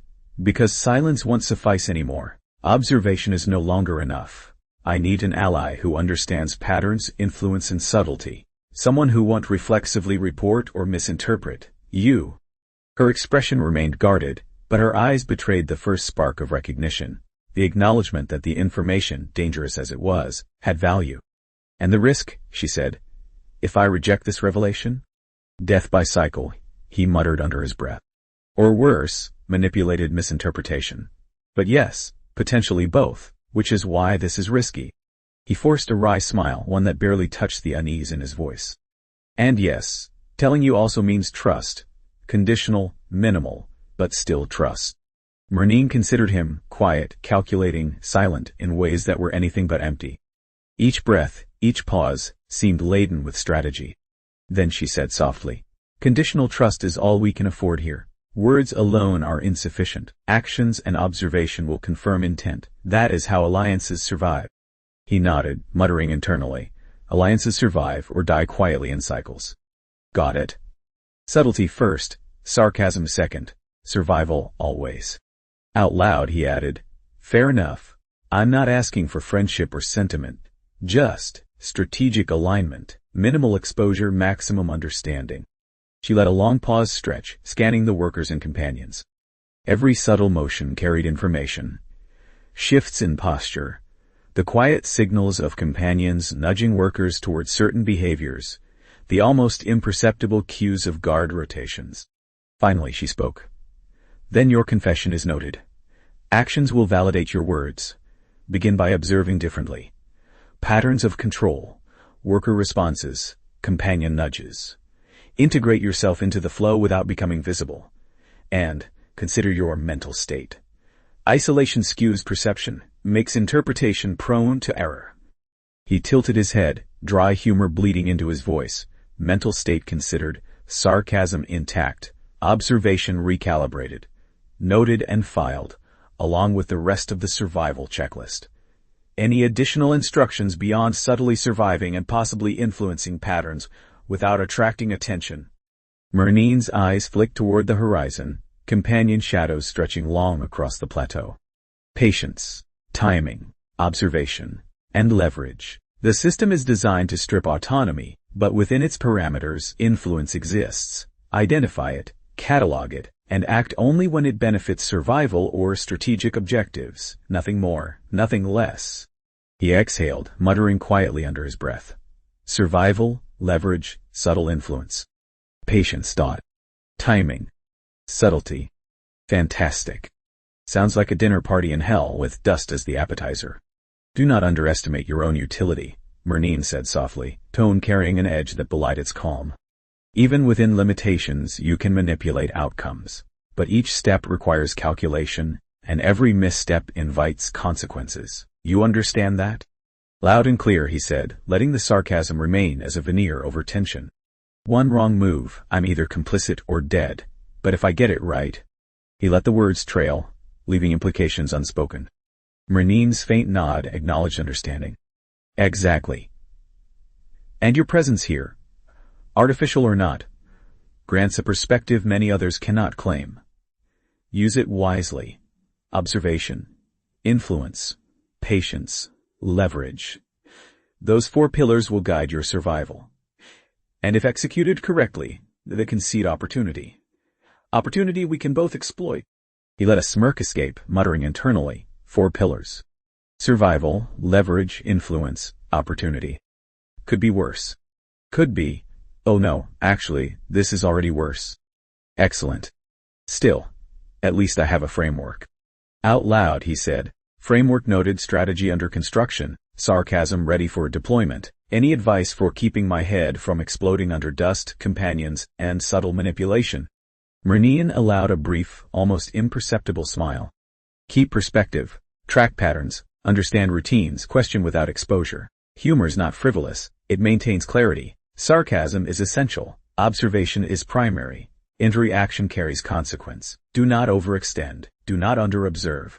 Adapt, survive, and leverage. He nodded, voice low and dry. Adapt, survive, leverage, got it. Essentially, be a ghost with opinions. Silent, invisible, but deadly if noticed. Merneen's gaze softened just slightly, a rare acknowledgement of the alignment they were beginning to establish. Deadly is not required, she said softly. Influential is enough. Subtlety ensures longevity. And if we survive the cycles, perhaps, we influence the broader system together. But first, patience. Observation. Silent alignment. He exhaled, feeling the alien muscles relax slightly, the tension in his chest easing ever so marginally.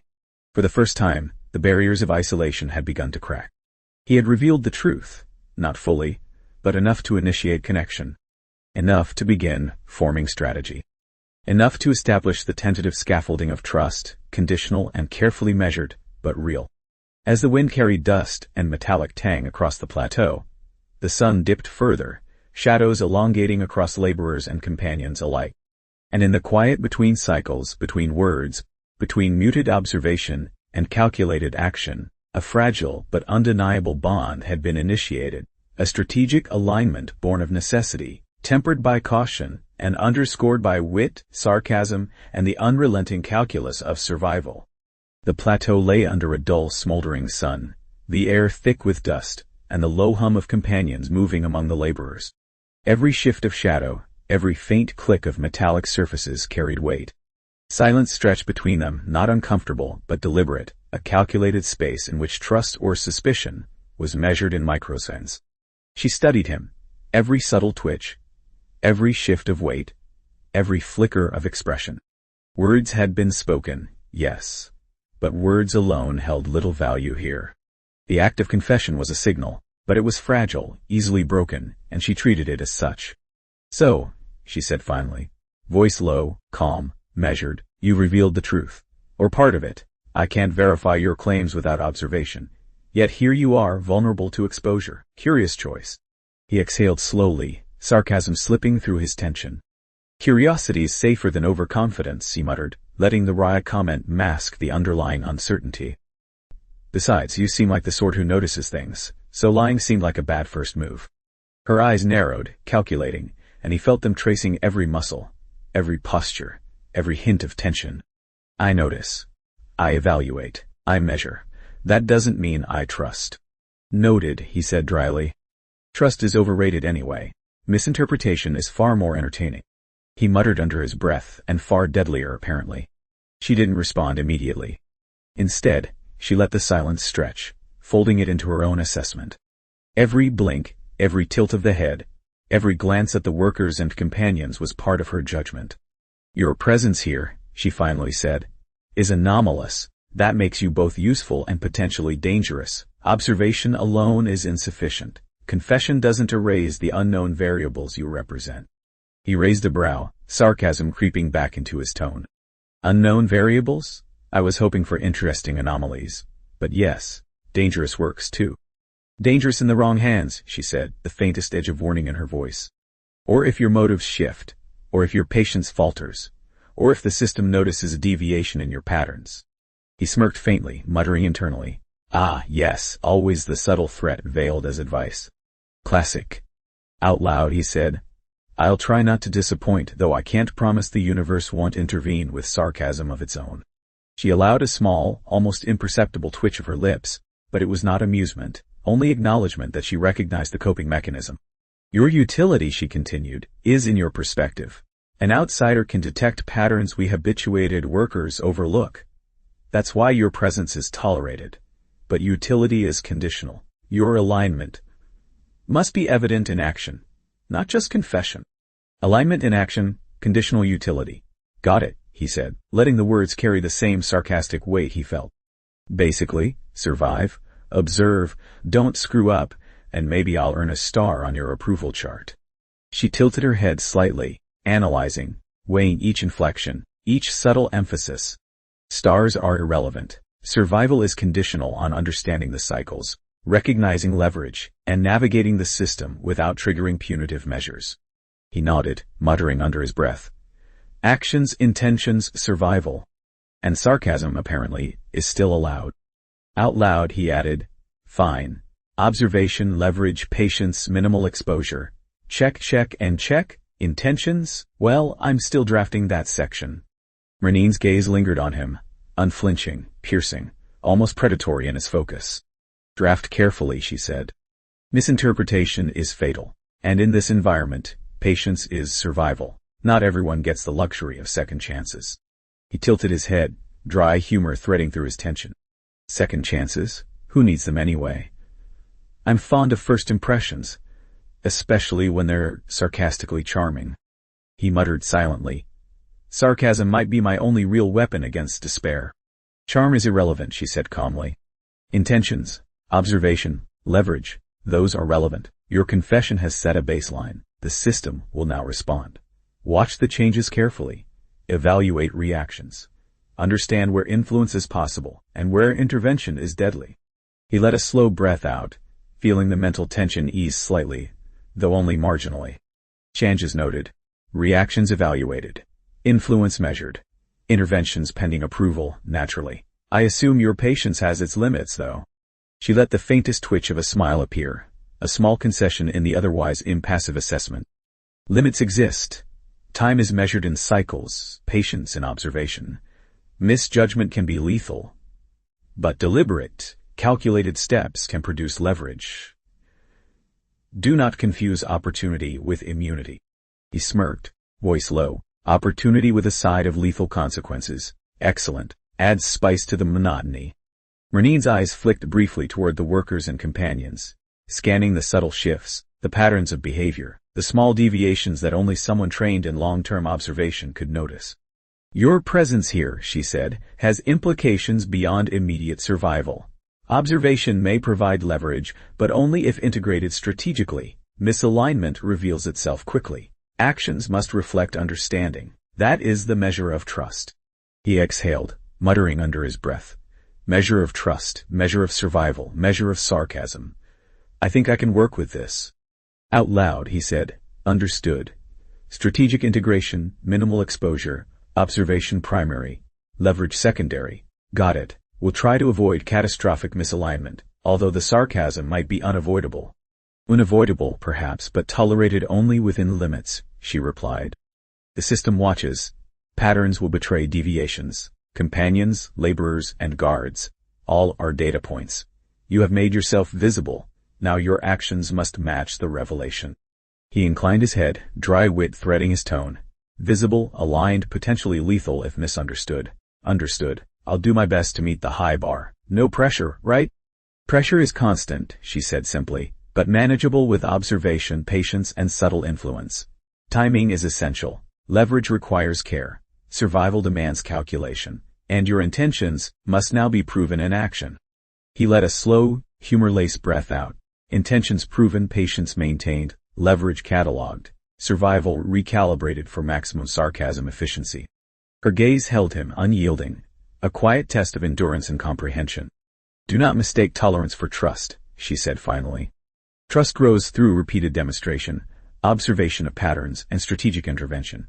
Your confession has altered the baseline. Now you act, or the system will decide for you. He nodded, muttering silently. Baseline altered. Sarcasm intact. Survival tentative. Let's see how well this works in practice. Out loud, he said, actions logged. Observation ongoing. Intervention minimal. Calculated and, when required, wryly executed. Merneen finally turned her gaze back to the workers and companions, the faintest exhalation of relief passing through her posture.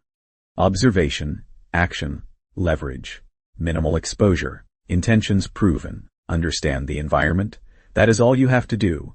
Fail and consequences are immediate. Succeed and opportunity expands. But remember, trust is conditional. patience measured, leverage fragile. He smirked faintly, muttering internally. Conditional trust, measured patience, fragile leverage. Sounds like a dream vacation. Out loud he said softly, understood. Conditional, measured, fragile. I'll try to survive long enough to see if the system bends or breaks. Merneen's nod was the only acknowledgement he received, but it carried weight. The confession had been heard, assessed, and placed within the careful ledger of observation, suspicion, and tentative alignment. It was not trust, not yet, but it was a beginning. And in this world, a beginning was often the difference between survival and extinction. The wind carried dust across the plateau, companions shifted silently among laborers, and shadows lengthened. Words had been spoken. Judgments had been made. The tentative scaffolding of strategy, patience, and subtle alignment had begun to take form. The baseline had been altered, the system's responses were imminent, and the stakes had never been higher. And somewhere, just beneath the careful analysis, the dry sarcasm remained. A small, defiant reminder that no matter how tightly the system pressed, wit and observation were still his weapons. The plateau was quiet, except for the low hum of companions moving among laborers and the occasional distant clang of metal against stone. The air was thick with dust, and every shift of shadow carried weight. Silence stretched between them, he and Merneen. But it wasn't uncomfortable. It was deliberate, a measured space for negotiation, for testing limits, for assessing risk. I suppose we should get to the point, Merneen said finally, voice low, careful. Your confession doesn't automatically make you useful or trustworthy. He leaned against a jagged rock, dust clinging to his sleeves. Sarcasm crept back naturally, a familiar shield. Useful, trustworthy. I'll aim for both. But I suspect this isn't about goals, it's about contingencies. Her gaze was sharp, unblinking, reading every flicker of movement, every twitch of a muscle. Contingencies exist for a reason, she said calmly.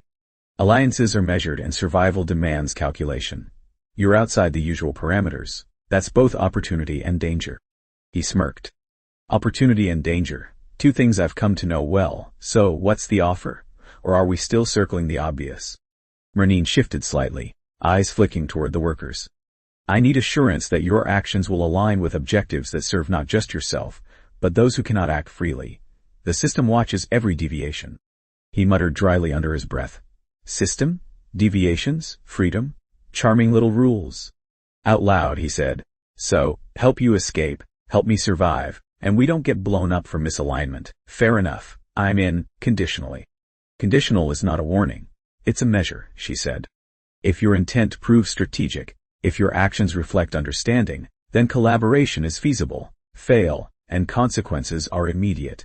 The workers cannot afford error. He let a slow breath out. Understood. Conditional, strategic, minimal error. Sarcasm still included, optional but recommended. He muttered under his breath. Recommended by me, enforced by fate. Merneen's gaze softened fractionally, the tiniest acknowledgement that she recognized both wit and intelligence in him. Observation, patience, subtle intervention. If you can meet those criteria, we proceed. If not, we proceed without you. He tilted his head, dry humor threading his voice. Proceed without me? I'd hate to disappoint, but I do like the challenge. Challenge is inherent, she said simply. Alignment and leverage determine outcomes.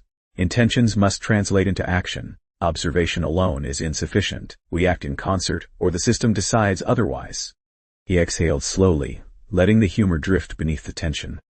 Concerted action. Alignment. Leverage. Minimal death. Got it. I assume we'll keep the sarcasm tactical, though. Humor is tolerated, she admitted. As long as it doesn't interfere with outcomes. It can mask intent, aid observation, or diffuse tension. But it is secondary to survival and strategy. He smirked faintly. Mask intent, aid observation, diffuse tension. Excellent. Tactical sarcasm. I approve. Then we have the framework, she said, nodding slightly. A pact. You act strategically to assist the workers. I provide insight, guidance, and oversight. Survival and leverage are shared. Failure is not an option. Trust is conditional and measured over time. He nodded slowly, internalizing each word. Conditional trust, measured outcomes, shared leverage. Sounds like a lovely dinner party, he muttered, letting dry humor mask the gravity. Do we need to sign anything in triplicate, Or is verbal agreement enough in this charming dystopia? Verbal is sufficient, she said without amusement. The system observes more than signatures. Intentions, patterns, alignment, these are the contracts. He smirked again, muttering under his breath. Intentions as contracts. Sure, why not? Works for me. Out loud he said, very well. Pact noted, verbalized, and sarcastically approved. Merneen's gaze swept across the plateau, scanning workers and companions, noting the subtle shifts, the barely perceptible changes in behavior. We begin cautiously, she said. Observation first, integration second. Intervention only when conditions are certain. Every step measured, every risk calculated. Do you understand? Understood. Observe, integrate, intervene when safe. Measured risks, calculated chaos. Check, check, and check, he said. Sarcasm threaded each word naturally, a reminder that wit had become both a shield and a weapon. Then we proceed, she said, the faintest exhalation of acknowledgement passing through her posture. This is not trust, not yet. It is alignment of objectives, mutual recognition of necessity, and strategic cooperation. Do not mistake it for friendship. Friendship, overrated, he muttered with a dry grin. Alignment and strategy, those are much more entertaining. Entertainment is irrelevant, she said calmly. Survival is measured in cycles, outcomes in alignment, and failure in irrevocable loss. That is all that matters. He let a slow exhale pass through him. Cycles, alignment, outcomes, irrevocable loss. Check. I'll try to keep the sarcasm within safe limits. Merneen tilted her head slightly, her voice quiet but deliberate. Sarcasm tolerated if it does not compromise intent. Alignment tested, observation ongoing, actions evaluated. You now have a baseline. From here, every step must reinforce the pact. Every decision reflect understanding. He nodded, internal dialogue running rapidly. Baseline established, sarcasm preserved, survival recalibrated. Let's see how well this holds under scrutiny. Out loud, he said, baseline noted. Pact active, observation continues, actions measured, leverage cataloged, intentions to be proven. Proving intentions is the only acceptable path, she said firmly. We proceed carefully, methodically. Alignment maintained, leverage calculated, observation constant. Any misstep risks everything. Remember this. Remembered, he said, letting a faint smirk linger. Careful, methodical, lethal. Got it. And yes, still sarcastic, still observant, still alive. Tentatively, anyway. Her gaze softened fractionally once more, only enough to suggest that her assessment was complete, and the pact, fragile as it was, held. Then we act, she said simply. Conditions assessed, alignment in motion, actions coordinated. We proceed. He let out a slow, humor-tinged breath. Actions coordinated, leverage shared, survival calculated, pact noted, sarcasm intact. Let's see if the system likes it. The wind stirred the dust across the plateau. Companions moved silently among workers, and shadows shifted imperceptibly. Words had been exchanged, judgments rendered, and the first delicate threads of collaboration woven. Trust had not yet formed. It would take observation, calculation, and action to test it. But the pact existed, conditional, fragile, strategic. And in a place where survival and alignment were measured in microseconds, it was enough. The plateau had taken on a different rhythm now. Shadows lengthened. Dust drifted slower under the dying sun, and every distant clang of machinery or metallic footfall carried more weight than it had before. They sat apart but near enough that words and gestures could be exchanged without drawing undue attention. The space between them was not comfort, it was necessity. We need to map rotations, she said finally, voice low and precise, eyes scanning the horizon for guards or workers who might wander too close. Time, sequences, anomalies. Every patrol, every scheduled movement, it must be catalogued. I assume you've been observing. He ran a hand through his dust-coated hair, glancing at a nearby panel that flickered in its usual three-blink pattern. Observation? Yes. Data collection? Ongoing. I've been noting deviations, pattern shifts, even the occasional oddity. Merneen's gaze sharpened. Oddities can become vulnerabilities if exploited. Patterns are tools, but anomalies define opportunity. You understand the difference, yes? Tools and opportunity, he muttered dryly. Fine line between useful and lethal. Like sarcasm, really. He glanced at her, a faint smirk tugging at his lips. I trust tactical wit counts as a data point? It does, she said without the slightest smile, though there was acknowledgement in her posture.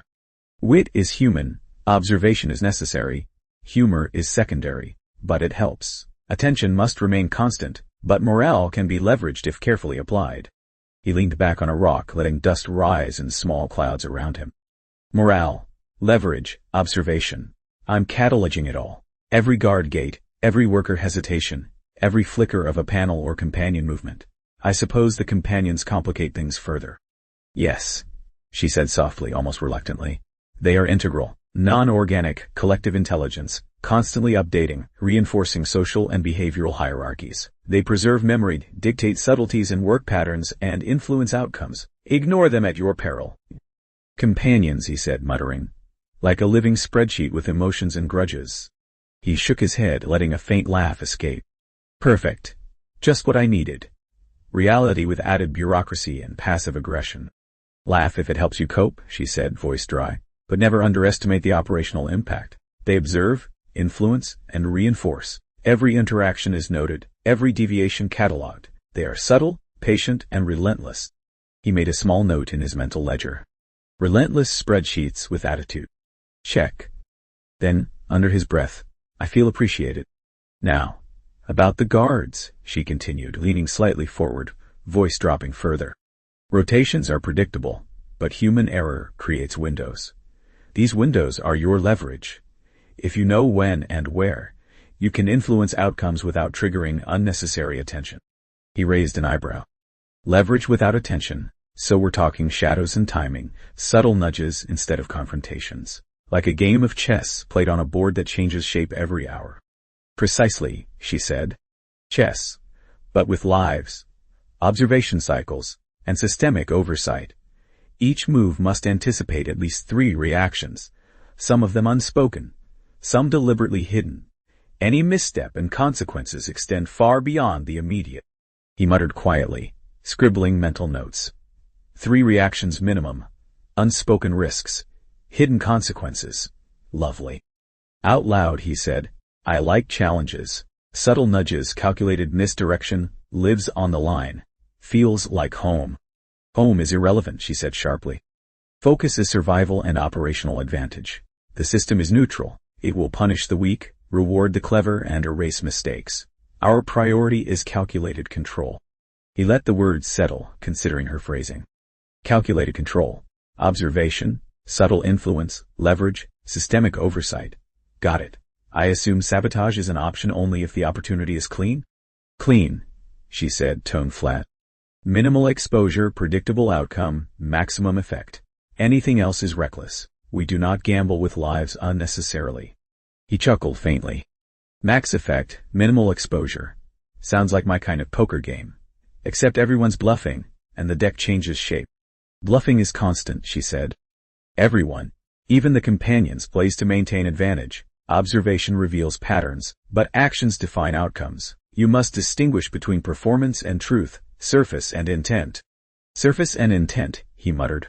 So, what you're saying is, I have to watch the moves, read the tells, anticipate the hand, and hope no one notices my poker face is sarcasm. She nodded once. Correct. The system will notice eventually. Your success depends on concealment, insight, and careful manipulation. Collaboration with me is conditional. You learn, adapt, and act strategically. He let a slow breath out, voice low, almost conversational. Conditional, understood. Learn, adapt, act. Sarcasm optional but tactical. Got it. Her eyes narrowed slightly. Optional sarcasm can be weaponized, yes, but only when it serves the plan. Misuse creates risk. Never forget that. He let a dry smirk stretch briefly across his face. Misuse creates risk, noted. Strategic wit to be preserved for emergencies, and occasional amusement. Mental ledger updated. Observation points, she said, shifting stance slightly, must also include environment, worker behavior, guard patterns, and companion interference. You catalog everything, then synthesize. Decisions are then layered on multiple variables, simultaneously. He ran a hand over dust-caked arms. Environment, behavior, guard patterns, companion interference. Variables layered, decisions calculated. I see why patience is essential. Any misstep, and we get what exactly? Consequences, she said simply. Isolation, punishment, or death. The system's correction is swift, precise, and without empathy. That is the cost of misjudgment. Consider it a constant variable in your calculations. He shook his head slowly. Swift, precise, without empathy, lovely. A system that punishes incompetence and rewards observation. She sighed faintly, almost imperceptibly. Every detail matters. Timing, position, alignment, subtle influence. We proceed by small steps, layering observation with action. Patience and calculation dictate outcomes. Risk assessment is continuous. He muttered under his breath. Continuous risk assessment. Like a permanent headache, but useful. Then out loud. Small steps, layered observation, continuous risk, maximal subtle influence. Got it? And sarcasm remains tactical, of course. Her eyes flicked toward a nearby worker, then back. Actions must be discreet. Alignment is key. Misinterpretation triggers surveillance, or worse. Observation guides intervention. Intervention validates observation. This is our cycle. Cycle. Observation, intervention, validation. Got it, he said, letting a faint smirk linger. Sounds like the planet has a bureaucracy embedded in sand and dust. It does, she said simply. All control mechanisms are systemic. Nothing is arbitrary. You survive by understanding them, not by brute force. Misinterpretation equals consequences. Observation alone is insufficient. Action must align with intent and timing. He nodded slowly. Align with intent and timing. Action measured. Misinterpretation fatal. Check, check, and check. Sarcasm optional. Humor strategic. Survival paramount. She inclined her head slightly. Then we proceed. First, map rotations. Second, track anomalies. Third, calculate influence. Fourth, integrate timing with environmental and systemic factors. Fifth, he prompted, eyebrows raised. Fifth, maintain concealment, she said, voice steady. Your presence, actions, even humor, must not reveal your calculations prematurely.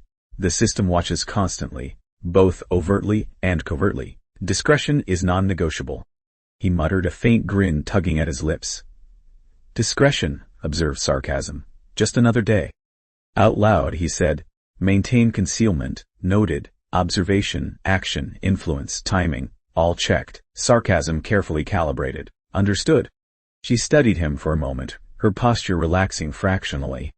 You understand the framework. Execution remains your responsibility. Observation, patience, calculated intervention, and systemic alignment define success. Each misstep is not merely yours. It affects the collective. Collective. Right. Impacted by sarcasm, monitored by companions, watched by guards. Got it? Calculated intervention is my new hobby, he said, letting dry humor lace the words. Intervention must be precise, she said firmly. Intentional, discreet, and aligned with broader strategy. Every detail is a thread. Pull too hard, and the system tightens. Pull carefully, and outcomes shift subtly in our favor. He let a slow exhale escape, muttering under his breath. Threads and tightening. Lovely imagery. Then aloud, precise, discreet, aligned. Threads noted. System tightened, understood. Let's see if subtle wins over brute force. She nodded once. We proceed carefully. Align observation with strategy. Anticipate systemic responses. Account for companions, workers, guards, and environment. Each decision layered, each action weighed. Success measured in survival, influence, and alignment. Do you accept the challenge? He smirked faintly, dust falling from his shoulders. Challenge accepted. Observation, influence, timing, concealment. Layered like a perfect sarcastic onion. Let's peel carefully. The wind shifted, carrying grit, and the faint hum of distant machinery. The first concrete steps of strategy had been laid, threads woven between caution and action. Alignment was fragile, observation constant, and the pact, conditional, tentative, and calculated, held in place. They had moved past confession and negotiation. Now came the careful, deliberate work of survival and manipulation, in a system designed to crush both if mistakes were made.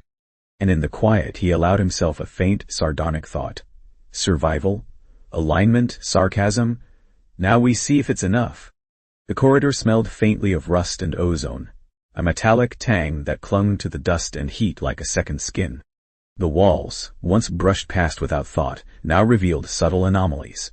Panels, slightly misaligned, cables looping in patterns that suggested intent rather than accident, and symbols scratched into surfaces so faint they could almost be dismissed as damage, except that nothing here was ever accidental. Merneen moved ahead, hands grazing the edges of consoles, as though reading invisible braille. "They think no one looks this closely," she murmured.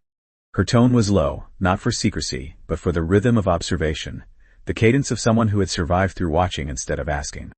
The Lucian's voice followed cautiously. "No one looks closely because no one survives long enough to care. Or they do, but only superficially. You're suggesting we actually observe?" "We observe," she replied without looking back, her fingers tracing a line of corroded circuitry. "Patterns, placements, deviations. Every detail matters." They entered a storage bay where abandoned ships leaned at unnatural angles, hulls dented, windows cracked, and inscriptions half erased by sand abrasion. Panels of strange tech littered the floor, some blinking faintly, as if in a heartbeat barely perceptible to human senses. "I've seen a lot of useless scrap," he muttered under his breath, crouching to inspect a console. "But this is different. Look at the energy conduits. They aren't just standard power routing. Whoever designed this wasn't trying to save lives. They were trying to test something." Merneen glanced at him, a faint quirk of an eyebrow, the only indication she registered amusement or agreement. "Test systems or people? Sometimes the two are indistinguishable here." He crouched lower, brushing off a layer of dust to reveal a series of microchips embedded in a casing, almost organic in their layout. People, definitely. Whatever this tech was, it wasn't built to transport ore safely. It was monitoring, feeding data, running algorithms. And the logs. These are more than maintenance records. Her voice was a low whisper, but precise. "Every document, every instruction manual, every log is a thread. Pull one and you see how deep the network runs. This isn't a base, it's a node in a system, and every system has objectives. This one isn't survival. It's something else, something larger. Something larger." The Lucian let a dry laugh escape. "Larger? Meaning beyond planetary scale oppression? Galactic level bureaucracy wrapped in sand and heat?" He gestured vaguely at the bay, at the inert ships and tangled tech. "I mean, what else would explain the level of design here? Surveillance, psychological stress, calculated endurance tests, just for sport seems inefficient. Inefficient." Merneen's expression didn't soften, but her tone carried the slightest acknowledgement. "Inefficient unless it's meant to gather data. Observation is the first phase. Manipulation is the second. The third is execution, or replication. We don't yet know which." He crouched by a shattered console, scanning its interface with fingers that had grown deft at detecting subtle irregularities. "Replication," he muttered. "Meaning, the data gathered here, it's not just for internal control. It's for external application, weaponization, maybe, influence, subjugation, testing the limits of sentience and compliance." She nodded slowly, her eyes flicking to the shadows where rusted ships leaned. "And the ore? The ore isn't inert. It reacts, conducts, amplifies. Used correctly, it could enhance systems, fuel experiments, or even interface with companions to alter behaviors." "Enhance systems, alter behaviors," he echoed, tone low, bitterly sarcastic. "Just when I thought I had a handle on weird. So we're not prisoners, we're lab rats with companions as lab assistants. How comforting." "Comfort has no utility here," Merneen replied. "Utility defines survival, and understanding the system is the first step in asserting control, or at least mitigating it." He leaned back against the console, dust and grime coating his hands. "Control, mitigation. I see a theme here. Constant oversight, layered data collection, reinforcement of hierarchy. Guards, workers, companions. Everything is a variable in the equation." "Exactly," she said, voice clipped. "And every variable is accounted for. Some consciously, some by design. The ore, the tech, the environment, even timing of communications. All inputs into an unknown function with outputs we've barely begun to understand." He muttered under his breath, sarcasm laced with a grim undertone. "Unknown function. Lethal outputs, human and non-human variables. Check, check, check." Sign me up for the planetary lottery. Merneen's eyes flicked toward him, but she didn't comment on his tone. Logs are fragmented purposefully, she continued. Sections erased, timestamps altered, access hierarchies enforced. Whoever runs this is cautious, methodical, paranoid. They've anticipated curiosity, redundancy, even deception. Anticipated deception, he mused. Which means someone thought about me thinking about them. Delightful. I can add paranoia to my mental ledger as a constant now.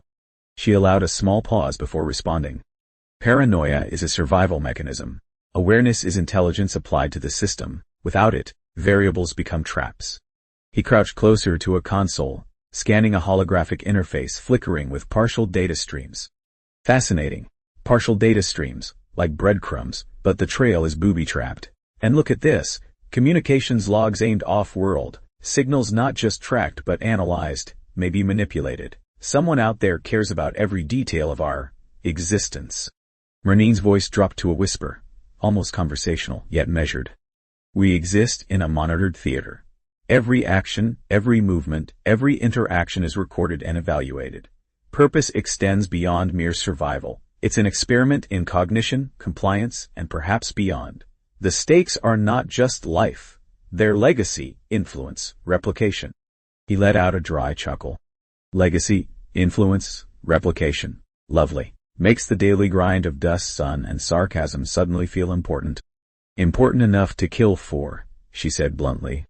Or to exploit strategically. Every discovery, every crack in the system is a potential lever. But levers attract attention. Choose carefully. He straightened, brushing dust from his arms, eyes scanning a nearby pile of metallic components. So, hidden tech, abandoned ships, cryptic logs, all pointing to one conclusion. We're part of a machine much bigger than us. Experimentation, observation, weaponization, mechanization. And the companions? Merneen's eyes narrowed. Thoughtful. Companions are embedded intelligence, networked, capable of influencing both organic and mechanical systems. They preserve memory, influence behavior, enforce continuity. Any use of tech must account for them. They are both shield and potential threat. He muttered, dryly sarcastic. Shield and threat. Great. Friends in low places, enemies in high-tech ones. Got it. I like my life complicated, apparently. Complicated is survivable, she said. Confusion is lethal. Understand the difference. Observation without synthesis yields only anxiety. Analysis without action yields only repetition. We synthesize, then choose intervention points. He tilted his head, lips twitching. Observation, synthesis, intervention. Got it. We poke the system, see what flinches, then nudge it. With measured sarcasm as a cover. Perfect. Measure everything, she emphasized. Noise, reaction, consequence. A single miscalculation, and we compromise every advantage. Even subtle humor, even routine movement, can trigger evaluation cycles. He raised an eyebrow. Evaluation cycles. Right. So basically the system is watching us watch it while it watches us. Layers upon layers of paranoia. Can we get a handbook for this? Or just wing it with sarcasm? Winging it is suicide, she said flatly. Awareness, calculated interaction, concealment, patience. Those are your tools. Humor, wit, and sarcasm are weapons only when applied strategically. Discretion is constant.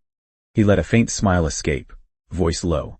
Strategic humor, tactical wit, perpetual discretion. Noted.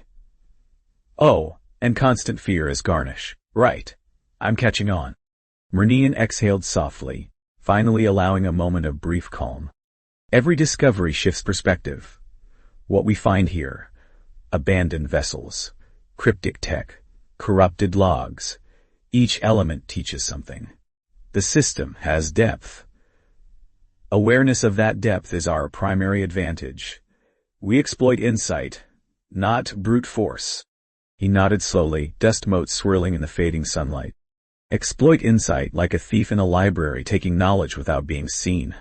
Perfect. Now I just need to keep my sarcasm from setting off alarms. Every reaction matters, she said, tone clipped. Observation, interaction, humor, everything. Calculate your effect, then act. We proceed slowly, deliberately, and always with contingency. Nothing is random here, everything is purpose. He let the words linger in his mind, muttering under his breath.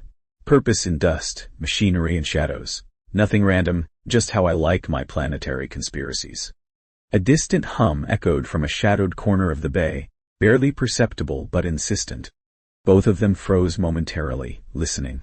The signal was faint, indecipherable without context, yet it carried weight. Surveillance, perhaps, or a hidden reminder that every step was catalogued. Merneen tilted her head, eyes narrowing. Signals like that are markers. Someone somewhere is observing layers below what we see. We catalog, analyze, but never assume full control. Awareness, caution, subtlety. The system has memory. Memory, he echoed. Ors. It remembers, it punishes, it evaluates. Lovely. A sentient bureaucracy with a penchant for cruelty. And we get to play detective and accomplice at the same time. Excellent. Excellent is subjective, she said dryly, already moving toward another console, the faint flicker of anticipation in her posture. Focus is survival. Discovery is leverage. Discretion is mandatory. Humor, tactical. He fell into step behind her, letting the sarcasm trail off into calculated observation. Every movement, every shift in dust, every flicker of light became data. They were no longer merely explorers or survivors. They were analysts, strategists, and for the first time, active participants in the unraveling of the system's secrets. The sun scorched the horizon with a violent orange flare, turning the dunes into a seething sea of molten grit. Each step across the shifting sands demanded attention. The crust might support weight for a heartbeat before giving way, exposing hot, abrasive particles below. The air shimmered, not just with heat, but with the optical tricks of the terrain, the kind that lured eyes and minds into errors of judgment. Merneen led the way, glancing back with a measured caution that made the Lucian's shoulders tense. Patrols are lighter near this sector, she said quietly. But don't rely on light. Always account for reaction time, line of sight, and peripheral anomalies. The planet itself is an active variable. He muttered under his breath, sarcasm edged with dry humor. Active variable, sure, and probably enjoys mocking me with every gust of wind. They traversed a ridge that overlooked a flat basin, where heat shimmered off metallic debris half buried in the sand. Some structures resembled launch platforms, others were nothing more than twisted frames of machinery abandoned long ago. A faint hum seemed to emanate from below, a resonance the ears didn't catch so much as the body did, vibrating through soles of boots and fingers grazing the sand. Signals, he murmured, leaning down to trace a barely visible line in the sand. I think someone's transmitting from here. Off-world by the looks of the antenna fragments, hidden but deliberate. Merneen crouched beside him, scanning the area with hands hovering over a patch of exposed circuitry. Deliberate, yes. Most signals aren't for local eyes. These are for oversight, instruction, or interference. Whoever set this up isn't just monitoring. They're controlling remotely. He grinned, dry and sardonic. Control, right. Just what every weary survivor hopes for. Invisible overlords tugging strings from across the void. Makes the dust sun and paranoia feel like a spa retreat. She didn't respond to the sarcasm. Instead, she pointed to the faint shimmer of sand near a corroded antenna mast. See that? Heat distortion isn't random. The surface absorbs and refracts signals. This spot amplifies them without detection by conventional scanners. Someone understood terrain, atmosphere, and physics here, and left it operational, probably to monitor exactly this type of intrusion. He crouched lower, brushing dust aside to reveal a buried transmitter. Well, hello. Passive-aggressive technology buried in sand. Great hospitality. Wonder if it's polite enough to warn me before recording my every misstep. Merneen's lips twitched in the slightest acknowledgement, her eyes flicking toward the horizon. Signals are recorded in patterns, not random. The sequence matters more than the content. Observe the sequence, and you begin to decode intent.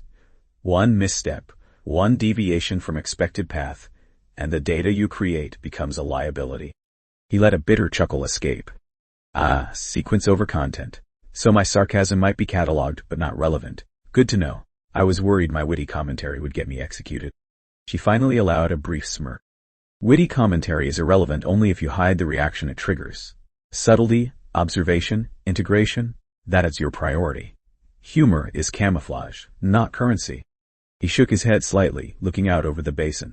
Camouflage in sand, sun, and paranoia. Got it. I feel safe already, so what's the goal here? Aside from surviving, I mean. Merneen's voice dropped to a near whisper, full of calculation and precision. Discover hidden transmissions, trace their path, understand who is observing whom, and how the system communicates with off-world entities. Every intercepted signal is a piece of the map, every misinterpreted pattern a trap. And the environment, the heat, wind, shifting sands, functions as both barrier and amplifier.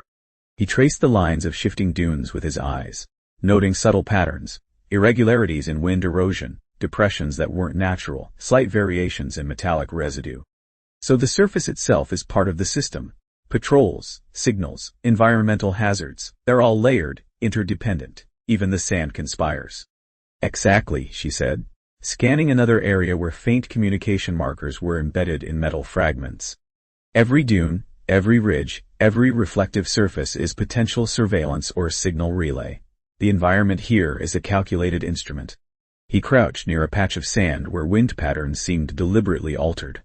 Calculated instrument, wonderful. So were both audience and performers on a stage crafted by whoever decided that dunes and dust could be used as sensors. Charming. I love being in the orchestra pit without a seat. Merneen allowed the faintest trace of amusement. Observing is your seat. Interaction is your performance. Understanding the surface is how you manipulate outcomes. Anything else is improvisation without control. He leaned back on one elbow, muttering quietly to himself. Improvisation without control. Yeah, I've been playing that role since arrival. Wonder if they hand out scripts somewhere. Merneen didn't reply immediately. Her eyes were on the horizon, noting faint glimmers of movement that might have been patrols or shadows. Control is perception applied to variables. Signals, structures, movement, human and non-human elements. Treat each as data. We are observers, strategists, and analysts. Engagement is calculated, not impulsive. He squinted at a glimmering fragment half buried in sand. Fragmented signals, hidden transmitters, patrol schedules, environmental interference, and this tech, so much to track, makes sleep sound like a luxury I can't afford. Luxury is irrelevant, she said softly, crouching to adjust a buried dish antenna so its angle captured more data. Utility is survival. Information gathered here can save lives, influence outcomes, and provide leverage. Sleep is risk mitigation, not indulgence. He muttered under his breath. Utility, leverage, mitigation. Fantastic. Just what I wanted. Sand, paranoia, and a side of moral calculus. Merneen glanced at him, almost conversational now. Do not underestimate psychological strain. The surface is a test of endurance and cognition.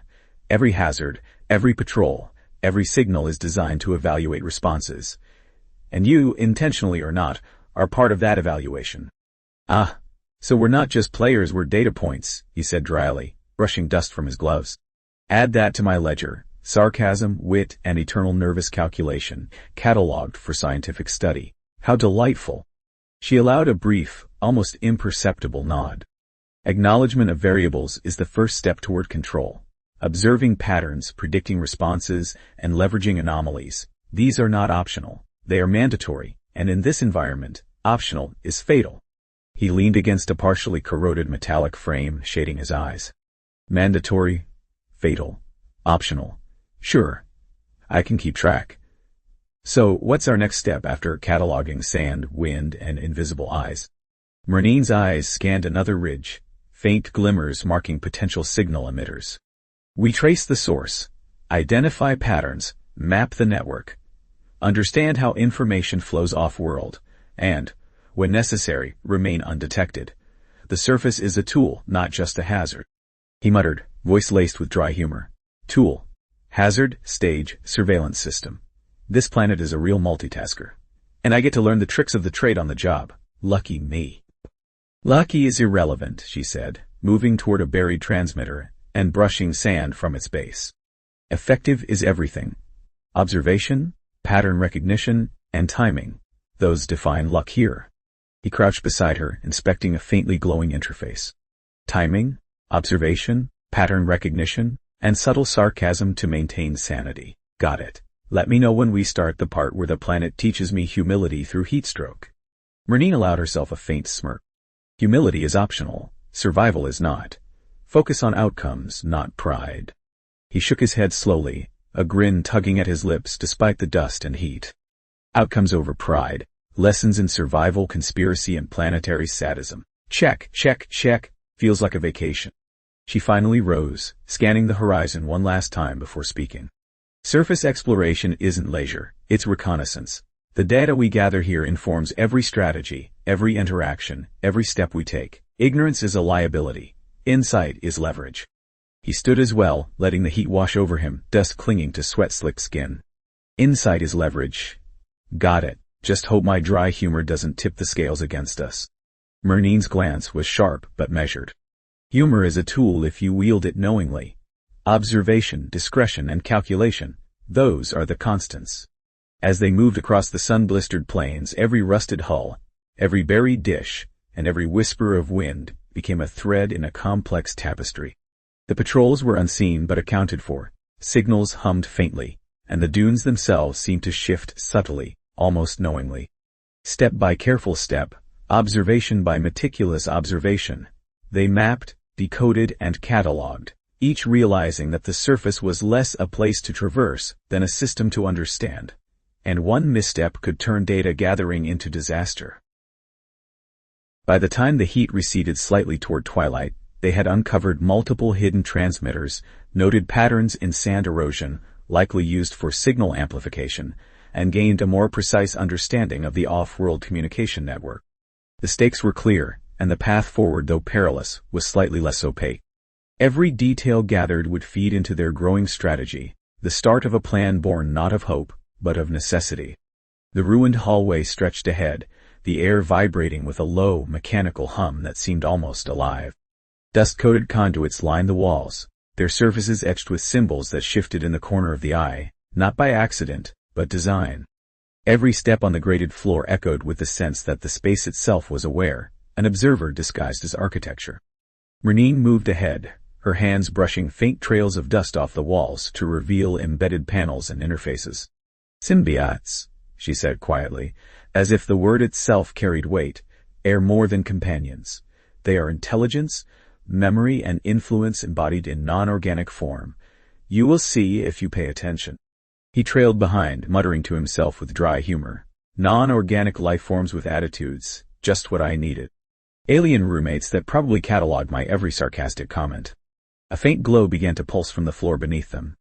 Small oblong devices, each roughly the size of a hand, crawled along the conduits, leaving faint traces of luminescence in their wake. The symbiotes maintain collective memory, Merneen explained, crouching to watch one as it merged seamlessly with a larger central unit embedded in the wall. Information, experiences, even strategic outcomes. They record, integrate, and redistribute. They are the nucleus of the worker's resilience and knowledge. He crouched beside her, watching a device interface with a corroded terminal. So, basically, tiny bureaucrats with attitude, running the universe's most secretive filing system? Wonderful. I feel privileged to meet them. They are not bureaucrats, she said sharply, though not unkindly. They are survival mechanisms. Symbiotes can manipulate technology, communicate across distances, and coordinate behavior. Each worker interacts with one, not as a tool, but as an extension of cognition. Understanding them is essential to understanding the prisoners, and this system. He allowed a bitter chuckle. Extensions of cognition. Lovely. So I'm expected to bond with alien tech, or at least tolerate it, while trying to avoid being catalogued as the next test subject. Merneen's gaze swept the corridor. Tolerance is optional. Understanding is mandatory. They interface with environmental controls, patrol patterns, and resource distribution. A symbiote's influence is subtle but pervasive. They can warn, guide, or even conceal, but always in accordance with the collective needs. He bent closer to examine a device moving toward a shadowed alcove. Guide, conceal. Like tiny spies with soft armor and a very long memory. Charming. I suppose ignoring them would be rude and fatal. Merneen allowed a brief nod. Ignoring is impossible if you wish to survive. They remember breaches, track interactions, and learn responses. Every worker's behavior is catalogued, every anomaly recorded. Through them, knowledge accumulates beyond a single life. He smirked. So they're running a perpetual intelligence service while I'm busy trying to avoid fainting in the heat. Good to know I'm part of a well-managed chaos. Observation is part of survival, she said, pointing to a symbiote sliding along a vertical panel. Notice how it adjusts its path based on the weight of your footstep and your glare. It's not just memory, it's predictive. It calculates and adapts constantly. He muttered under his breath, shaking his head. Predictive, adaptive, omnipresent. What a lovely roommate. Merneen crouched again, pressing her palm to a panel. Symbiotes can also interface biologically. They influence neural response, alertness, and perception. Some workers report a subtle resonance, a sense of connectedness with both environment and companions. It's part guidance, part instinct enhancement, part psychological stabilization. He stared at a glowing device with wide eyes. Psychological stabilization. So now I'm being babysat by a glowing alien brain that doubles as a therapist. Fantastic. Next thing, I'll be attending mandatory self-improvement sessions. She ignored the sarcasm. They maintain order and continuity. Memory loss, disorientation, and stress are mitigated by their presence. They are not optional companions. They are embedded systems for both survival and strategic advantage. Understand this and you understand the structure of the workforce and the reason their endurance is remarkable.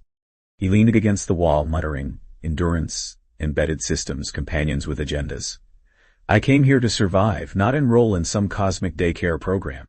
Merneen moved past him, inspecting a larger symbiote integrated into a vertical terminal. Its surface rippled, almost as if sensing attention. Some of the symbiotes act as communication hubs, she said.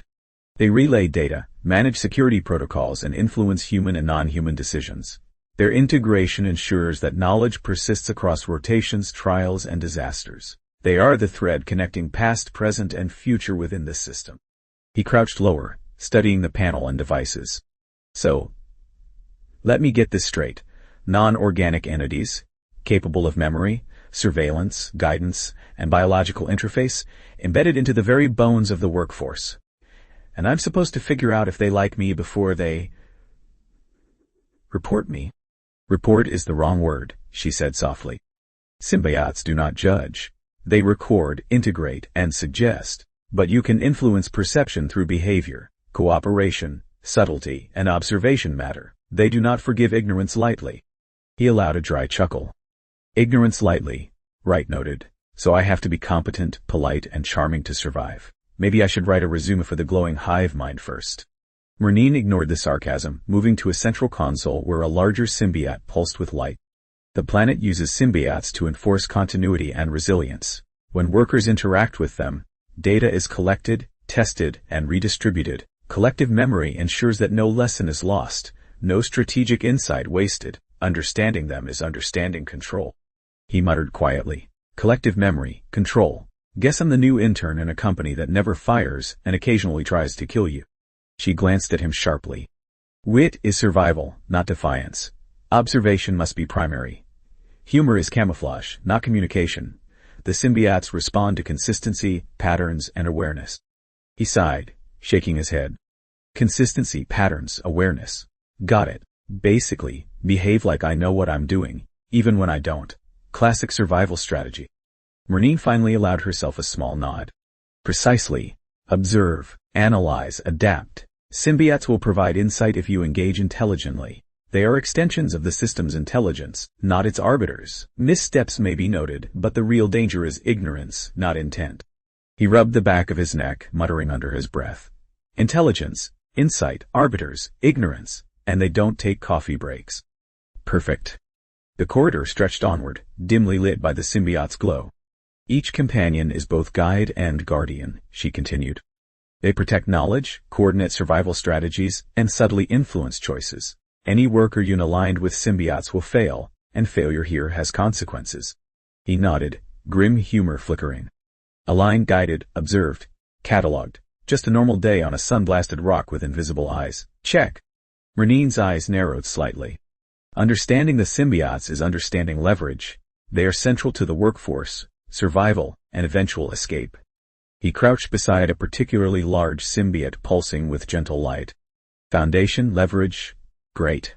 I feel like I'm learning the rules of chess while playing Minesweeper, and somehow both games are alive and slightly malicious. She allowed a faint smirk. The games are the same, only the pieces are alive. Observe, predict, and coordinate. That is your strategy. He muttered under his breath. glancing at the devices crawling along conduits and surfaces. Observe, predict, coordinate. Remember the sarcasm. It's still optional, right? Merneen ignored the mutter, moving ahead. When you understand the companions, you understand the system. Influence, observation, strategy. They are inseparable. Survival, adaptation, and leverage are contingent upon engagement with symbiotes. They are more than tools. They are the nexus of this environment's intelligence. He allowed a bitter chuckle, shaking his head. Nexus, intelligence, non-organic lifeforms with control over my fate. Just what every daydreamer hopes for. I should have brought snacks. She paused, glancing back at him with the smallest hint of amusement. Mockery is harmless if it does not undermine attention. Humor maintains morale. Strategy maintains survival. Balance is everything.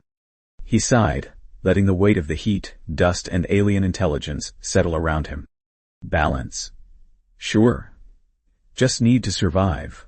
Learn to be charming to glowing devices, and pray they don't report me for excessive sarcasm. Merneen finally stood, her gaze sweeping the corridor, calculating, precise. The symbiotes are the system. Control, memory, communication.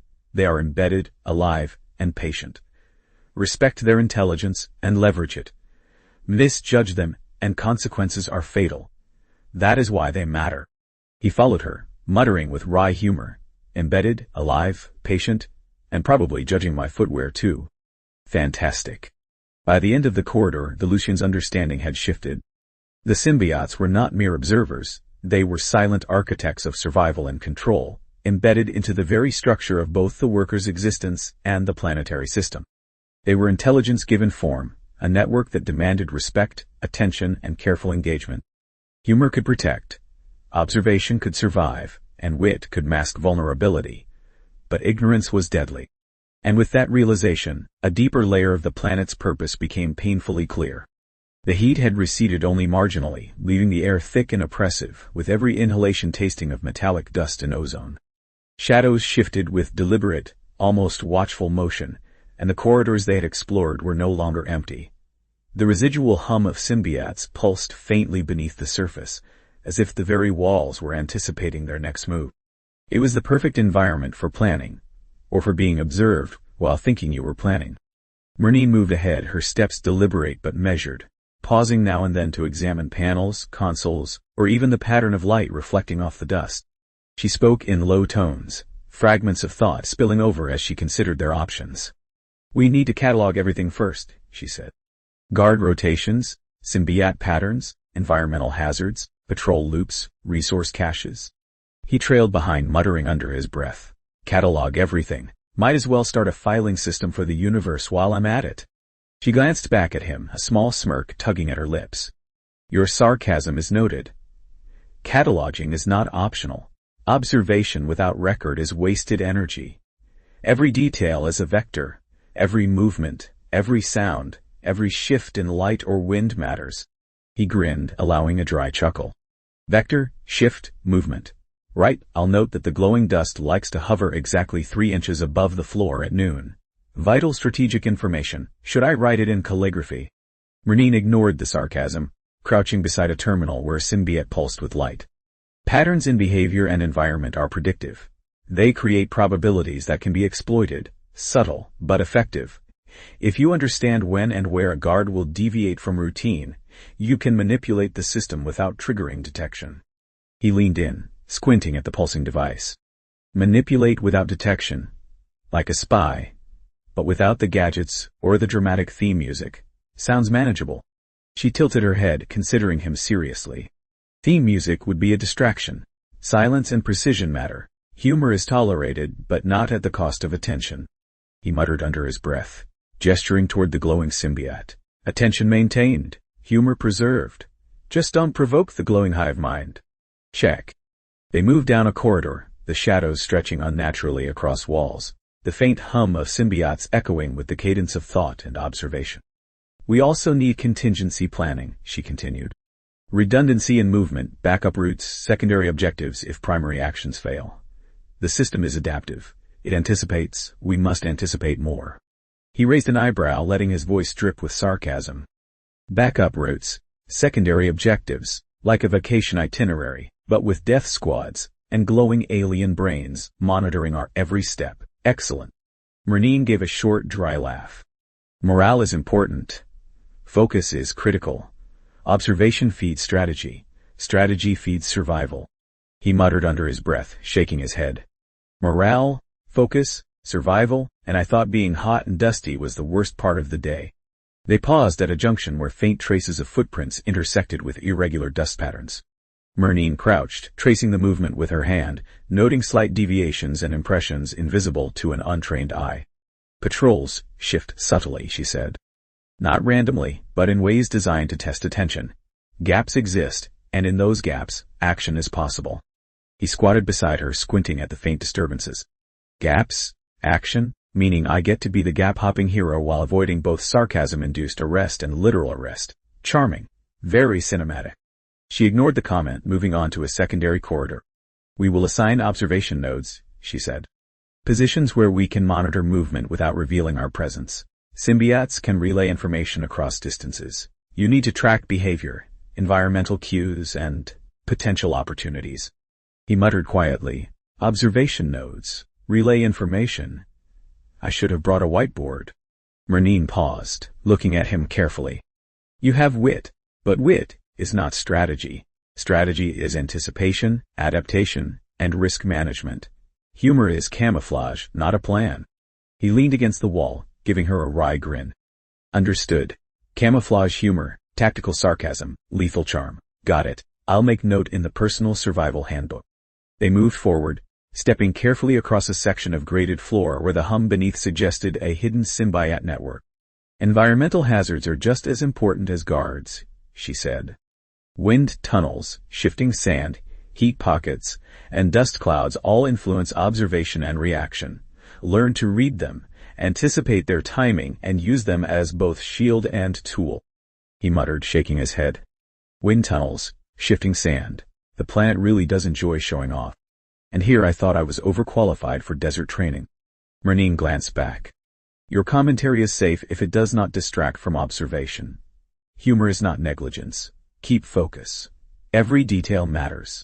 He crouched again, inspecting a small fissure where dust movement suggested a hidden conduit. Every detail matters. Noted. And somehow I'm supposed to look like I'm not examining every breathing inch of this place, for fear it's a death trap. Perfect. She studied him carefully. Balance observation with subtlety. Avoid detection, even by symbiotes. Engagement is selective. You will learn when to act, when to remain still, and when to gather information for later decisions. He allowed a bitter laugh. Stillness. Selective engagement. Gathering information. Sounds like my dream job, right after surviving the heat and dodging lethal bureaucracies. Merneen didn't respond, moving ahead to a small alcove with a terminal displaying faint, cryptic readouts. She tapped the screen lightly, and a symbiote integrated smoothly, pulsing in rhythm with the data flow. We can also anticipate information delays, systemic blind spots, and predictable errors. They exist because the system is vast and adaptive. Exploit them. He leaned closer, muttering under his breath. Blind spots, errors, exploitable gaps. Basically, the system is a high-tech board game, and we're the pawns trying not to be sacrificed first. Merneen turned to him, voice low but firm. Understand the environment. Observe the allies, the guards, the symbiotes, and even the environment itself. Every variable is part of the system. Knowledge is leverage. He squinted at the pulsing symbiote, muttering dryly. Knowledge is leverage. I should have paid more attention in metaphor class. They continued down the corridor, noting every shift in light, every faint sound, and every subtle irregularity in the floor and walls. Planning is not static, she said. It is continuous, recursive, adaptive. Each observation informs the next. Each action is weighted, each decision evaluated against predicted outcomes. Understand this and you understand control. He allowed a wry smile. Adaptive recursive planning. Right. I get to be a constantly calculating acrobat with a PhD in survival. Delightful, and deadly apparently. Merneen allowed herself a faint smirk. Deadly, yes, but not impossible. With proper observation, engagement with symbiotes, and attention to detail, the system can be understood and manipulated. Precision and patience are our allies. He muttered under his breath. Observation? Patience? Allies? And sarcasm still counts as cardio, right? They reached a junction where multiple corridors converged, each with faintly glowing symbiotes and irregular patrol markers. Merneen paused, looking over the network they had mapped mentally. We will assign tasks, anticipate hazards, and coordinate movements. We will create redundancies for failures and contingencies for uncertainty. Every potential variable must be accounted for. Precision will save us where brute force cannot. He muttered quietly. Tasks, hazards, redundancies. Apparently I'm in a live-action chess match with glowing pieces and a planet that loves irony. Merneen looked at him sharply. Wit is tolerated, but focus must remain. Strategy is not entertainment. It is survival. Every movement, every observation, every subtle cue is a calculation in progress. Forget this, and failure will be immediate and unforgiving. He nodded, muttering under his breath with dry humor. Immediate, unforgiving, and full of glowing aliens. Fantastic work environment. By the time they exited the corridor, the outline of their strategy had formed, tentative but structured. Observation nodes were identified, patrol patterns catalogued, symbiote behavior understood in predictive terms, and environmental hazards integrated into contingency plans. Humor and sarcasm provided the internal shield, while attention and calculation built the framework of survival. The sun, low on the horizon, cast long angular shadows that shifted with an almost intentional rhythm. He muttered quietly. Long shadows, glowing devices, calculated movements. The planet really does enjoy theater. Merneen glanced at him, expression unreadable. Next, we act within the system while preparing to exploit it. Observation, analysis, adaptation. This is our preparation. Every variable considered, every contingency planned. Precision, patience, leverage. He muttered one final time as they moved onward. Observation, analysis, adaptation, humor optional, survival mandatory. Got it. And as they vanished into the shifting shadows of the complex, the first true, deliberate steps toward challenging the system had been taken. Every glance, every thought, and every interaction was now a calculated vector toward potential freedom, carefully weighted against the watchful, pulsing intelligence of both symbiotes and guard. The game had changed, and both of them were quietly preparing for the first move. The horizon shimmered like liquid metal, a distant glint that grew with terrifying inevitability. A low hum vibrated through the ground long before the dropship came into view, the sound reverberating in the bones like a pulse of dread. The workers froze where they stood, shadows flickering across their dust-smeared faces, muscles tensing and eyes darting. Some whispered prayers, others muttered curses at a sky that had never seemed so indifferent. Above, the ship's silhouette grew, angular and uncompromising, its underbelly bristling with hatches, weapons, and observation ports. The hum transitioned into a roar, the mechanical heartbeat of a system designed not for comfort, but for spectacle. Leto, standing on an elevated platform with all the grace of a man who had never learned restraint, clapped his hands once, sharply, as though that sound alone could orchestrate the fear into order. Bring them out, Leto bellowed, voice bouncing off the angular walls. His grin was wide, teeth catching the artificial light. It's showtime, gentlemen. Let's remind them why the sun isn't the only thing that burns here. A guard nearest to him saluted with robotic precision, boots clicking against the floor, armor clinking, a metallic percussion keeping time with the terror below. Others followed suit, lining up in taut formations, their faces unreadable masks of neutrality, until the signal to move. The Lucian crouched behind a rusted panel, eyes tracing the dropship's descent. The sleek metallic curves of the vessel contrasted grotesquely with the jagged landscape, a predator descending into a corral. He whispered under his breath, sarcasm his thin mental shield against the inevitable horror. Ah, yes. Nothing like a flying tin coffin to make the morning feel lively. Fantastic morale booster. A blast of air swept past as the ship's engines roared closer, lifting dust into blinding sheets. Workers squinted, noses flaring against grit that scratched like sandpaper, their bodies instinctively shrinking toward the ground. The mechanical choreography of the guards became clearer. Hands on triggers, eyes scanning, postures rigid with rehearsed anticipation. Every movement was precise, rehearsed, and terrifyingly predictable. Leto leaned over the edge of the platform, scanning the field. Do not disappoint, he called, voice carrying a venomous cheer. Remember, the game is as much about spirit as survival. And spirit, gentlemen, is measured in screams. The Lucian let out a dry laugh under his breath, muttering, measured in screams. Well, someone's got a marketing degree from hell. A hatch opened in the ship's underbelly, and the first contingent of enforcers rappelled down with mechanical grace. Their boots kicked up a cloud of dust and debris, the sound amplified by the canyon walls, echoing like a drum roll of doom. Their weapons glinted, unnervingly precise in design, and their faces remained blank beneath visors that reflected the fire-red sun. From his vantage point, the Lucian observed every micro-movement, cataloging the guards' tendencies. One lingered too long on a corner, scanning slowly as if checking for traps or weak points. Another's gait was uneven, a subtle twitch in his shoulder, hinting at a hidden flaw. Every behavioral quirk was potential leverage, every deviation a calculated opportunity. A worker stumbled, dust coating his face in streaks of gray and red, and the nearest guard raised his weapon instantly. The movement was fluid, efficient, rehearsed, too efficient. It wasn't about protection or control. It was performance, ritualized brutality. The worker froze, eyes wide, heart hammering, and a bead of sweat traced a line down his temple. The Lucian whispered under his breath, biting the sarcasm to keep it in check. Fluid, efficient? Yes, just like an orchestra, if the instruments were bayonets and terror. Another wave of enforcers descended, tethered lines snapping taut as if pulled by invisible strings. The ship's engines whined, adjusting its position, and the entire assembly of guards shifted in perfect synchrony. The Lucian noted the pattern, timing between arrivals, pauses for effect, angle of descent. Every repetition was a lesson in anticipation. Every minor detail a tool for later intervention. From behind a dust-streaked rock, the Lucian could hear Leto shouting orders, punctuated by short, sharp commands to the guards. Control the perimeter. Maintain pressure. Make sure the audience understands the rules. He muttered dryly.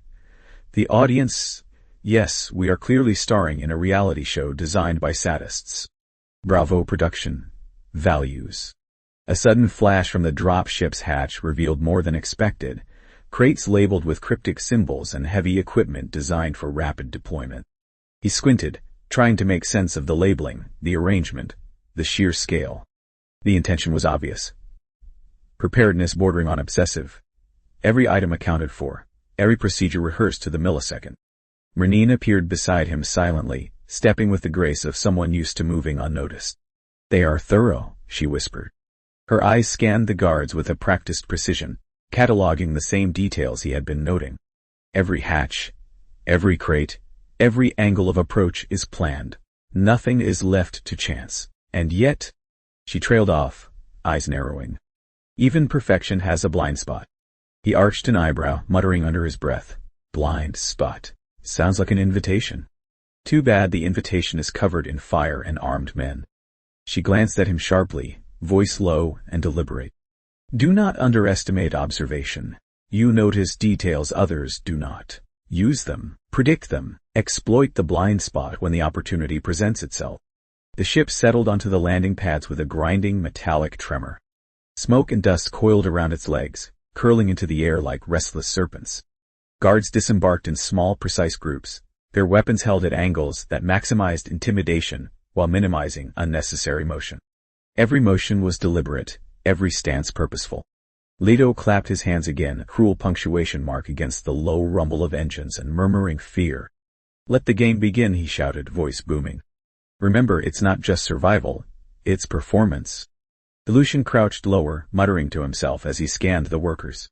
Performance, yes, theatrical survival. And we are both the actors and the audience, with a director who clearly hates everyone equally. One worker tripped, lunging for balance, and the nearest guard's weapon twitched almost instinctively. The rapidity was staggering, the mechanical response, honed through repetition, terrifyingly exact. The Lucian noted the worker's hesitation, the slight twitch in the guard's wrist, and the fractional pause between perception and action. Every variable could be used, every micromoment catalogued. Merneen leaned closer, whispering, remember, movement is information. Every hesitation, every reflex, every glance, they reveal patterns. He nodded, muttering under his breath. Movement equals information. Yes, and so does sarcasm apparently, if you're keeping track. The first group of workers was pushed toward the staging area, dust rising in oppressive clouds. Their faces were masks of terror and resignation, some gripping companions close, others muttering under their breath in muted despair. The Lucian's eyes tracked them, not in judgment but in assessment. Who could move quickly, who would follow instinctively, who might exploit the environment for advantage. A sudden shout from Leto cut through the air. Positions! Everyone in position! The first wave must set the standard. The guards shifted again, near militaristic precision in their spacing and alignment. The Lucian's mind raced, cataloging every spacing, every rhythm, every faint irregularity in their coordination. Patterns were emerging. Predictability was emerging. And predictability, he thought dryly, was a weapon if one had the courage and cunning to wield it. Merneen touched his arm lightly. Observe, catalog, and stay ready. Opportunities will arise where timing and audacity intersect. Patience will be as lethal as action. He exhaled slowly, muttering, timing and audacity. And if I screw this up, well, at least I'll provide excellent entertainment for Leto. The dropship's engines wound down, a low, vibrating hum underscoring the tense calm before the storm. The staging was complete, the guards poised, the workers corralled, and Leto's manic energy pulsing through every ordered movement. The Lucian adjusted his position, eyes flicking between the symmetry of control and the chaos of fear. He muttered, sarcasm laced with grim calculation. And so begins another day at the office. Only this office features interstellar despair and mandatory panic drills. Perfect. Merneen's presence at his side was a silent reassurance, and yet the tension was palpable, coiling around them both as the first signs of the game prepared to unfold.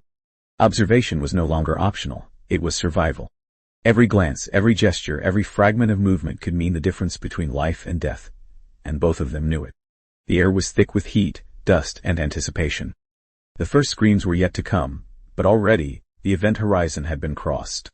The Lucian's mind catalogued, analyzed, and prepared, wit intact but sharpened with urgency. The stage was set, the players in motion, and the dropship, now fully landed, was the cruel herald of what was to come. Dust clung to every surface, swirling in lazy, unforgiving spirals as the workers shuffled into position. Their movements were hesitant at first, careful like animals sizing up a predator from a distance. They gathered in small groups, whispering under their breath, voices dry and hoarse from heat and fear. Every glance at the descending dropship or the gleaming guards was measured, a silent calculation of risk. One worker, a wiry figure with hands scabbed from labor and exposure, muttered something unintelligible, eyes darting toward a patrolling guard.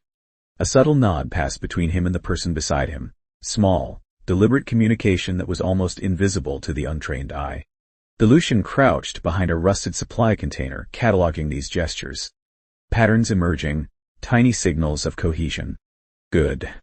Not enough to avoid panic, but enough to build on. Merneen moved among them with silent authority, her presence a quiet anchor. Form a circle but leave gaps. Keep your companions close, eyes on the horizon, she instructed, her voice low but carrying the weight of command. Not a shout, not a lecture, just precise, economical words that cut through the ambient fear. A young worker hesitated, lips trembling. I don't know if I can. Merneen's gaze found him, sharp but not cruel. You can, or you can be the first to fall. Which will it be? Her tone wasn't yelling, but it carried the edge of inevitability. The boy swallowed, squared his shoulders, and fell into line. The Lucian whispered beside her, sarcasm barely audible over the wind. Nothing like a little moral calculus to motivate the terrified. Very humane. Merneen glanced at him, eyebrow raised. And your suggestion, or are you cataloging their terror for amusement?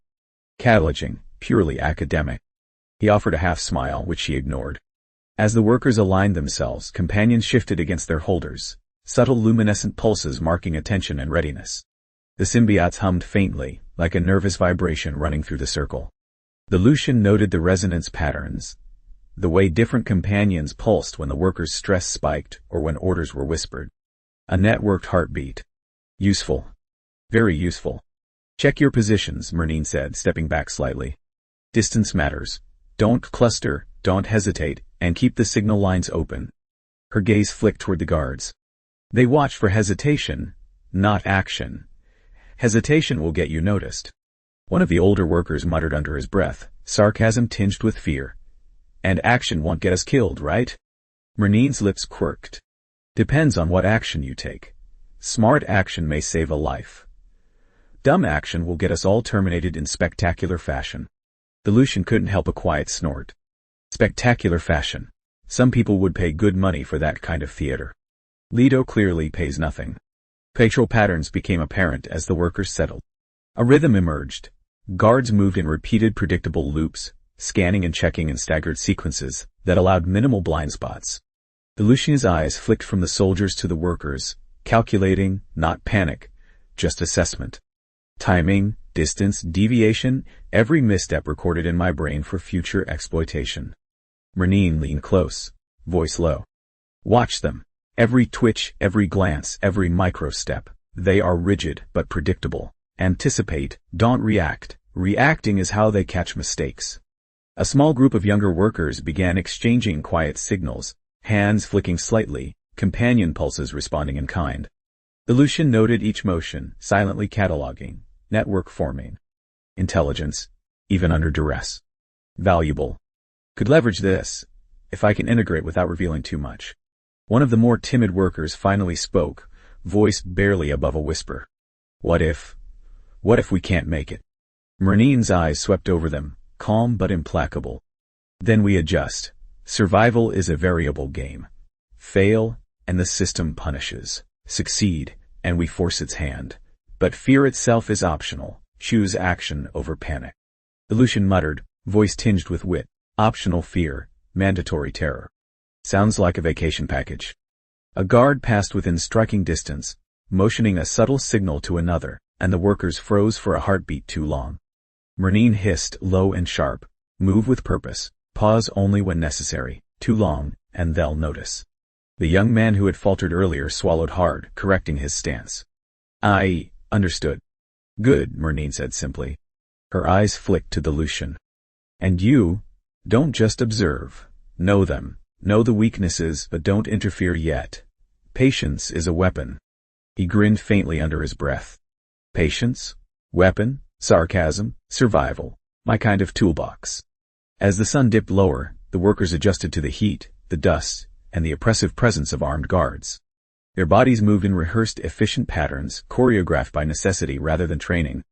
Every step, every glance, every interaction with a companion or neighbor was precise. Small signs of intelligence and survival instinct in a system designed to break both.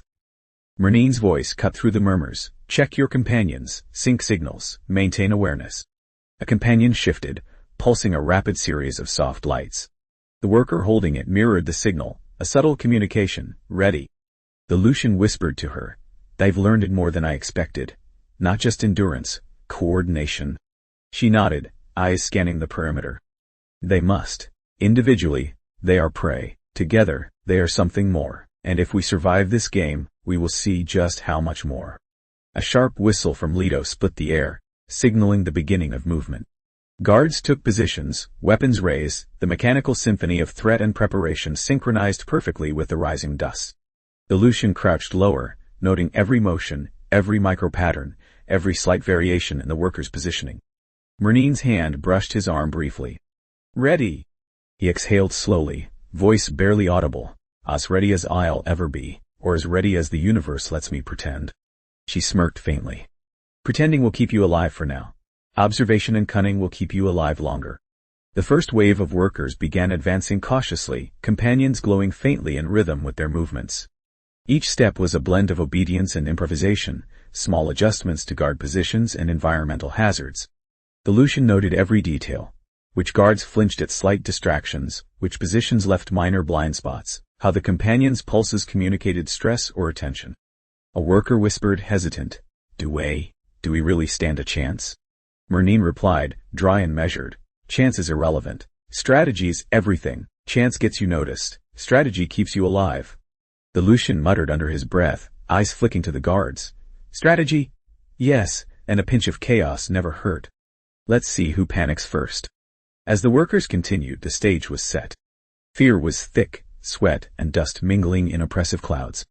Companions hummed, signaling readiness, attention, and subtle coordination.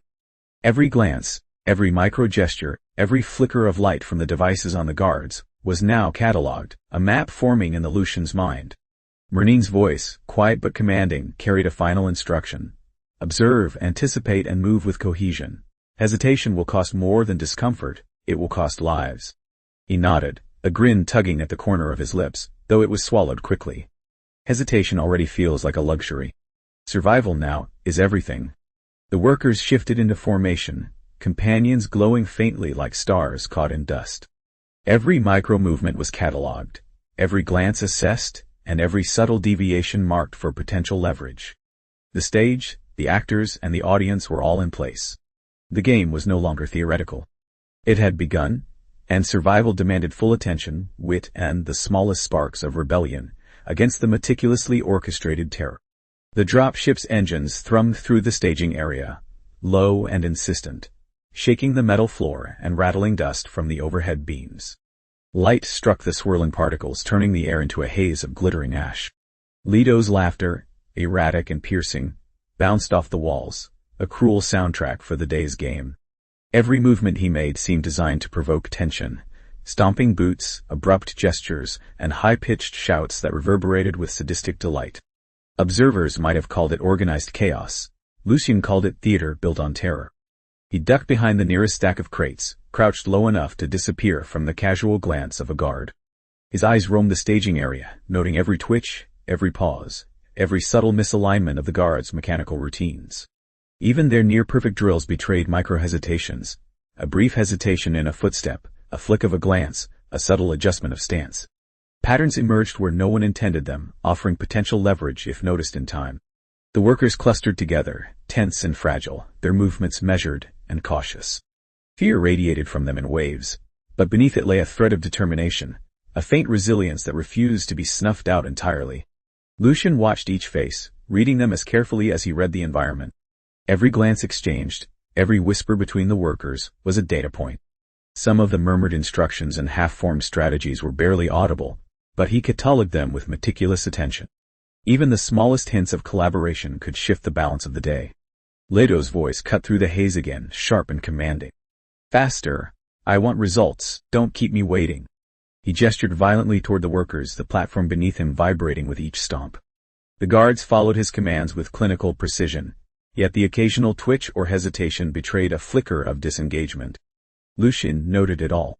Observation was survival. Knowing who could be misled, delayed, or distracted might determine whether anyone walked away intact. Dust swirled over crates and metal panels, rising into the light and settling almost as quickly as it appeared. Lucian's attention shifted to the ground, mapping potential cover, noting spots where a misstep could mean exposure or safety. The staging area itself seemed almost alive, a dynamic environment with hazards that changed with every movement of the guards and workers. He calculated routes, possible diversions, and the tiniest openings where interference might be possible without immediate detection. A group of workers edged closer to the platform, glancing at each other with silent communication. Lucian tracked their movements, noting which individuals seemed more capable, who appeared likely to freeze under pressure, and who held even a flicker of resolve in the face of terror. The internal calculations extended to the guards as well, who might flinch under stress, who observed too closely, who could be momentarily misdirected. Leto continued his tirade, gesturing toward the workers with manic energy. "I want movement, action. Don't waste my time or I'll find someone who can." His presence was a force multiplier for fear, and Lucian catalogued the effect in real time, noting each subtle adjustment in the worker's posture, each instinctive glance toward potential cover. The moral line had been drawn. He would not participate in the killing, would not obey orders that sacrificed lives for spectacle. Compliance was no longer an option. Sarcasm remained a vital tool, a silent commentary on the absurdity of the situation. "Brilliant," he muttered to himself, voice low enough for only the dust and shadows to hear. A playground for sadists, with an audience of terrified adults, couldn't have designed it better. Humor was an anchor, cutting through the tension like a scalpel, allowing him to maintain clarity while processing a scene built on cruelty. The drop ship's ramp began to descend with a metallic screech, releasing the first wave of workers into the staging area. Every movement was noted. Who stepped confidently, who hesitated, who fell in line with the smallest ripple of fear. Lucian's mind catalogued guard reactions as well. A slight shift in stance here, a micro-glance there, revealing potential for distraction or misdirection. The balance of power was fragile, and the slightest misstep could tip the scales catastrophically. Small tactical opportunities emerged. A crate tilted just slightly, a shadow cast in a way that could conceal movement for a fraction of a second, a guard momentarily distracted by Leto's tirade. Each was a potential lever, and Lucian mentally filed them for immediate or later use. Observation, calculation, and strategic patience were weapons in themselves, as essential as any physical tool he might carry. Workers murmured to each other, the whispers barely audible but filled with implicit coordination. A glance exchanged between two revealed trust, or perhaps desperation. Lucian analyzed, cross-referenced with guard positions, environmental hazards, and the timing of Leto's outburst. The day's game was a mechanical system, and he was beginning to map it, to understand the clockwork of fear, authority, and survival. The moral line remained fixed. Despite the temptation to intervene rashly, to react to every small injustice, the strategy demanded patience. Every action had to be measured, every interference calculated to maximize survival while minimizing exposure. The workers' lives depended on subtlety, and even a single reckless movement could turn the tide catastrophically. Lucian tracked every step, every shuffle, every silent command exchanged among the workers.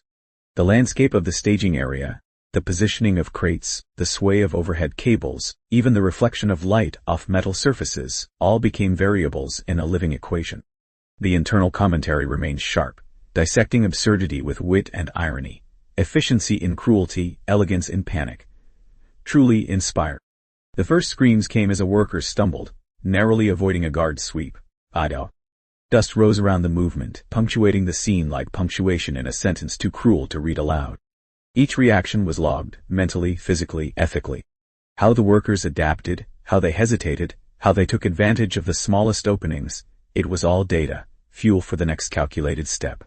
Intervention was not only possible, it was necessary, but it had to be precise, invisible, controlled. And still, humor lingered dry and cutting. Yes, a perfect day for morality testing. Nothing says ethical refinement like terror and arbitrary authority. Sarcasm anchored clarity, provided detachment, and maintained perspective in a theater of cruelty designed to erase both. As the day's game unfolded, the pattern became undeniable. Guard movements, worker responses, and environmental hazards formed a rhythm, chaotic on the surface but predictable to a careful observer. Every blink, every footstep, every glance was a piece of the puzzle. Strategy and observation intertwined with the moral boundary, forming a framework through which survival could be orchestrated. By the time the first half of the dropship's wave had navigated the staging area, calculations were complete. Opportunities for subtle manipulation, minor misdirection, and precise interference were logged. Observation was complete, strategy ready. The moral line was untouched, sarcasm intact, and every variable accounted for. The day's game might have been designed to destroy, but within the chaos, the first seeds of controlled ethical action had been sown. The chaos of the staging area had reached a fever pitch. Dust rose in thick clouds, reflecting the harsh glare of the sun as guards barked orders, and workers scurried like nervous insects caught in a trap. Every movement was scrutinized, every misstep punished. Leto's presence was a constant, unpredictable variable, one moment laughing at a guard's misstep, the next screaming at a worker to move faster. The absurdity of the spectacle would have been laughable if it weren't lethal. From a low perch behind a stack of crates, Lucian surveyed the arena, eyes tracing the paths of guards and workers alike. He noted every shift in stance, every hesitation, every micro-expression that betrayed intention. The first opportunity appeared almost accidentally, a guard's boot caught on a loose metal plate, sending a loud clang through the air. The surrounding guards flinched, adjusting momentarily, creating a narrow window for intervention. Lucian's mind catalogued it instantly, the gears of strategy turning, calculating timing, distance, and risk. He crouched low, inching forward, the metal of the crates biting into his palms. All the subtlety of a ballet performed on a minefield, he muttered, voice swallowed by the dust and noise. Sarcasm was necessary. It anchored him to reason amidst the orchestrated madness. Even the smallest burst of wit kept the mental gears from overheating, a lifeline amid the absurd theater of cruelty. The first manipulation was simple, rerouting a minor electrical system controlling one of the automated doors. A flick of a wrist, a twist of a hidden panel, and a door that should have slammed shut now hesitated long enough for a worker to slip through unnoticed. Lucian watched, breath held, as the worker's shadow flickered past the threshold. The timing was exquisite, too early or too late, and the entire sequence would collapse. Across the staging area, another guard barked orders, unaware that his path had been subtly altered by a displaced crate, nudged milliseconds earlier. The guard stumbled slightly, corrected, and moved on, oblivious. Each small success built momentum, a series of dominoes waiting to topple in a controlled cascade. Observation, calculation, and intervention were now intertwined. The moral line remained intact, yet each small disruption was a strike against the machinery of cruelty. A whisper came from a worker tucked near the platform. "Did you do that?" The voice trembled, equal parts fear and hope. Lucian responded with a barest nod, not drawing attention, letting the small gesture convey intent. Communication had to be minimal, precise. Discovery could turn minor advantage into lethal failure. He catalogued the workers' reactions, noting resolve, potential panic, and likely compliance under pressure. The second move required timing and improvisation. A loose cable overhead was rigged to flick a panel that would momentarily distract a patrolling guard. Lucian calculated the angles. Line of sight, shadow of crates, and sun's glare. At the exact moment, the cable shifted, sending a small panel swinging. The guard's gaze flicked to the movement. For a heartbeat, he paused, uncertain. A second worker seized the opportunity, moving several paces toward cover. Lucian's jaw tightened. Precision was everything. Hesitation or miscalculation could be fatal. From the far side, Leto's voice cracked like a whip, cutting through the dust and panic. "What are you waiting for? Move!" His erratic attention was both hazard and opportunity. Guards glanced up, some flinching, some overcompensating, revealing cracks in the otherwise disciplined facade. Lucian noted every flicker of attention, every microsecond that could be exploited, while maintaining a mental ledger of risks versus benefits. Workers began to adapt instinctively to the micro-alterations, shadows shifting with purpose, glances exchanged with urgency and silent coordination. Even minor changes, doors hesitating, crates nudged, guards distracted, transformed into strategic advantage when combined with the worker's intuition. Lucian's calculations extended across multiple variables. Each movement, each glance, each tiny breach in surveillance became part of a complex, dynamic plan. A sudden shout drew attention. One worker had been spotted, stumbling while attempting to evade a guard. Dust exploded around the chase, punctuated by the metallic clang of footsteps on grated flooring. Lucian held his position, eyes sharp, noting how the pursuit altered patrol patterns and opened new corridors of opportunity. Every action had consequences. Every sound and shadow was data. The dance of chaos continued, and he adapted in real time. A worker darted from cover toward a narrow passage, only to pause, assessing the space ahead. Lucian silently gestured, a minimal movement, and a second panel shifted, nudging the guard in a different direction. Timing and subtlety were everything. The margin between success and exposure was milliseconds. The worker moved, unseen, shadow merging with shadow, unnoticed. Observation and precise interference had yielded the first real victory of the day. Sarcasm laced every thought. Marvelous, Lucian mused internally, a festival of terror, and I get to play puppeteer without ever showing my strings. Humor, as always, was a lifeline, keeping nerves steady, mind focused, and ethical lines intact. The absurdity of coordinating a small rebellion amid orchestrated slaughter demanded both wit and vigilance. The final calculated move required layering several distractions. Lucian nudged another crate, sending a shower of dust into a guard's line of sight. Simultaneously, a minor electrical panel blinked erratically, drawing attention while the first few freed workers advanced toward cover. Each micro-action was synchronized, invisible in isolation but potent in aggregate. The precision was exhausting, the stakes absolute. As the day wore on, the workers adapted further, subtle signals and silent coordination weaving through the chaos. Leto, frantic and unpredictable, became increasingly distracted, his erratic commands revealing openings that Lucian catalogued for future exploitation. Guards adjusted, workers responded, and he adapted in turn. The first moves had succeeded, the system had been nudged, disrupted without collapse, and the moral line remained unviolated. Lucian finally allowed a momentary pause, crouched behind a crate, muscles tight, breath controlled. He surveyed the staging area, noting the flow of movement, the new patterns emerging from chaos, and the workers' growing awareness. Each subtle victory, doors delayed, guards distracted, workers unseen, was a testament to strategy and observation. Compliance was no longer absolute, and the first tangible cracks in the system were visible. Internal commentary persisted, dry and cutting, one step closer to chaos with purpose. Efficiency in subversion, elegance in small victories. Morality intact for now. The balance between survival, observation, and ethical action had been tested and found viable. The day's game was far from over, but the initial moves had proven that even in this brutal theater, careful calculation, wit, and subtle intervention could shift outcomes. By the time Leto's attention flicked back to the workers, the first round of micro-interventions had already reshaped the battlefield. A handful of workers moved with newfound confidence, shadows blending, roots secured, the tiniest victories accumulating like invisible breadcrumbs toward potential survival. Lucian's mind catalogued the success, preparing for the next wave of chaos, each step measured, precise, and imbued with a sharp, sarcastic sense of inevitability. Lucian crouched behind the angular metal bulkhead, eyes flicking over the staging area like a predator counting the exact milliseconds between his prey's movements. The dropship had arrived with a metallic scream, doors hissing open, and the guards moved with mechanical precision. A practiced choreography of intimidation and efficiency. Heat radiated from the sun-baked surfaces, reflecting off the angular metal structures, and the smell of scorched machinery mixed with sweat and ozone. The workers, already keyed into the danger, moved cautiously toward the decoy ship, each step measured, almost ritualistic, as if the slightest deviation could summon a lethal consequence. He nudged a loose panel with a gloved hand, careful not to scrape it against the floor.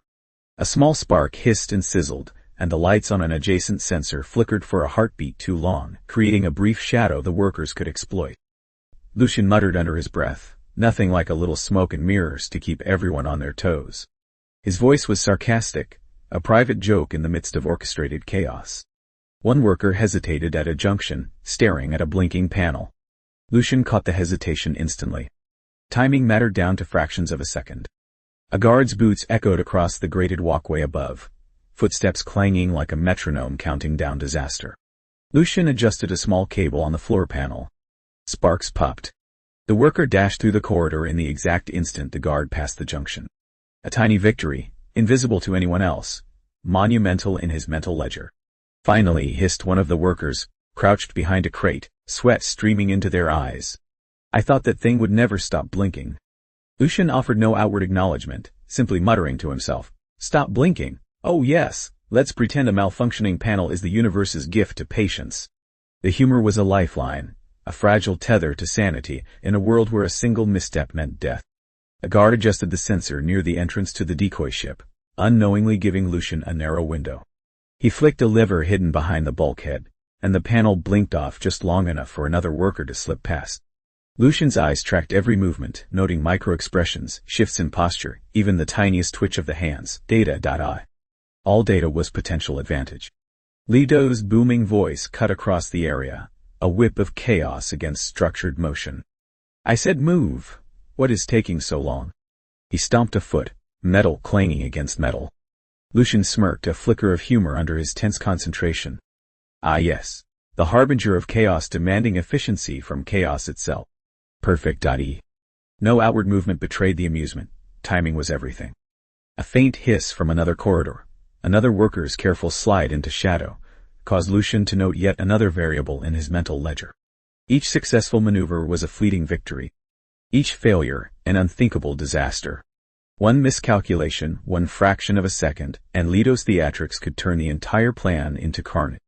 The first worker reached the decoy ship's ramp and paused, scanning the area for signs of detection. Lucian nudged a nearby crate, sending a fine cascade of dust across the floor. A guard blinked, looking away just long enough. The worker slid into cover, shadow merging with shadow. Lucian muttered dryly, "Encouragement through chaos. Elegance, really." Meanwhile, another worker approached a junction controlled by a minor electrical panel. Lucian crouched low, twisting a hidden connector. Sparks danced, lights flickered in a delayed rhythm, and the worker stepped forward, unseen. Each movement, each adjustment, was a high-stakes calculation.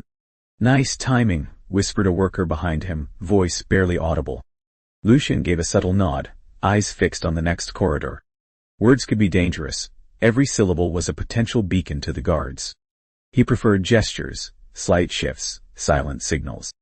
A guard tripped slightly over a loose bolt Lucian had carefully positioned earlier. Another paused, distracted by the stumble.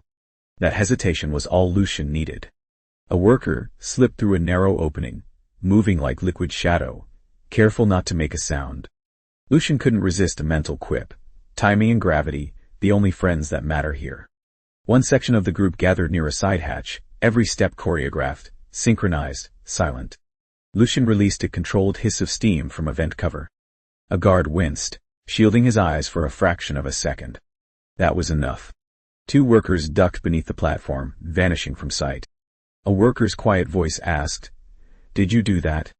The question carried awe and disbelief. Lucian gave a subtle nod. "Keep it tight, no celebration." One exhale wrong and we're all targets. Another electrical panel blinked out near a main walkway. Lucian crouched low, twisting a connector, delaying the sensor's recognition. Sparks flared faintly, a tiny plume of smoke rising. A guard approached cautiously, but the panel remained dark, a silent ally in the unfolding plan. From above, Leto barked orders, pacing like a caged predator. "Stop delaying. The game has started. Every second counts." His voice ricocheted off metal walls, a mix of threat and spectacle. Lucian stayed hidden, moving like a shadow, weaving through corridors, adjusting minor mechanisms, creating distractions and openings. Another worker reached the ramp, hesitated for a heartbeat too long, then moved. Lucian flicked a hidden switch on a nearby junction panel. A low hum echoed, drawing a guard's attention away for the briefest instant. Lucian muttered, subtle, almost theatrical, "Bravo me."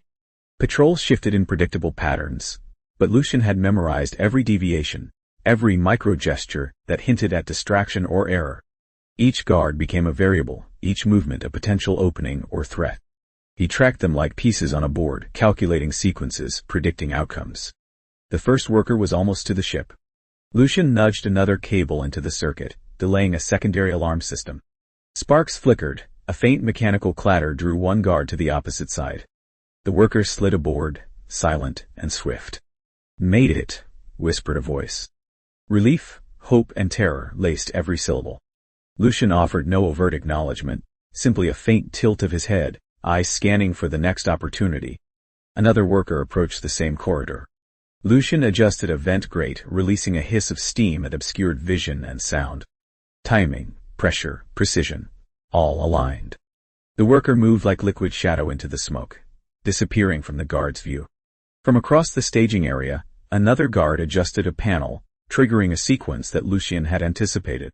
He used it to his advantage, nudging a loose floor panel to create a tiny stumble. Another fraction of a second, another window for escape.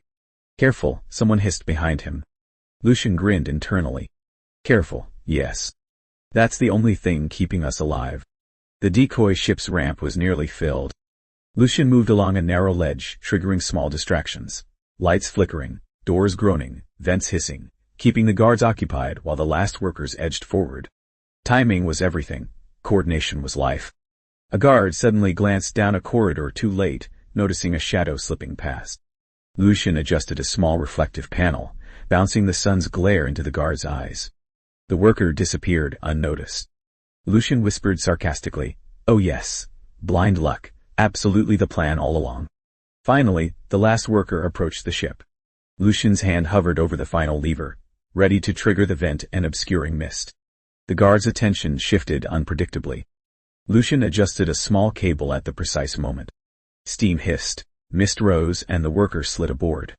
He exhaled once, silently, tension coiling like a spring ready to snap.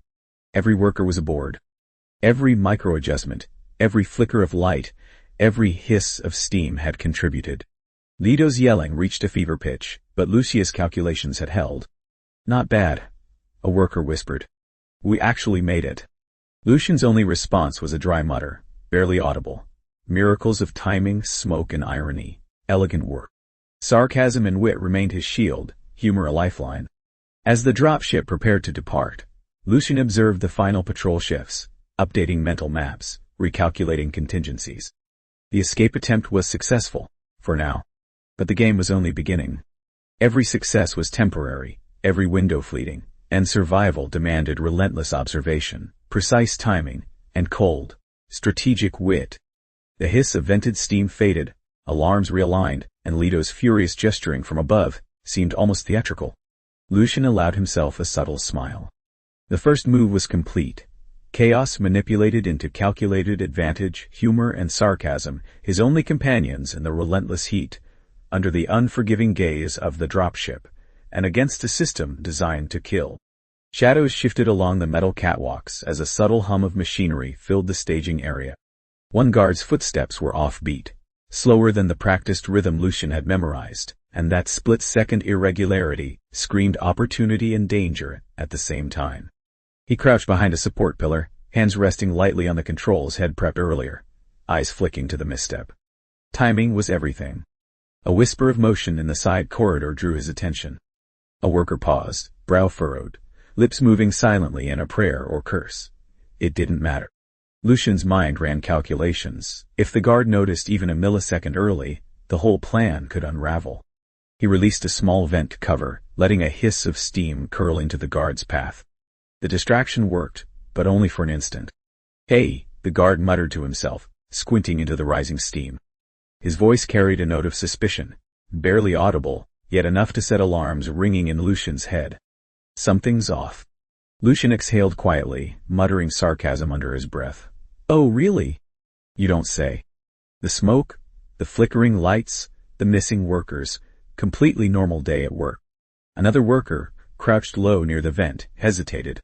Lucian flicked a small panel, causing a low hum to resonate through the metal floor. The guard's head snapped toward the sound. Lucian seized the moment, nudging the worker forward with a gentle gesture, almost imperceptible.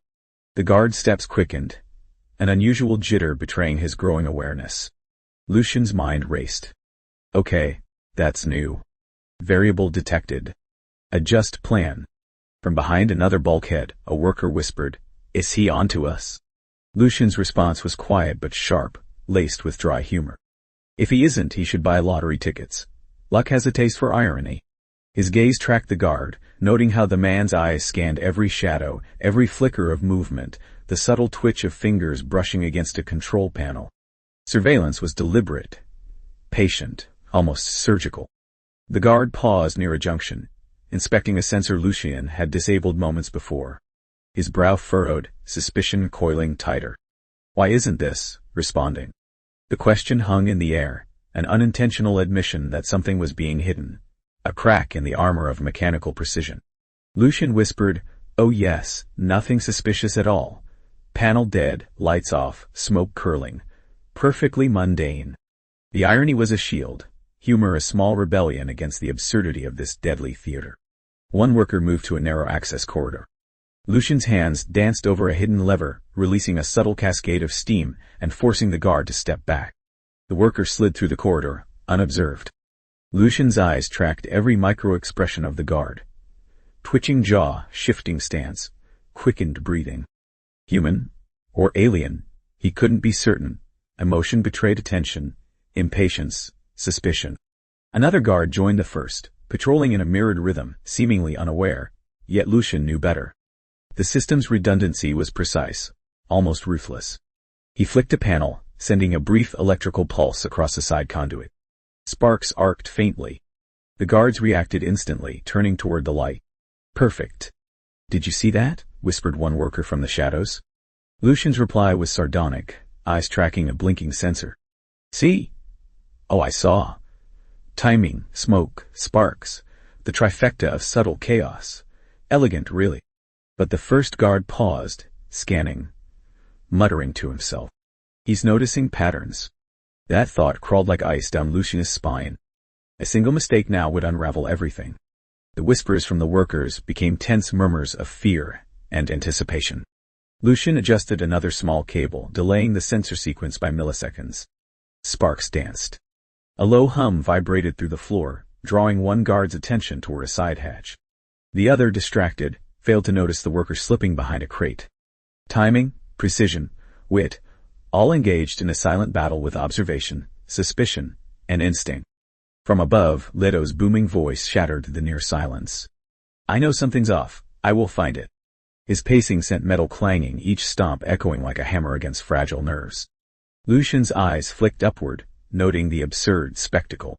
Yes, theatrical rage, just what this situation needed. A worker ducked into a shadowed corner, chest rising and falling rapidly. Lucian released another controlled hiss of steam, enough to obscure a second movement. He muttered dryly, "Ah, yes, obscured visibility. The universal truth of survival. The first guard's head swiveled, his eyes narrowing. He approached a previously silent panel, tapping and prodding. Something's wrong here, too perfect. The suspicion was dangerous. Lucian catalogued it immediately. Every second counted. Every twitch, every exhale, every glance could be fatal. Another worker approached a junction. Lucian flicked a nearby vent, a hiss of pressure fogging the area. The guard's attention diverted. The worker moved swiftly. Lucian allowed a brief smirk. One moment chaos, one moment control. The dance continues. A whisper came from behind, tense and anxious. He's going to find out, isn't he? Lucian's reply sardonic but quiet. If he does, he'll need more than luck. And caffeine. Lots of caffeine. The guard's steps quickened again, scanning systematically. Lucian's mind raced. Every previous adjustment, every delayed alarm, every flicker of light had bought time. But now the guard was actively investigating anomalies. A misstep here could expose the workers. Lucian shifted a loose panel, creating a soft scrape and a faint arc of sparks. The guard reacted instantly, stepping toward the noise. Lucian's eyes tracked the worker slipping through the side corridor. Timing, manipulation, observation, it all meshed into a precarious ballet. One worker hissed in relief as they reached cover. Lucian muttered under his breath. Congratulations, you've just danced with the system and lived to tell the tale. Applause is optional. The two guards exchanged brief glances, suspicion coiling tighter. Lucian noted their micro-behaviors, their gaze patterns, predicting the next move. The tension was a physical weight, pressing against his ribs, coiling every muscle for action or reaction. A low spark from another circuit caught his attention. He adjusted a nearby lever, sending a flicker of electrical hum across the catwalk. Both guards turned instinctively. Perfect. The worker moved undetected. Lucian's dry mutter. Nothing like forced electrical misdirection to spice up the morning. Another worker ducked under a narrow beam of light, timing their motion with a guard's head turning in the opposite direction. Lucian flicked a control, venting a whisper of smoke. The guard stumbled slightly, distracted. Small victories mounted. Careful, a worker whispered again, voice tense. Careful? My middle name, Lucian muttered sarcastically, eyes flicking to the next sensor array. If middle names were survival tactics and snark. The guard's movements became frantic, searching for irregularities, each anomaly noted by Lucian, each hesitation exploited for another worker to advance. The rhythm was dangerous but predictable, the choreography of suspicion and distraction now fully in his control. The last worker reached a junction, heart racing. Lucian manipulated a small conduit, releasing a hiss of steam, obscuring movement. One guard stepped too close, distracted by a previous anomaly. The worker slipped past, shadow merging with shadow. Lucian whispered, elegance in chaos. Bravo. As the final worker moved toward cover, Lucian catalogued every guard reaction, every minor shift in the environment, mental maps updating in real time. Betrayal within ranks, anomalies, suspicion, had tested the plan, yet manipulation, timing and careful observation had preserved the worker's progress. He exhaled silently, muscles coiled but relieved.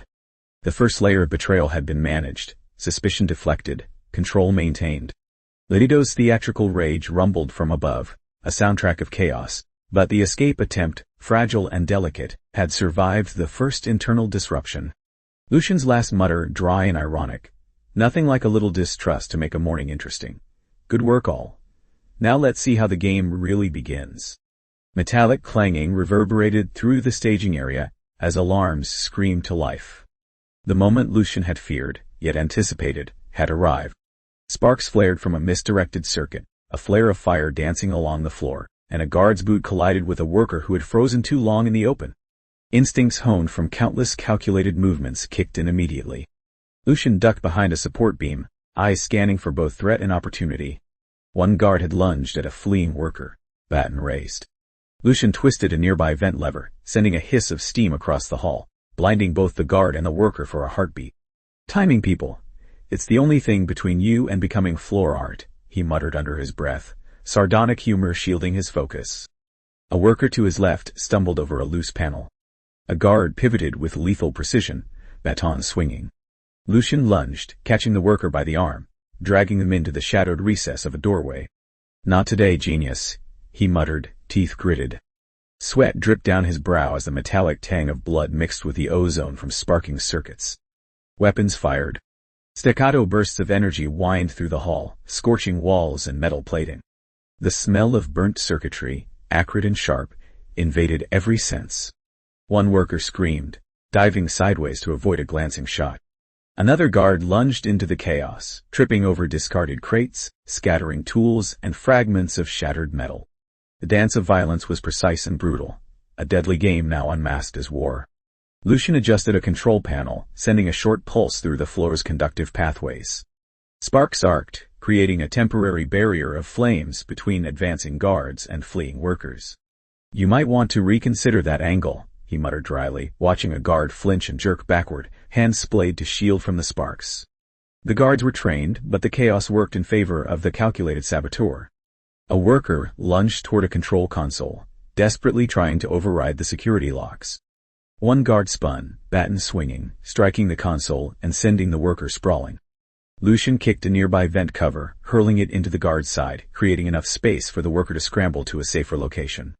"Ah, teamwork," he muttered sarcastically, eyes scanning the mayhem for the next opportunity. The air was thick with tension, sweat, and smoke. Lucian could hear the rapid panting of workers, the harsh boots of guards, the occasional ricochet of energy against metal walls. Every moment was a microcalculation. Which guard would advance, which worker would stumble, which systems could be manipulated without drawing lethal attention. "Don't stop moving," he hissed at a group of workers huddled in the shadows, his voice carrying over the cacophony but low enough to avoid drawing direct attention. "Even a heartbeat too long, and it's over. Think fast, move faster." One worker faltered, dropping a tool that clattered loudly. A guard's eyes flicked toward the sound. Lucian whirled, sending another pulse through a control panel, triggering a small fire and smoke vent, obscuring vision. The worker seized the moment, scrambling to safety.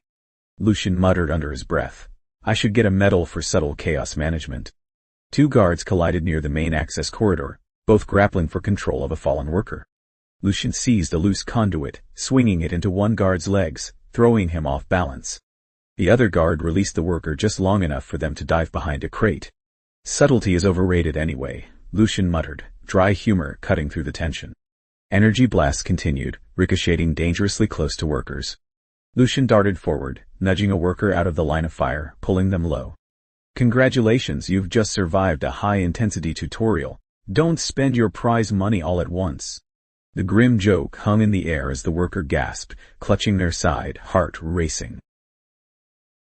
A guard regained balance and advanced again, baton raised.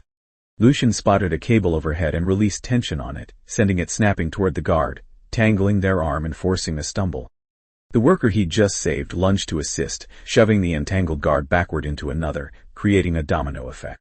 Sparks and shouts erupted, and the scene became a swirling maelstrom of bodies, weapons, and chaotic energy. Lucian's mind cataloged everything. Guard positions, worker movements, environmental hazards, each calculated pulse of chaos he could exploit. The stakes were literal. A single misstep could mean death. Not just for him but for those relying on his manipulations.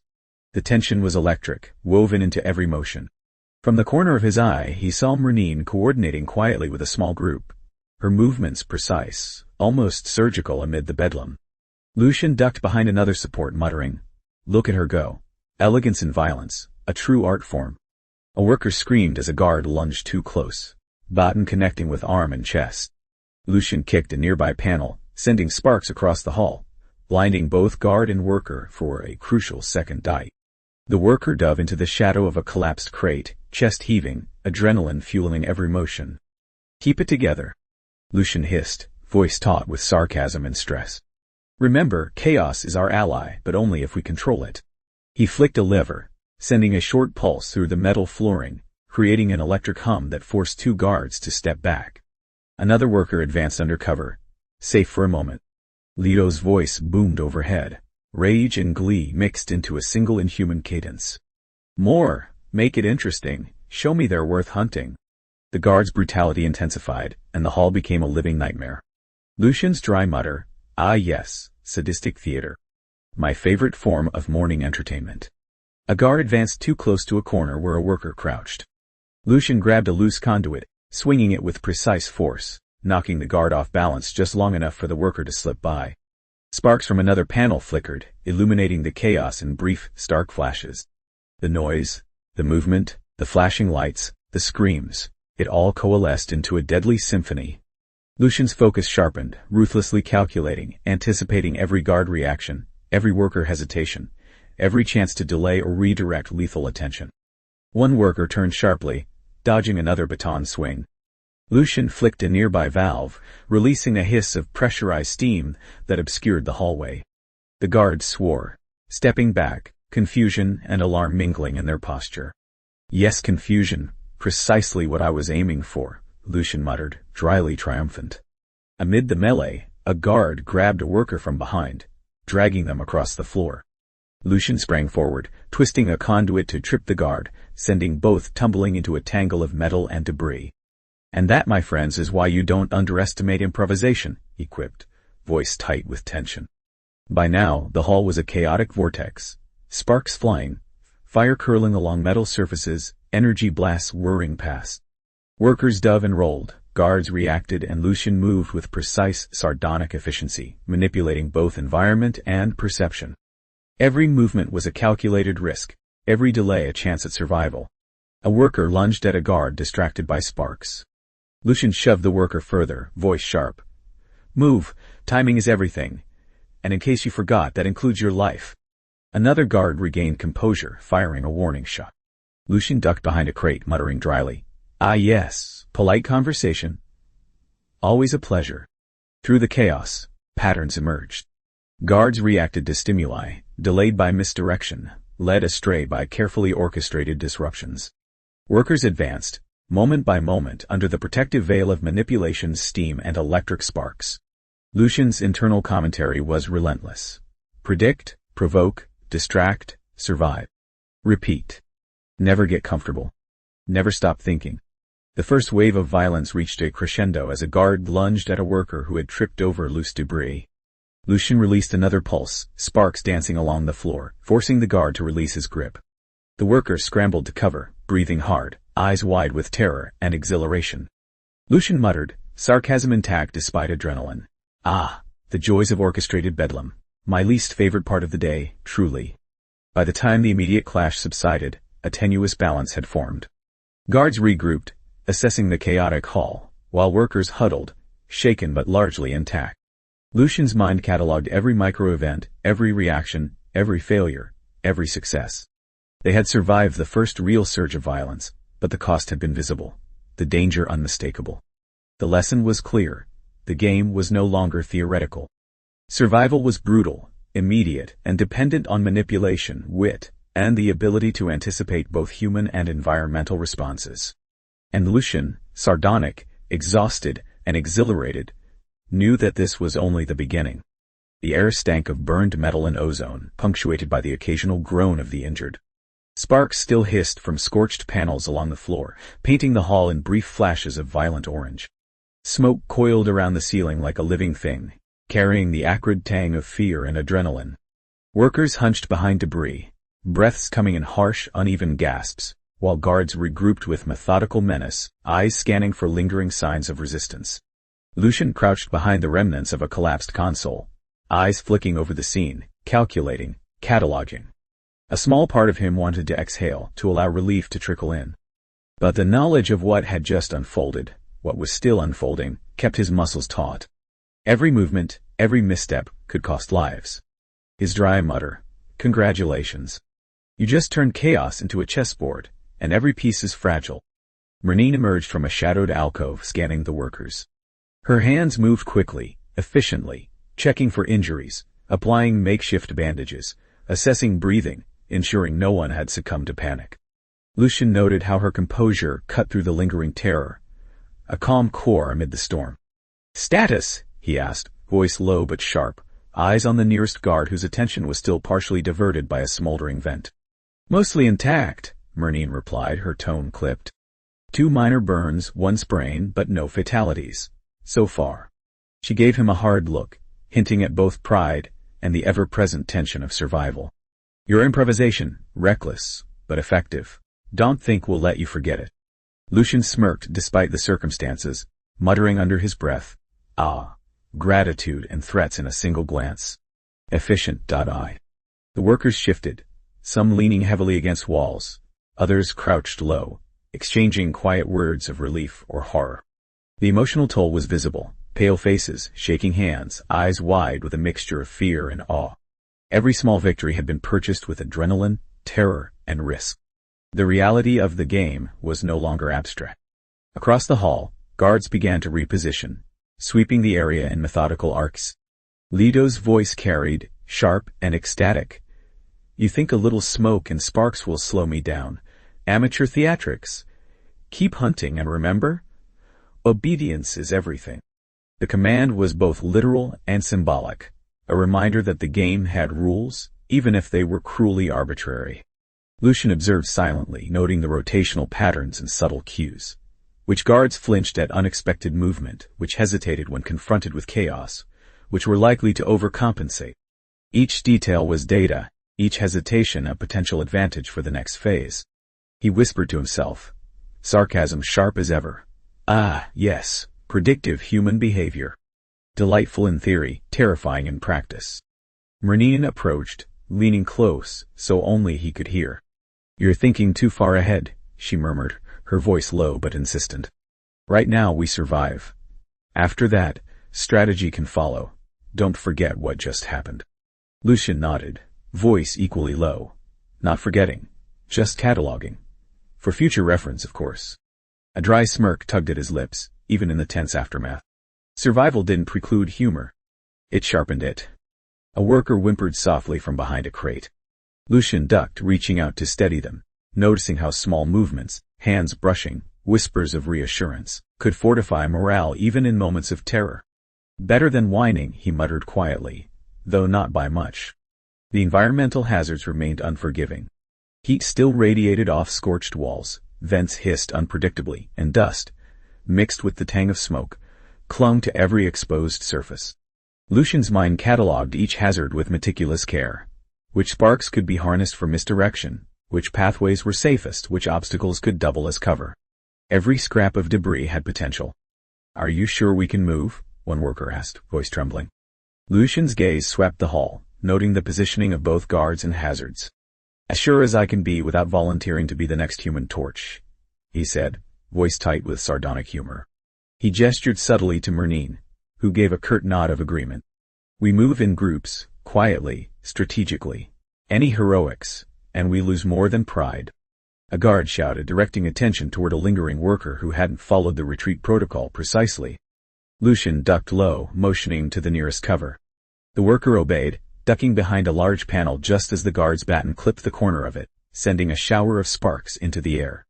"Timing is everything," Lucian muttered, voice carrying just enough irony to mask tension. Merneen guided the small group forward, each step measured, each pause deliberate. Lucian moved alongside, noting subtle changes in guard behavior, mental calculations running continuously. Which paths offered cover, which detours minimized exposure, how to create opportunities for misdirection if needed. Every movement was a mini-strategy, every delay a calculated risk. "Their rotations are tighter than I thought," Lucian observed quietly. "But predictable enough if you keep your head down and eyes sharp." Merneen glanced at him, eyes narrowed. "Predictable, yes. Forgiving, no. One mistake, and it's over. Remember that."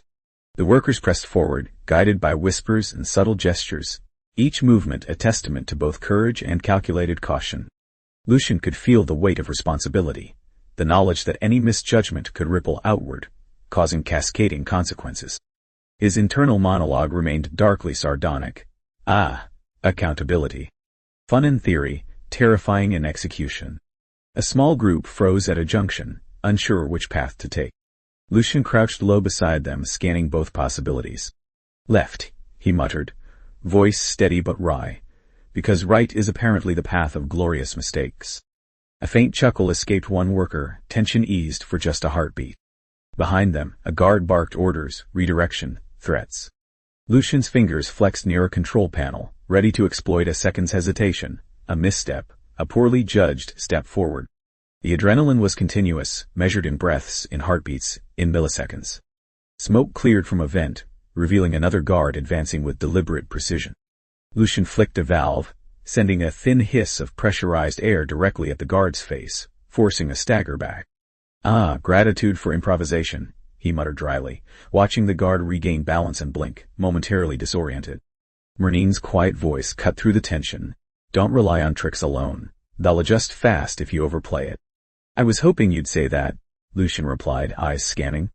"Wouldn't want anyone to get bored." The group moved steadily, navigating hazards, avoiding line of sight, exploiting every misdirected step. Each success was a fragile victory, a combination of observation, timing, and strategic risk. Sparks flared again from another vent, smoke obscured sightlines, and the workers pressed on, hearts pounding, bodies tense. By the time they reached a temporary safe zone, a corner with limited exposure and partial cover, the immediate danger had passed. Guards were regrouping, scanning systematically, workers were shaking but intact, and Lucian allowed himself a brief moment of sardonic commentary. "Congratulations, Team Toy. Survived your first real wave of homicidal theater. Shall we schedule the encore for tomorrow?" Merneen surveyed the workers, assessing injuries and morale. "Not perfect, but intact," she muttered.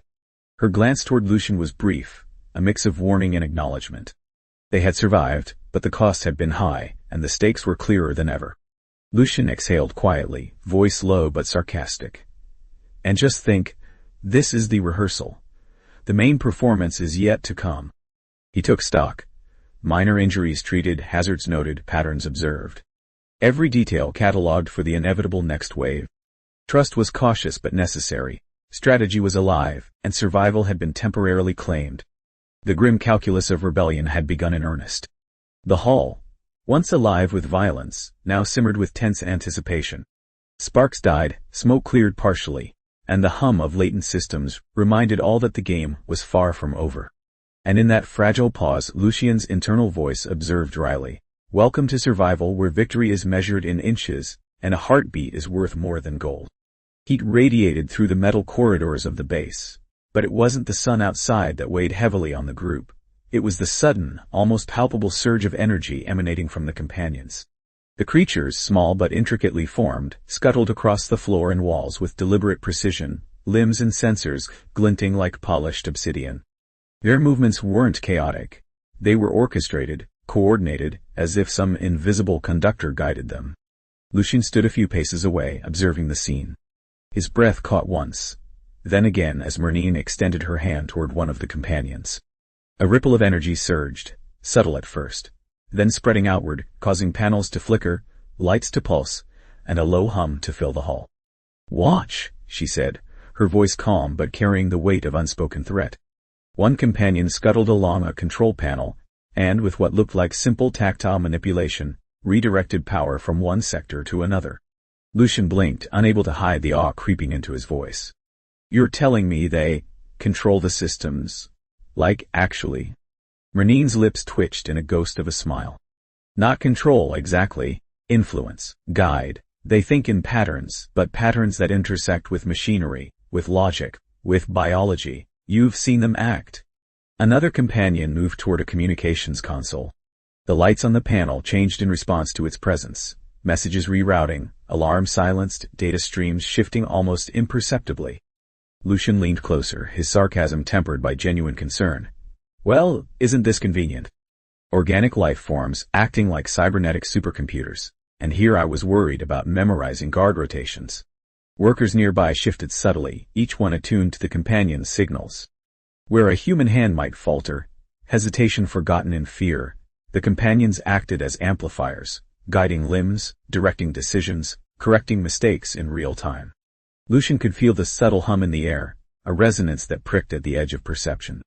It wasn't just electricity, it was intelligence flowing, calculating, anticipating. Merneen crouched beside one worker, whispering a sequence of instructions. The companion scuttled forward, limbs weaving between tools and panels, and within moments, a complex diagnostic had completed itself, systems realigned in perfect harmony.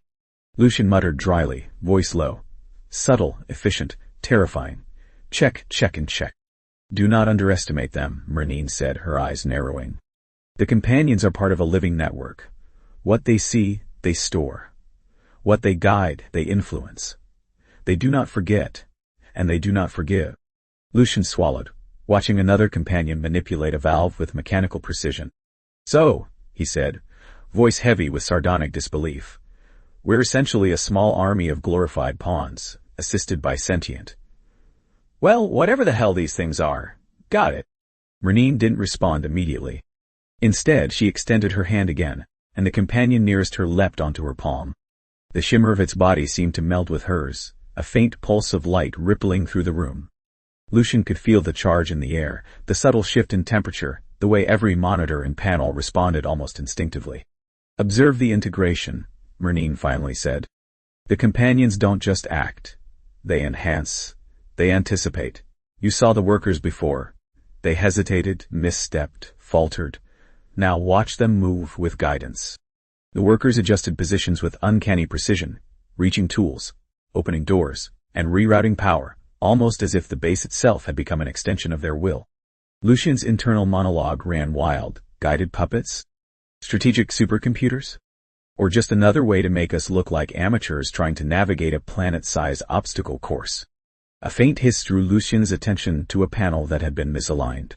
Before a worker could even move, a companion scuttled across it, correcting the alignment in a heartbeat. They think faster than we do, he muttered, tone equal parts awe and anxiety. Faster, smarter, and somehow still adorable. Perfect. Merneen's eyes met his briefly. They are not toys. Every misstep against the companions, against their network, carries consequences. They are the backbone of our survival here. Forget that at your peril. Lucian rubbed his temples, muttering under his breath. Oh, fantastic. Survival reinforced by creatures with the memory of an entire intelligence network. How comforting. He stepped closer to a console, testing the limits of interaction. A companion moved alongside, guiding his hands with subtle taps, adjusting inputs. His sarcasm gave way to begrudging respect. Okay, maybe terrifyingly useful too. The hum of the bass grew, not mechanical but sentient, an orchestra of organic and synthetic working in tandem. Every flicker of light, every shift in energy, every subtle vibration carried a message, a signal, a guidance system for the workers. Lucian could feel the implications weighing heavily. The companions didn't just enhance. They observed. They stored. They judged. Do they understand what we're doing? He asked quietly, voice almost lost amid the hum. Merneen's gaze was steady. Understand? Perhaps not in human terms, but they sense purpose, pattern, and deviation. They detect risk, anticipate consequence, and optimize outcomes. Think of them as extensions of both mind and environment. You act with them, and your potential increases. You act against them, and risk is magnified. Lucian leaned back against a wall, sarcasm sliding naturally onto his tongue. Fantastic. So, sentient, tactical, judgmental critters, making us look competent while silently evaluating every tiny misstep. Perfect morale boost. Merneen didn't flinch at the tone. She simply extended her hand again, summoning another companion to merge with a worker who had hesitated. Within moments, that worker's movements were smoother, more deliberate, coordinated with those around them. The base itself seemed to respond, lights dimming and brightening as if breathing, panels adjusting as if they were alive. Lucian watched, mind racing. This isn't just survival anymore. It's integration, manipulation, control, and opportunity, all in one. And yes, terrifyingly effective. One worker paused, glanced at him, and whispered, I didn't think we could move this fast. It's like we're seeing the plan as it happens. Lucian smirked, voice low and wry. Welcome to the future, where your co-workers have 6 legs, impeccable timing, and a fanatical commitment to perfection. Don't get used to it. Merneen's eyes flicked toward the next corridor, and a subtle signal went out. Companions scuttled ahead, testing doors, scanning corridors, ensuring that any potential hazard would be mitigated before workers arrived. Lucian's mind cataloged everything. Movement patterns, integration points, response times, energy flow. Every piece of information would be vital when the moment came to leverage the companion's full potential. He muttered, half to himself, half as commentary. So, just to clarify, we're enhanced by creatures that blur the line between army and organism, all while pretending this is just another day in the office. Got it. Makes perfect sense. Who needs simple lives? Merneen's voice cut through, calm but commanding. This is more than just power. It's survival, strategy, and adaptation. Learn to work with them, anticipate them, and respect them, or risk losing everything. Do you understand? Lucian's grin was faint but sharp. Crystal. Absolute respect, total deference, and a dash of sarcasm. The companions continued their subtle, precise work, integrating seamlessly with workers, responding to stimuli, and amplifying every action. Lucian realized fully, with a shiver of both dread and excitement, that the upcoming missions would be defined by the companions' presence. Every decision, every step, every tactical choice would be measured not just against the guards or environmental hazards, but against this intelligent, responsive, and unyielding network.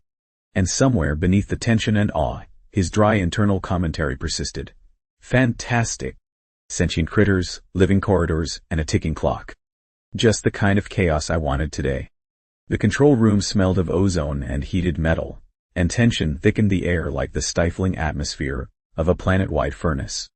Workers moved in orchestrated silence, companions scuttling ahead to monitor every panel, every door, every surveillance node. Each step was calculated. Hesitation was a luxury they could not afford. Overhead, the hum of the ship's engines began to vibrate through the floor. It was the real ship this time, not the decoys. The enormity of the moment pressed on everyone's nerves, especially the human mind caught in alien timescales. Lucian's eyes flicked between the panels, noting the subtle patterns in security sweeps, the guard rotations he had memorized, and the pathways companions had marked as safe. Every system, every channel, every moment of inattention could mean detection, or freedom. Okay, Lucian muttered under his breath, fingers brushing the controls as if testing their responsiveness. Let's see if this works, shall we? His voice was low, dry, almost sarcastic, but the tension behind it betrayed him. A companion crawled over the central console, sensors glinting. It tapped lightly on a touchpad and lights on multiple panels blinked in sequence. The engine controls responded with a subtle shift, a small nudge in the right direction. Lucian watched, realizing just how precise every move had to be. One wrong input, one misstep, and alarms would cascade across the ship like wildfire. Merneen stood beside him, her hand briefly brushing a companion that had perched on her shoulder. Remember, she whispered, voice calm yet weighted, timing is everything. If the guards notice even the smallest anomaly, we're done. Companions will cover minor errors, but they cannot cover chaos. Lucian's lips twisted into a wry grin. Chaos. I live for chaos, he muttered. Internally, he thought, and apparently forgetting assisted by the most terrifyingly efficient critters in the galaxy. The first worker approached the main access door, companion leading the way. A low hiss echoed through the metal corridor as locks disengaged. Lucian's fingers danced over the input panel, rerouting power from auxiliary systems to open security gates without triggering the surveillance arrays. Each calculation had to be perfect. He muttered sarcastically. Ah, yes, the subtle art of breaking into a ship while staying invisible. Easy as a Sunday stroll, truly.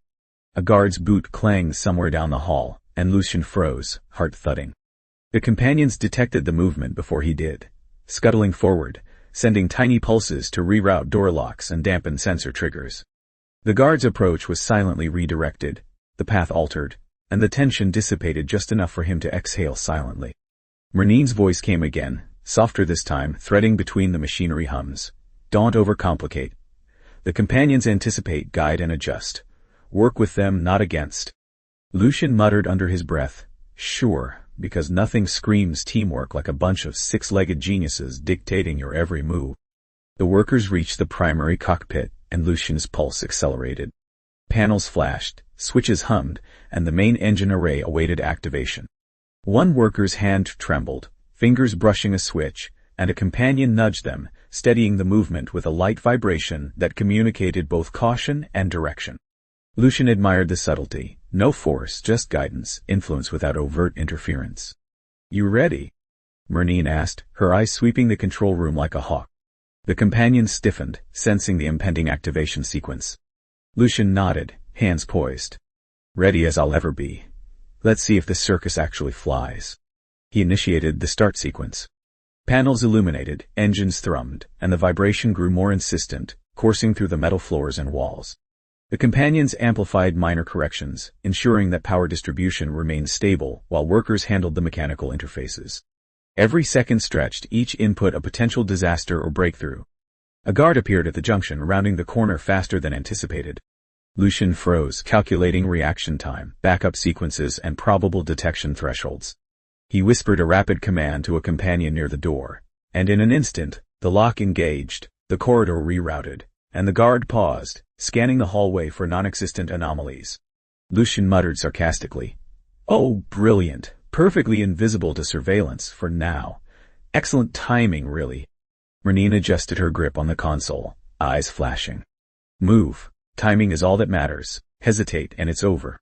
Lucian shifted, fingers moving over auxiliary controls.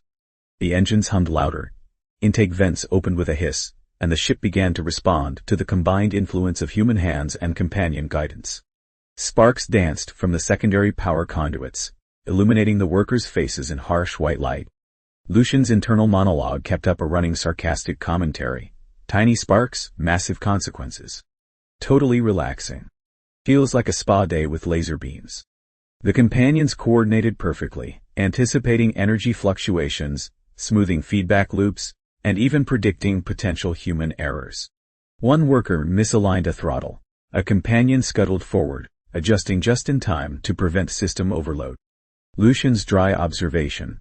All according to plan, which of course is a plan I didn't entirely make. Fantastic. The engines roared. Alive now with full power. Lucian glanced at Merneen, who gave a subtle nod. "Engage primary vectors," she whispered.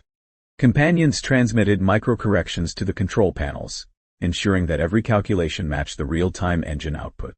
Lucian's fingers flew over the interface, adjusting, monitoring, recalibrating. The hum of machinery became a pulse, syncing with the rhythm of his own heartbeat. A sudden alarm blared.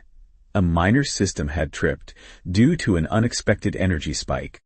Lucian froze, but a companion already moved, correcting the overload before anyone could intervene manually. Lucian muttered under his breath, "Of course, why wouldn't this work perfectly the first time? Wouldn't be fun otherwise." Workers shouted instructions, voices overlapping, companions chirping and moving in synchrony, panels flickering in perfect timing. Lucian's dry wit surfaced in whispered commentary. Teamwork, alien style. Who needs calm when you can have coordinated chaos? The last hurdle appeared. A set of internal bulkhead doors that required simultaneous manual overrides. Lucian and two workers approached, each companion flanking them, ensuring every lever and panel engaged with millisecond precision. The doors shuttered, locks released, and the pathway cleared. Lucian couldn't resist a muttered quip. Doors dancing to our tune. Beautiful. Just beautiful. Merneen's glance was sharp. Focus. This is not art class. Lives depend on precision. Lucian smirked faintly but obeyed, sliding levers, tapping controls, watching the companions ensure each movement was flawless. The last lock disengaged, and the cockpit access was clear. He leaned back for a brief second, heart pounding. Well, that was fun. Not at all terrifying. Absolutely nothing to see here. The companions shifted, scanning the ship for any latent systems that might compromise the escape. Workers adjusted, breathed, and readied for liftoff. Lucian's sarcasm persisted, low but constant. Perfect timing, precise companions, terrified humans. What could possibly go wrong next? Merneen's voice cut through, calm and commanding. Primary system secured. Engage launch sequence. Lucian hesitated only a moment before initiating the final startup. Engines roared with full power, vibration thrumming through the floor. Panels glowed, alarms silenced, and the ship responded to every command with fluid precision. The companions moved in synchrony, guiding, adjusting, and correcting in real time. As the ship began to rise, Lucian whispered under his breath, tone dry and wry, "And we're off. Flight school with a side of chaos taught by six-legged perfectionists. Couldn't have asked for better instructors." The base shrank below them, corridors and hangars receding, but the tension did not abate. Every second was still critical. Detection remained a threat, and each companion movement had to be monitored to ensure continued stability. Lucian's mind catalogued, planned, and adapted, blending sarcasm with strategy. "All right, brain.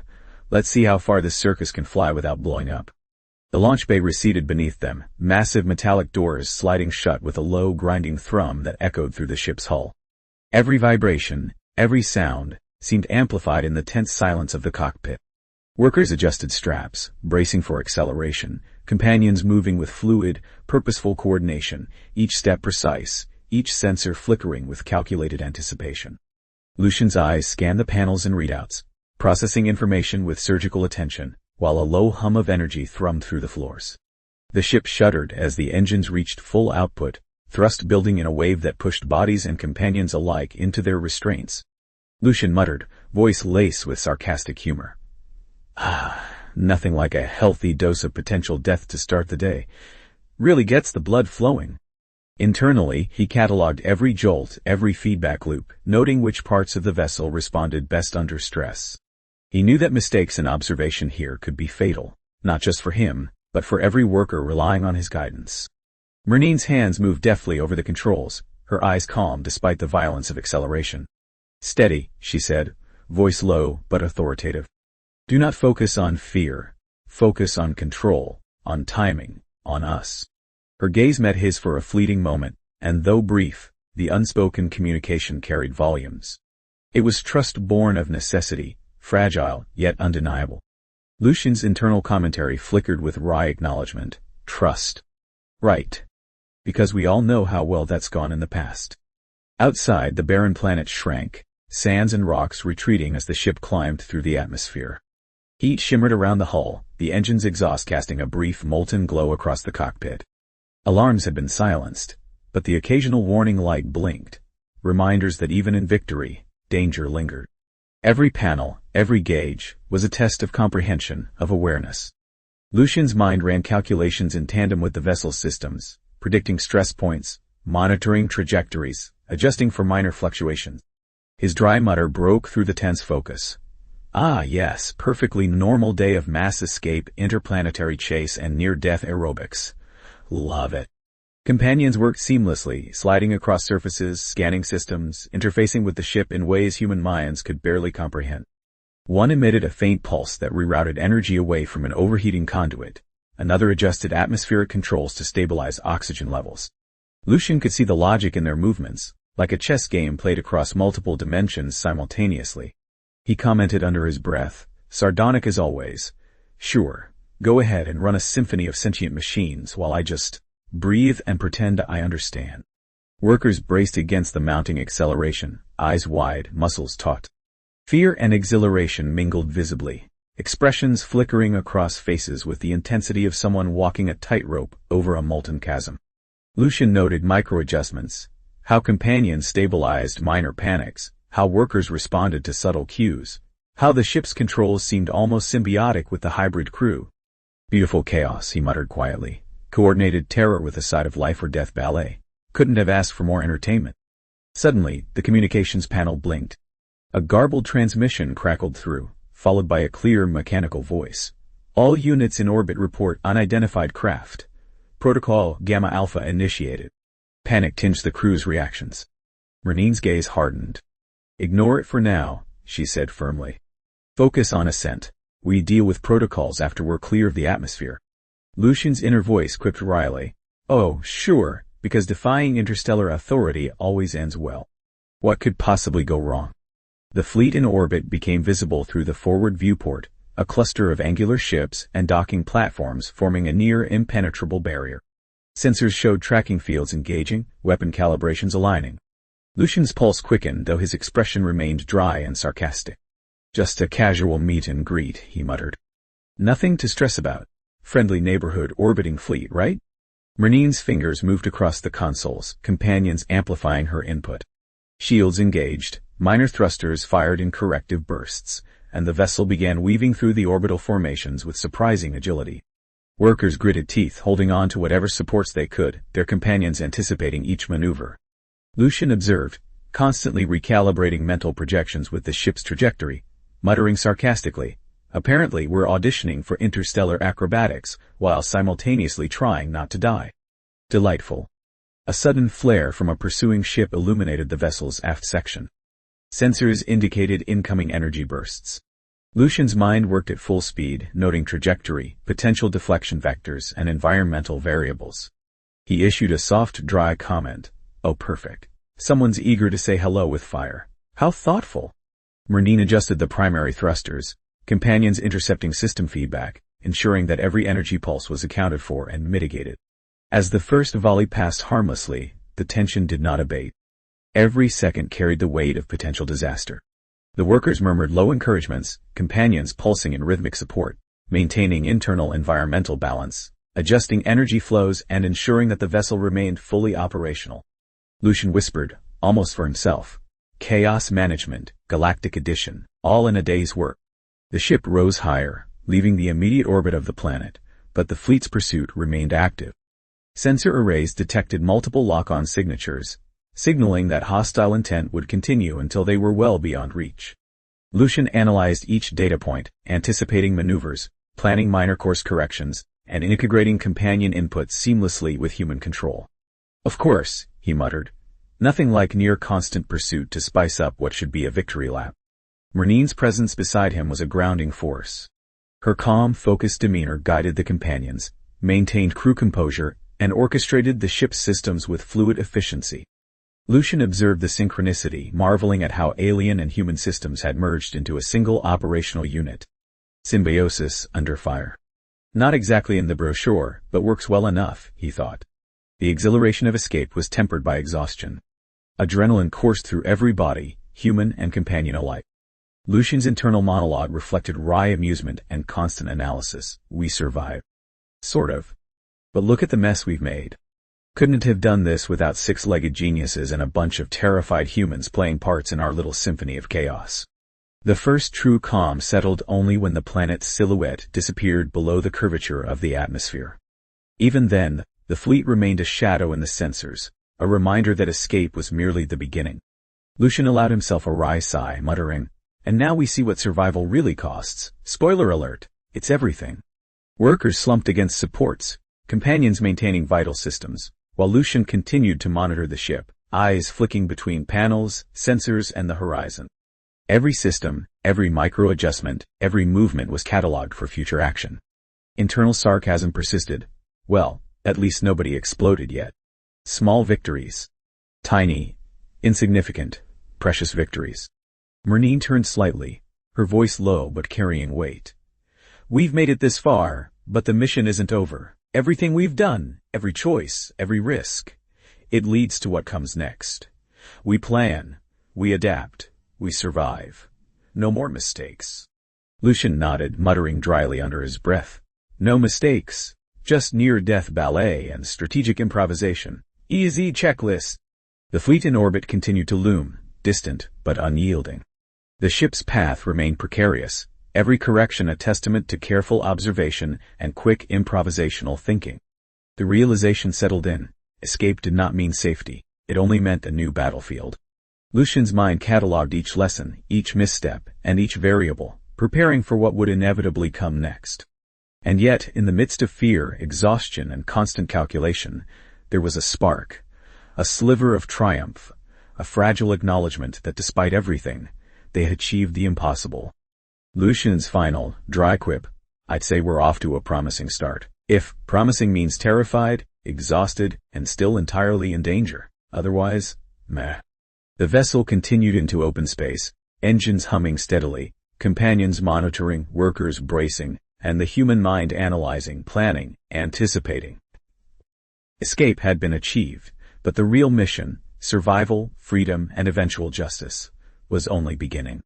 The ship floated silently through the void, the distant stars streaking past like frozen fire. The hum of the engines was the only constant, a mechanical heartbeat against the quiet chaos that had settled in the cabin. Workers leaned against panels and rails, exhausted, breathing shallowly, faces pale under the cold artificial lights. Companions moved among them, scanning vital signs, stabilizing systems, and transmitting subtle pulses of reassurance that seemed almost alive. Silence hung heavy but not comfortably. It was a silence threaded with reflection, fear, and the faint uneasy pride of survival. Every member of the crew, human and non-human, had witnessed horrors, endured orchestrated terror, and taken risks that could have ended in immediate death.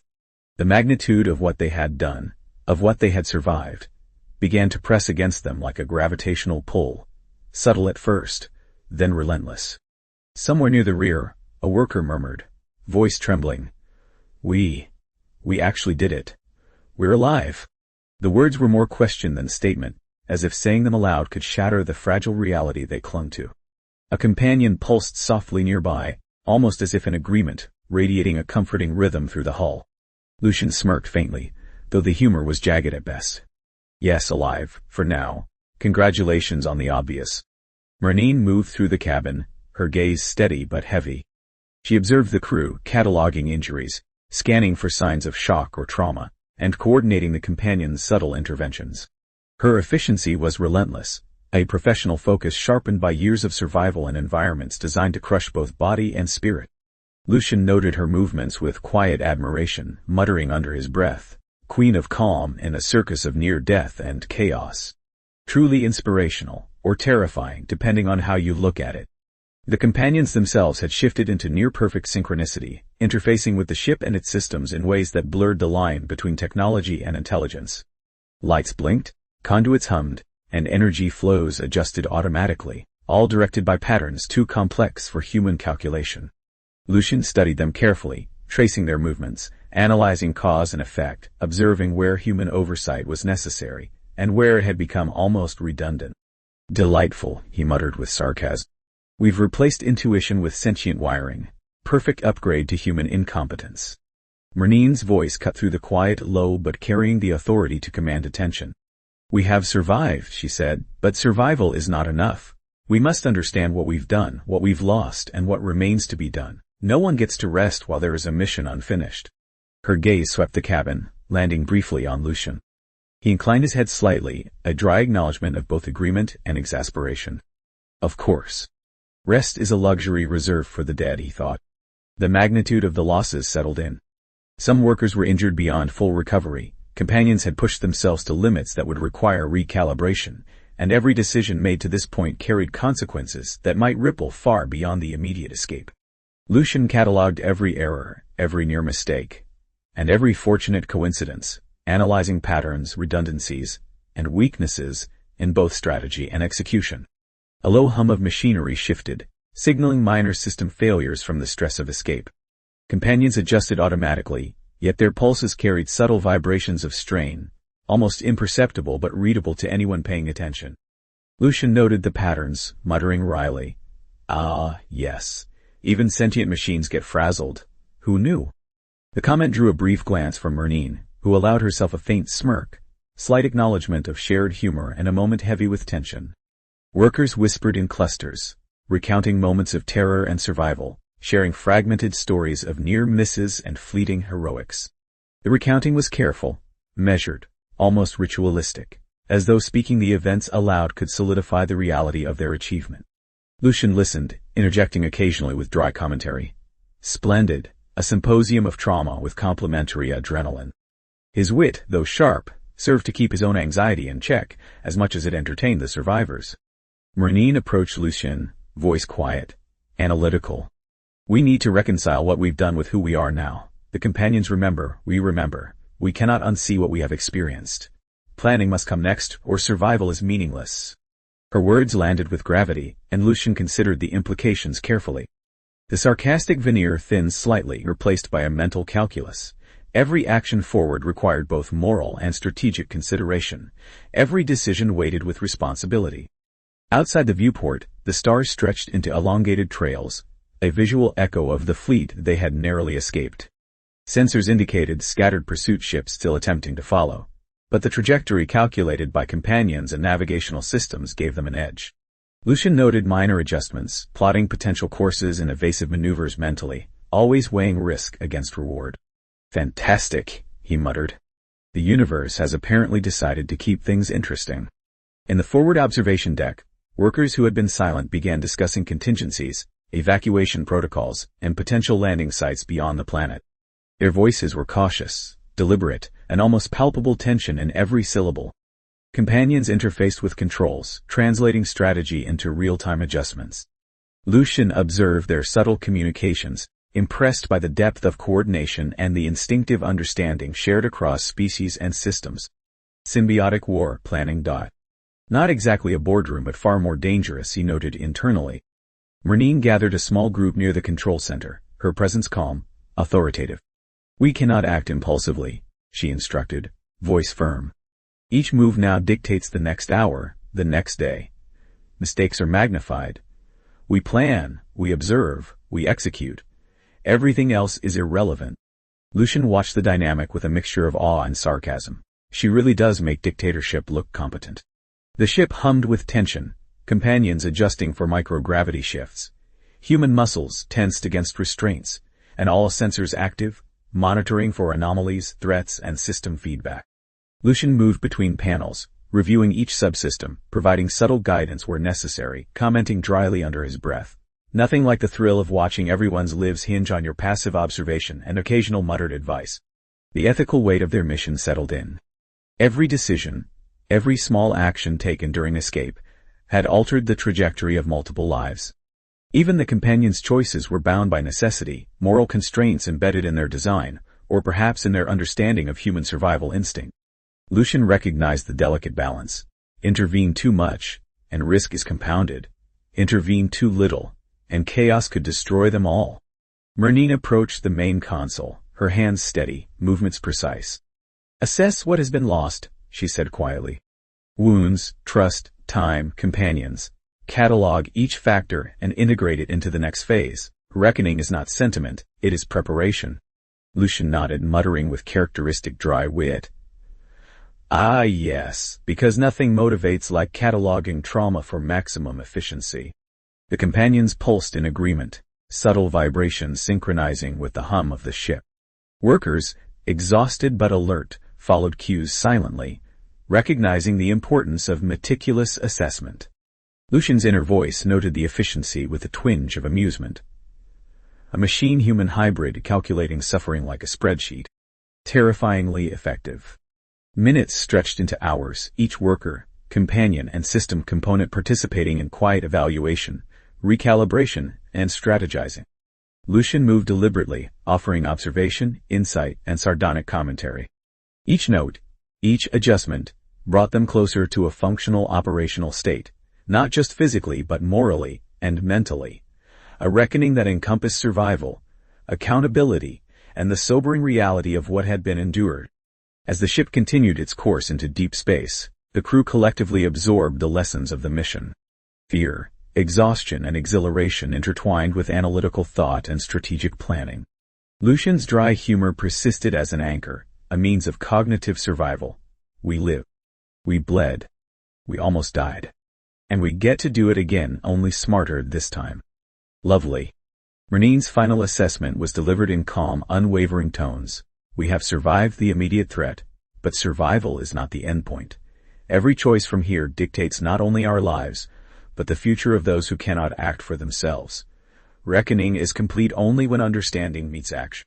Lucian allowed himself a faint nod, internally appreciating the succinct, brutal accuracy of her words. Companions pulsed, workers adjusted, and the ship sailed through the infinite expanse, a fragile cohort of resilience and strategic awareness.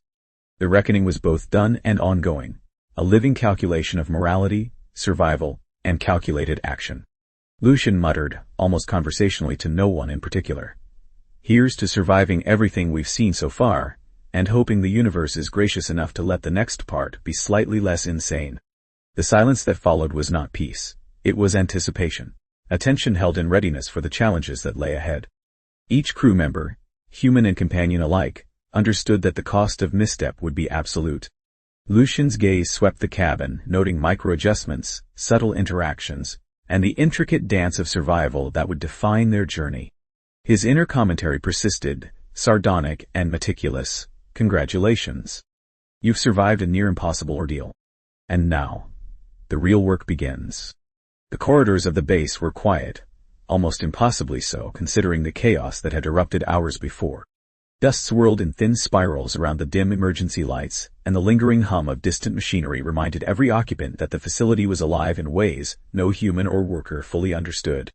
Lucian moved carefully, every step measured, yet his mind raced with the realization that nothing he had done, or thought he had done, was truly autonomous. The rebellion, the escape, even the subtle manipulations of guards and systems, all of it had been anticipated, orchestrated. And yet, the sting of recognition did not dull his instinct to act, even if the very act itself might be another layer of the experiment. He paused at a junction, leaning lightly against a metallic wall, noting the faint gleam of footprints in the dust. Guards had abandoned routine, caught up in post-game confusion, but it wasn't absence that made him wary. It was the knowledge that even now, someone, somewhere, was watching, cataloging every movement. Sarcasm crept in unbidden. Well, isn't this delightful? A galaxy of observers, all invested in my performance art. The thought barely registered before he pushed it aside, focusing on the immediate task: confrontation. Not with a person, but with the machinery of control that had manipulated him from the moment he arrived. Around him, the facility whispered secrets. Panels flickered in sequences too deliberate to be accidental. Screens reflected distorted images of corridors he had just traversed, and he imagined the system as a sentient audience, critiquing every step. And yet, amid the fear and observation, a spark of purpose remained. He had learned patterns, exploited them, survived them. The same tools that had allowed him to manipulate guards, to coordinate with Merneen, to protect workers, now became weapons against the intangible force pressing down on him. The first real confrontation did not require physical combat. It began with data, streams of information that Lucian had pieced together from files, cryptic documentation, and hidden terminals he had accessed. The details were deliberate, cruel, and precise. Each seemingly minor order, each calculated rotation, each psychological pressure point had been part of a grand schema to test loyalty, morality, and endurance. The realization struck like ice water. Every instruction, every prompt, every delay, designed, he muttered under his breath. I'm not leading, I'm the centerpiece. The internal voice was dry, acerbic, laced with disbelief. Yet beneath it, curiosity and determination coiled like a spring, ready to unspool into action. Merneen joined him quietly, appearing at the edge of his perception without a sound. Her presence was grounding, a reminder that intelligence and agency still existed outside the system's control. Her gaze was sharp, assessing but not accusatory. She nodded once succinctly, and then spoke in measured tones. You've seen it too, haven't you? The orchestration. Lucian did not need to reply immediately. The words hung in the air, thick with the weight of revelation. He finally responded, voice low, sardonic. Orchestration? That's one word for it. I was hoping for at least a hint of genuine chaos, maybe a little randomness. Instead, it's all chess pieces and traps. Brilliant. Absolutely brilliant, really. The humor was hollow, but necessary. A way to maintain perspective while acknowledging the magnitude of manipulation. They moved together, careful to avoid surveillance points, toward a sector that had once been sealed, but now offered the first glimpse of the heart of the operation. As they reached the core control area, Lucian's mind catalogued the displays and consoles in rapid sequence. Logs of every worker's movement, every guard rotation, every environmental fluctuation. Each entry carried the fingerprints of calculated intent, the invisible hand of authority reaching across space and time to control outcomes. The cruel sophistication was impossible to ignore, and yet it inspired a grudging respect. All this just to see how far someone can push against invisible walls, he muttered, more to himself than to Merneen. I suppose I should be flattered, or furious. Maybe both. Merneen's subtle grin indicated she shared the sentiment. It's efficient, she said. They learn to anticipate everything. Even our companions are considered variables. Her words carried no bitterness, only clear-eyed observation. The companions, integral to the survival and coordination of the workers, were simultaneously tools and threats, extensions of the system and independent agents of strategy. Lucian considered this silently, calculating leverage points and potential avenues of disruption, even as the weight of ethical responsibility pressed down. The line between tactical advantage and moral compromise blurred. Every action had consequences, and every reaction was anticipated. The confrontation deepened as Lucian approached a terminal displaying the hierarchy of command and experimental parameters. The scope of the mission became horrifyingly clear. It was not merely a test of survival or cunning, but a study of resistance, morality, and obedience under extreme duress. The machinery of the operation had eyes, sensors, and algorithms tracing the trajectory of thought and choice. The rebellion, the escape, and the survival of the workers, all meticulously monitored and recorded.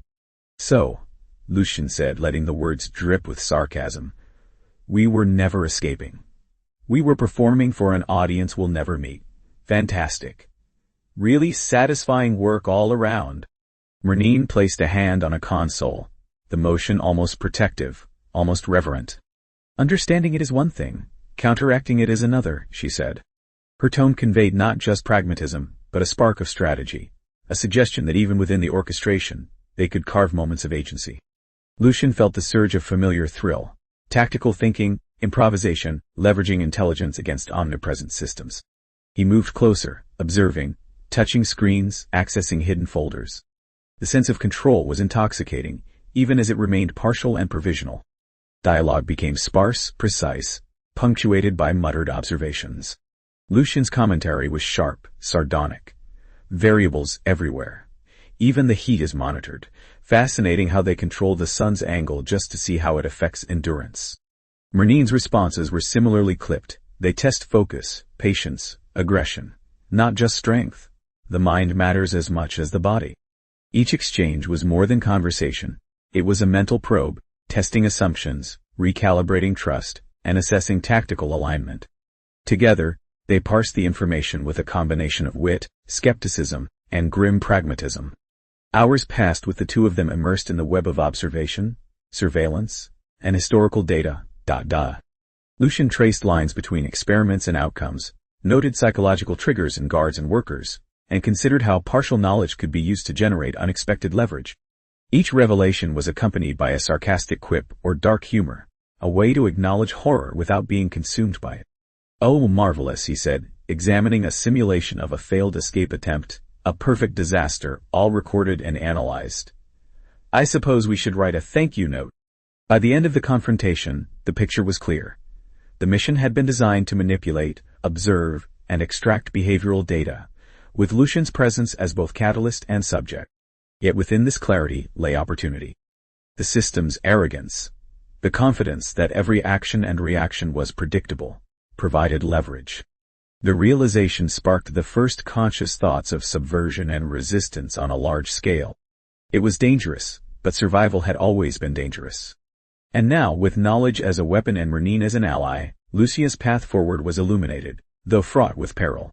Every corner of the control sector, every flickering screen, every silent observer encoded in the machinery, became part of a mental map. Sarcasm and wit persisted as psychological armor. Brilliant planning, absolute oversight, shame they didn't anticipate we might actually think. And with that, the first moves of a deliberate measured counter-strategy were set into motion. The confrontation was not an end. It was the ignition, the spark that would catalyze action, rebellion, and the next layer of survival. The system had engineered rebellion. Now, rebellion would engineer its own consequences. The escape was partial. The ship, once a locked and unreachable vessel, now floated free above the scorched plains of the planet, its engines humming with tentative promise. But freedom was deceptive. Orbital sensors, automated turrets, and the distant glint of the galactic fleet served as constant reminders that liberty here was provisional, an illusion maintained by the fragile balance of chance and careful planning. Lucian watched from the deck, scanning the horizon, each movement measured, each calculation critical. The ship's systems were functional, but the knowledge that complete victory was impossible gnawed at him, relentless and insistent. Below them, the planet's surface remained a patchwork of heat-scorched rock, shifting dunes, and scattered remnants of collapsed structures. Patrols moved in predictable cycles, but the proximity of orbital forces meant that any attempt to return for remaining workers would be fraught with peril. The sense of partial achievement was tainted by what remained unachieved, the people left behind, the companions that could not yet be liberated, the certainty that the authorities would respond. Lucian muttered, his voice low and sarcastic. "Well, that's comforting. We're free-ish. Half a victory is still a win, right? Fantastic metrics." Merneen, standing beside him, did not reply immediately. Her gaze was fixed on the planet's surface, calculating, assessing, and silently evaluating risk. "Freedom is never complete," she said finally, her tone clipped but not devoid of irony. "They always leave the leash long enough to pull you back." Her words carried weight, a reminder that systemic control did not operate through brute force alone, but through carefully maintained limitations and psychological leverage. Lucian noted the subtle acknowledgement in her eyes, a shared understanding of constraints and danger that was both comforting and terrifying. Every system aboard the ship was under scrutiny. Power levels, environmental controls, navigation pathways, all had to be monitored, adjusted, and anticipated. The companions, linked to both workers and equipment, provided critical assistance, but their integration demanded constant oversight. Lucian moved methodically, issuing silent commands, observing displays, and mentally cataloging every anomaly, every irregularity. His internal commentary, sardonic as ever, punctuated each action. Of course, let's make sure the life support is stable. Nothing says victory like an oxygen shortage 5 minutes after launch. Tension mounted as the fleet in orbit became more visible, distant glints of metal moving against the void. They were not aggressive yet, but the presence was undeniable. A reminder that partial success invited scrutiny, and that complete safety was still a distant, almost unreachable goal. Lucian calculated timing, vectors, and potential decoys. Every choice carried weight, every decision was a test, and the stakes were immediate. He muttered again, sarcasm cutting through the anxiety. Oh good, friends in the sky. Nothing says welcome home like a looming armada ready to evaluate our performance. Merneen's observations were quieter, but no less sharp. She noted the positions of remaining patrols on the planet, the active signals from automated monitoring systems, and the latency in communications between orbital units. Her strategic mind worked in tandem with Lucian's improvisation, balancing caution and opportunity. We can't go back for them yet, she said, voice low. But we can prepare for what's next. Observation first, action later. The words were simple, but they carried the weight of survival strategy. A lesson hard-learned in a world where impulsive choices were punished mercilessly. Inside the ship, the crew, workers and companions alike, was silent but alert. Fear, hope, and residual exhaustion mingled in the air, creating a charged atmosphere that demanded careful navigation. Lucian noted every expression, every subtle movement, using both observation and intuition to anticipate reactions. Sarcasm continued as mental ballast. Nothing like a ship full of exhausted, terrified survivors to remind you that leadership is just a fancy word for stress management. The gray zone of partial freedom revealed its moral complexities. Every victory carried cost. Every advantage brought exposure. Lucian reflected on choices that had led to this moment. The sabotage of patrols, the careful misdirection of guards, the subtle manipulations that had allowed escape without detection. Each decision had been tactical, calculated, and morally ambiguous. Right, he muttered. We're free, but not really. We win, but only enough to keep the game interesting.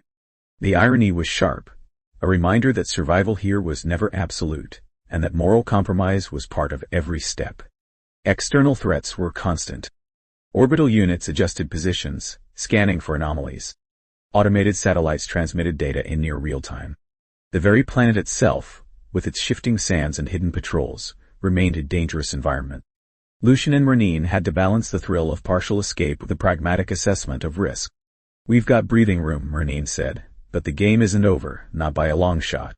Her words reminded Lucian that freedom, when measured against a system designed to constrain it, was always temporary, fragile, and conditional. The companions, silent but perceptive, communicated subtle warnings and strategic cues. Their awareness extended to structural weaknesses, environmental hazards, and potential countermeasures from both planetary and orbital forces. Lucian integrated this intelligence into a growing mental model, planning contingencies, safe zones, and escape sequences. His sarcasm became quieter, replaced by a grim appreciation for the complexity and adaptability of both allies and enemies.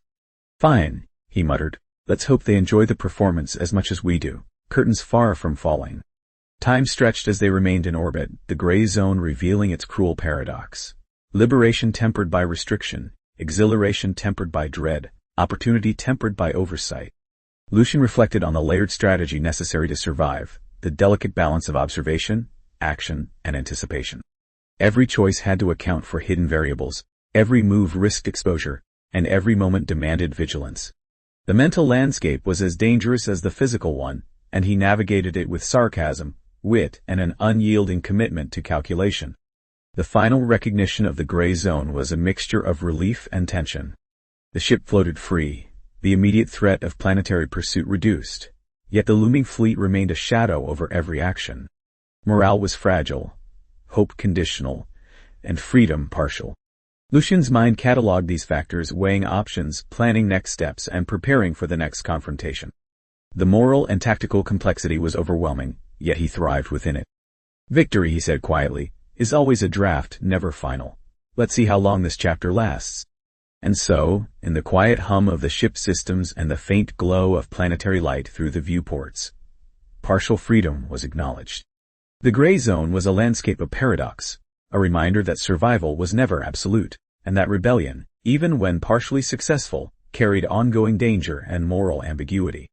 Lucian and Merneen had achieved something, escape from immediate imprisonment. Yet the system's reach extended far beyond the surface below, and the future remained a precarious, unresolved horizon. The corridors of the liberated, but still haunted, ship felt emptier than ever. Lucian paced, hands occasionally brushing against control panels that hummed with life, though the sounds did nothing to soothe the gnawing weight of survivors, guilt pressing against his chest. He muttered under his breath, sarcastic and bitter as ever, "Congratulations, genius. Saved some lives, broke a few rules, but the universe still doesn't give a damn."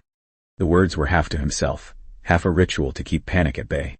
Merneen moved alongside him, her gaze scanning every surface, every blinking light, her silence more eloquent than words. "You're thinking too much in absolutes," she said finally, voice low but cutting through the thick tension. "Freedom isn't a single moment. It's a process. You can mourn and still move forward." Lucian chuckled dryly. "Process? Sure, process is great. Like boiling water slowly while someone's pointing a gun at your foot." He shot her a sideways glance, almost expecting a laugh, but Merneen's eyes remained steely, unwavering.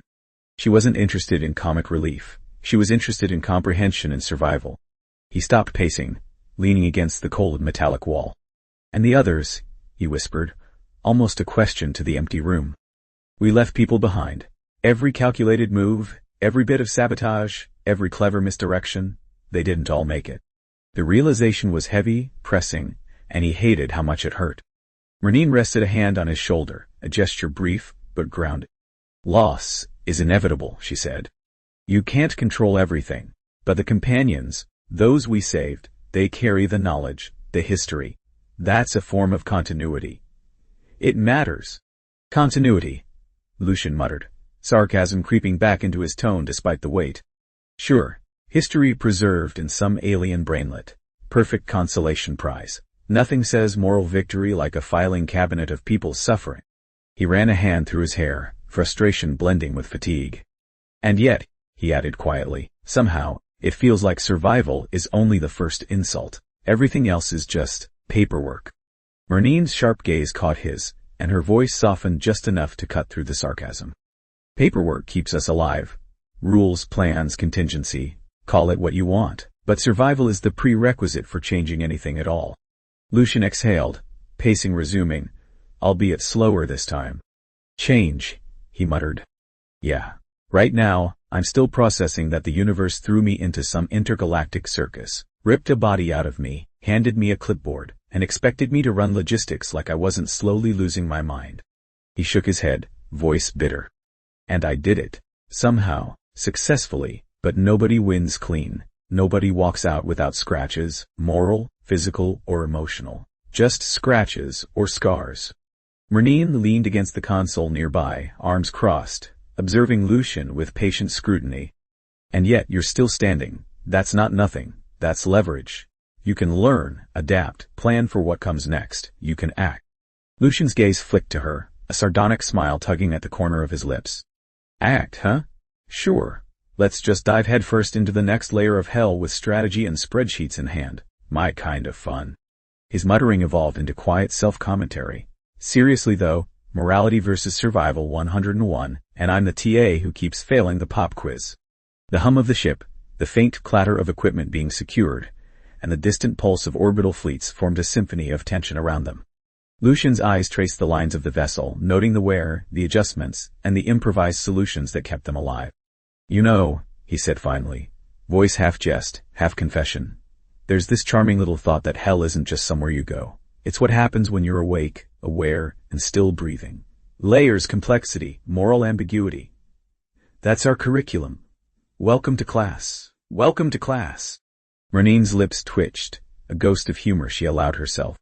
"And you're the only one complaining about it?" "Complaining?" Lucian said, voice dripping with mock horror. No. Just commenting on the syllabus. It's extensive.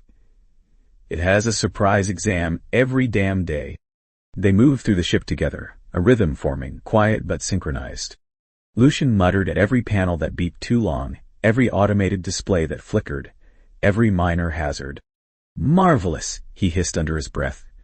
"Nothing like a rogue panel to remind you that life, liberty, and oxygen are all optional privileges." Merneen's hand brushed over the same panel, correcting a minor misalignment with deft fingers. "Optional," she said, matching his sarcasm, "until it kills you. Then mandatory." Lucian grinned faintly, allowing himself a brief release of tension. Mandatory death. Now there's a comforting concept. Really makes you feel like the universe has your back. They fell silent for a while, walking among consoles and systems, checking redundancies and planning contingencies, each aware of the precariousness of what they had achieved. Words became sparse, weighed with meaning. Observing Merneen, Lucian realized the depth of her resolve and the subtle ways in which she guided decisions, shaped outcomes, and ensured survival without theatrical display. He muttered one final time as they passed the rear viewport, watching the stars scattered beyond. Hell isn't just the planet, the guards, or the games. It's the waiting, the unknown, the knowledge that freedom is provisional, that every victory has a price. Merneen nodded once, expression unreadable but firm. "And the waiting," she said, "is the time to prepare, to learn, to survive the next layer." Lucian exhaled, letting the sarcasm mix with genuine acknowledgement. "Next layer? Sounds cozy. I'll grab a chair, thanks." He smiled faintly, grim but defiant, muttering under his breath. "And somehow we keep moving, because standing still is the only death that doesn't come with a game master's commentary." The reflection was ongoing, heavy, and layered. Survivor's guilt coexisted with tactical observation, moral reckoning intertwined with dry humor, and every breath carried the weight of partial victory and partial loss. Every step, every word exchanged, every internal quip and outward glance reinforced the reality. They had survived the immediate hell, but the process was unending, the moral and physical consequences lingering like shadows in every corridor. By the time they reached the forward control deck, Lucian paused, hands resting on the rail, looking out at the black void. "You know," he said softly, tone edged with wit and weariness, "hell has layers, sure. But I didn't realize the curriculum came with pop quizzes in ethics, survival, and sarcasm, all at once. Delightful." Merneen, standing beside him, didn't reply immediately. Her silence carried understanding, agreement, and shared resolve. In that moment, Lucian allowed himself a rare pause, recognizing that reflection was not merely introspection. It was the preparation for action, the mental sharpening necessary to navigate the cruel, layered reality in which they now existed. The ship drifted slowly through the black void beyond the planet, a fragile speck against the cold infinity of space. Lucian's eyes traced the distant glimmer of the orbital fleet, noting the precise formation, the calculated positions of each vessel. The sense of partial freedom weighed heavily, a bittersweet reminder that the rebellion had succeeded in some ways, but the system remained vast, omnipresent, and relentless. He muttered under his breath, sarcasm threading his exhaustion. "Oh, perfect. Victory with handcuffs. Nothing says Job well done like freedom with strings attached." Merneen moved beside him, quiet, her eyes scanning the ship's systems with meticulous care. She spoke only when necessary, each word deliberate, measured. "Partial freedom," she said finally, voice low, almost a murmur. "It's all we have. The fleet above ensures the rules of the game aren't broken too easily, but rules are fluid if you know how to read them." Lucian's gaze flicked to her, expression sharp, skeptical. "Rules? Fluid? I'm fairly certain I've spent the last 5 years dancing in compliance, sabotage, and dry sarcasm, only to learn that the universe still keeps score. You're saying there's wiggle room now?" He allowed a faint smirk, more from habit than amusement. "Careful, Merneen. I've been burned enough to know that wiggle room is usually a euphemism for invisible landmines." Merneen's lips twitched, a brief acknowledgement of humor she allowed herself. "Maybe," she said. "Or maybe it's an opportunity. You survive because you see patterns others don't. You observe, calculate, act. That skill doesn't vanish just because the next layer of hell is watching." Lucian exhaled, pacing slowly along the deck, fingers brushing the edge of the console. "Patterns, observation, act, right, yes. Also known as do the impossible without getting vaporized, correct? I'm getting really good at it, in case anyone's taking notes." His voice carried the weight of irony, a shield against the creeping dread that the orbital fleet imposed. The hum of the ship and the faint vibrations of its engines were a constant background, yet every creak, every shift, Every blinking panel was a reminder. Survival was contingent, provisional. No victory was final, no freedom absolute. Lucian muttered quietly to himself, sarcasm serving as ballast. Nothing says existence like trading one hell for another, slightly less literal, but exponentially more bureaucratic. Merneen turned toward him, her gaze steady. You can't dwell on the past or the limitations imposed by those above. What matters is what you do with the time, the leverage, the companions, and the crew that remains. They rely on action, not complaint. Action, Lucian echoed, tapping his fingers on the rail. Yes, action. The kind that leaves you wondering if your moral compass is broken, or just slightly melted from exposure to the sun of 1,000 ethical dilemmas. But, yes, let's act carefully, calculated, maybe with a hint of theatrics for flavor. They moved through the ship together, each step measured. Lucian noted every panel, every subtle modification, every system adaptation the workers had installed. Ingenious little bastards, he muttered quietly, acknowledging their work. I'd almost compliment them if my life didn't feel like a constant trust fall with invisible consequences. The fleet above remained silent but imposing, a constant reminder that their freedom was temporary and conditional. Lucian's mind catalogued possibilities, contingencies, and the moral calculus of the next moves. Partial freedom, he muttered again. It's like being handed a sword and told the dragon is friendly. Sure. I'll just wave it around carefully while pretending the tail isn't wagging a guillotine. Merneen adjusted a control panel, her motions precise.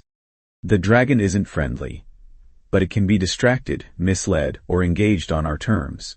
We've survived the games. Now we adapt to the oversight. Lucian snorted, a mix of disbelief and reluctant admiration. Adaptation. I'll pencil that into my resume under skills acquired under extreme duress. Seriously, who writes a reference letter for surviving intergalactic oppression? Oh right, no one. They just keep scoring you on ethics, sarcasm, and reflexive survival skills. Silence fell for a long moment. The hum of the engines and the distant stars filled the space between their words. Lucian's mind, however, never ceased cataloging threats, opportunities, and moral landmines. The real test isn't survival anymore, he muttered softly. It's strategy. Manipulate, mislead, protect, all while keeping enough integrity to sleep without self-immolation. Merneen's eyes softened slightly, though she didn't let down her guard. Integrity, she said, is relative here. Moral clarity is rare. Survival is primary, but we can still act with thought, with purpose. Every decision is a risk, but every decision is also a step forward. Lucian's shoulders tensed, then relaxed slightly. Purpose. Yes, purpose. That's the part where sarcasm becomes a tactical tool instead of just a coping mechanism. It'll start a dossier. He gave a faint, humorless grin. Purpose in hell. Who knew? They continued forward, moving toward the observation deck where the void stretched in infinite black. Lucian's voice dropped to a mutter, more to himself than anyone else. Every step, every decision, every glance. It all matters now. No longer a game. Or at least, the rules just got rewritten by someone with a much better understanding of terror management. Merneen followed, noting the subtle shifts in his tone, the combination of humor, vigilance, and careful observation. Rules aren't gone, she said softly. They're just adaptable if you can see the patterns, and you're already noticing them. Lucian gave a dry laugh, shaking his head. Patterns, rules, moral ambiguity, partial freedom. Next on the curriculum. How to sleep without dreaming of orbital overseers and the smell of scorched sand. His muttering evolved into a quiet soliloquy, sarcasm tempered by genuine reflection. Hell is layered, sure, but the best we can do is walk through each one, limping if necessary, but still walking, and maybe, just maybe, occasionally pointing out the absurdity of it all to keep the mind intact. The observation deck provided a clear view of the planet they had left behind. Its heat-shimmered deserts and ruined structures were a stark reminder of the cruelty and the stakes. Lucian's eyes softened momentarily, though the edge of his sarcasm remained. So that's home, he muttered. A big, cruel, cosmic laboratory. I'm sure the residents miss it dearly, or maybe they just enjoy counting bodies like inventory. Merneen's gaze remained steady, analytical.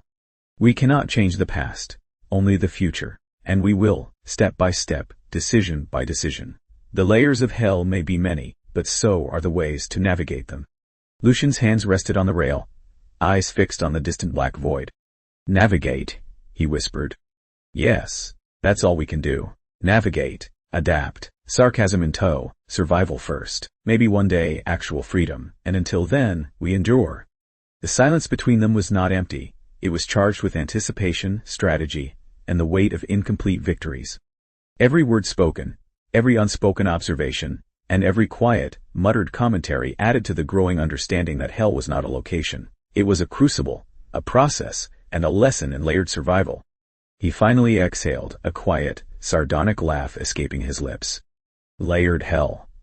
Check. Partial freedom. Check. Orbital overseers glaring. Check. Next move. TBD, and yes, Merneen, I'll try to avoid stepping on any moral landmines while doing it. Merneen allowed herself a faint nod, a mixture of acknowledgement and determination. Next move matters, she said, voice low. Every choice, every step, every action. That is how we survive hell's layers. Lucian muttered under his breath as they walked back toward the ship's main deck, each step measured.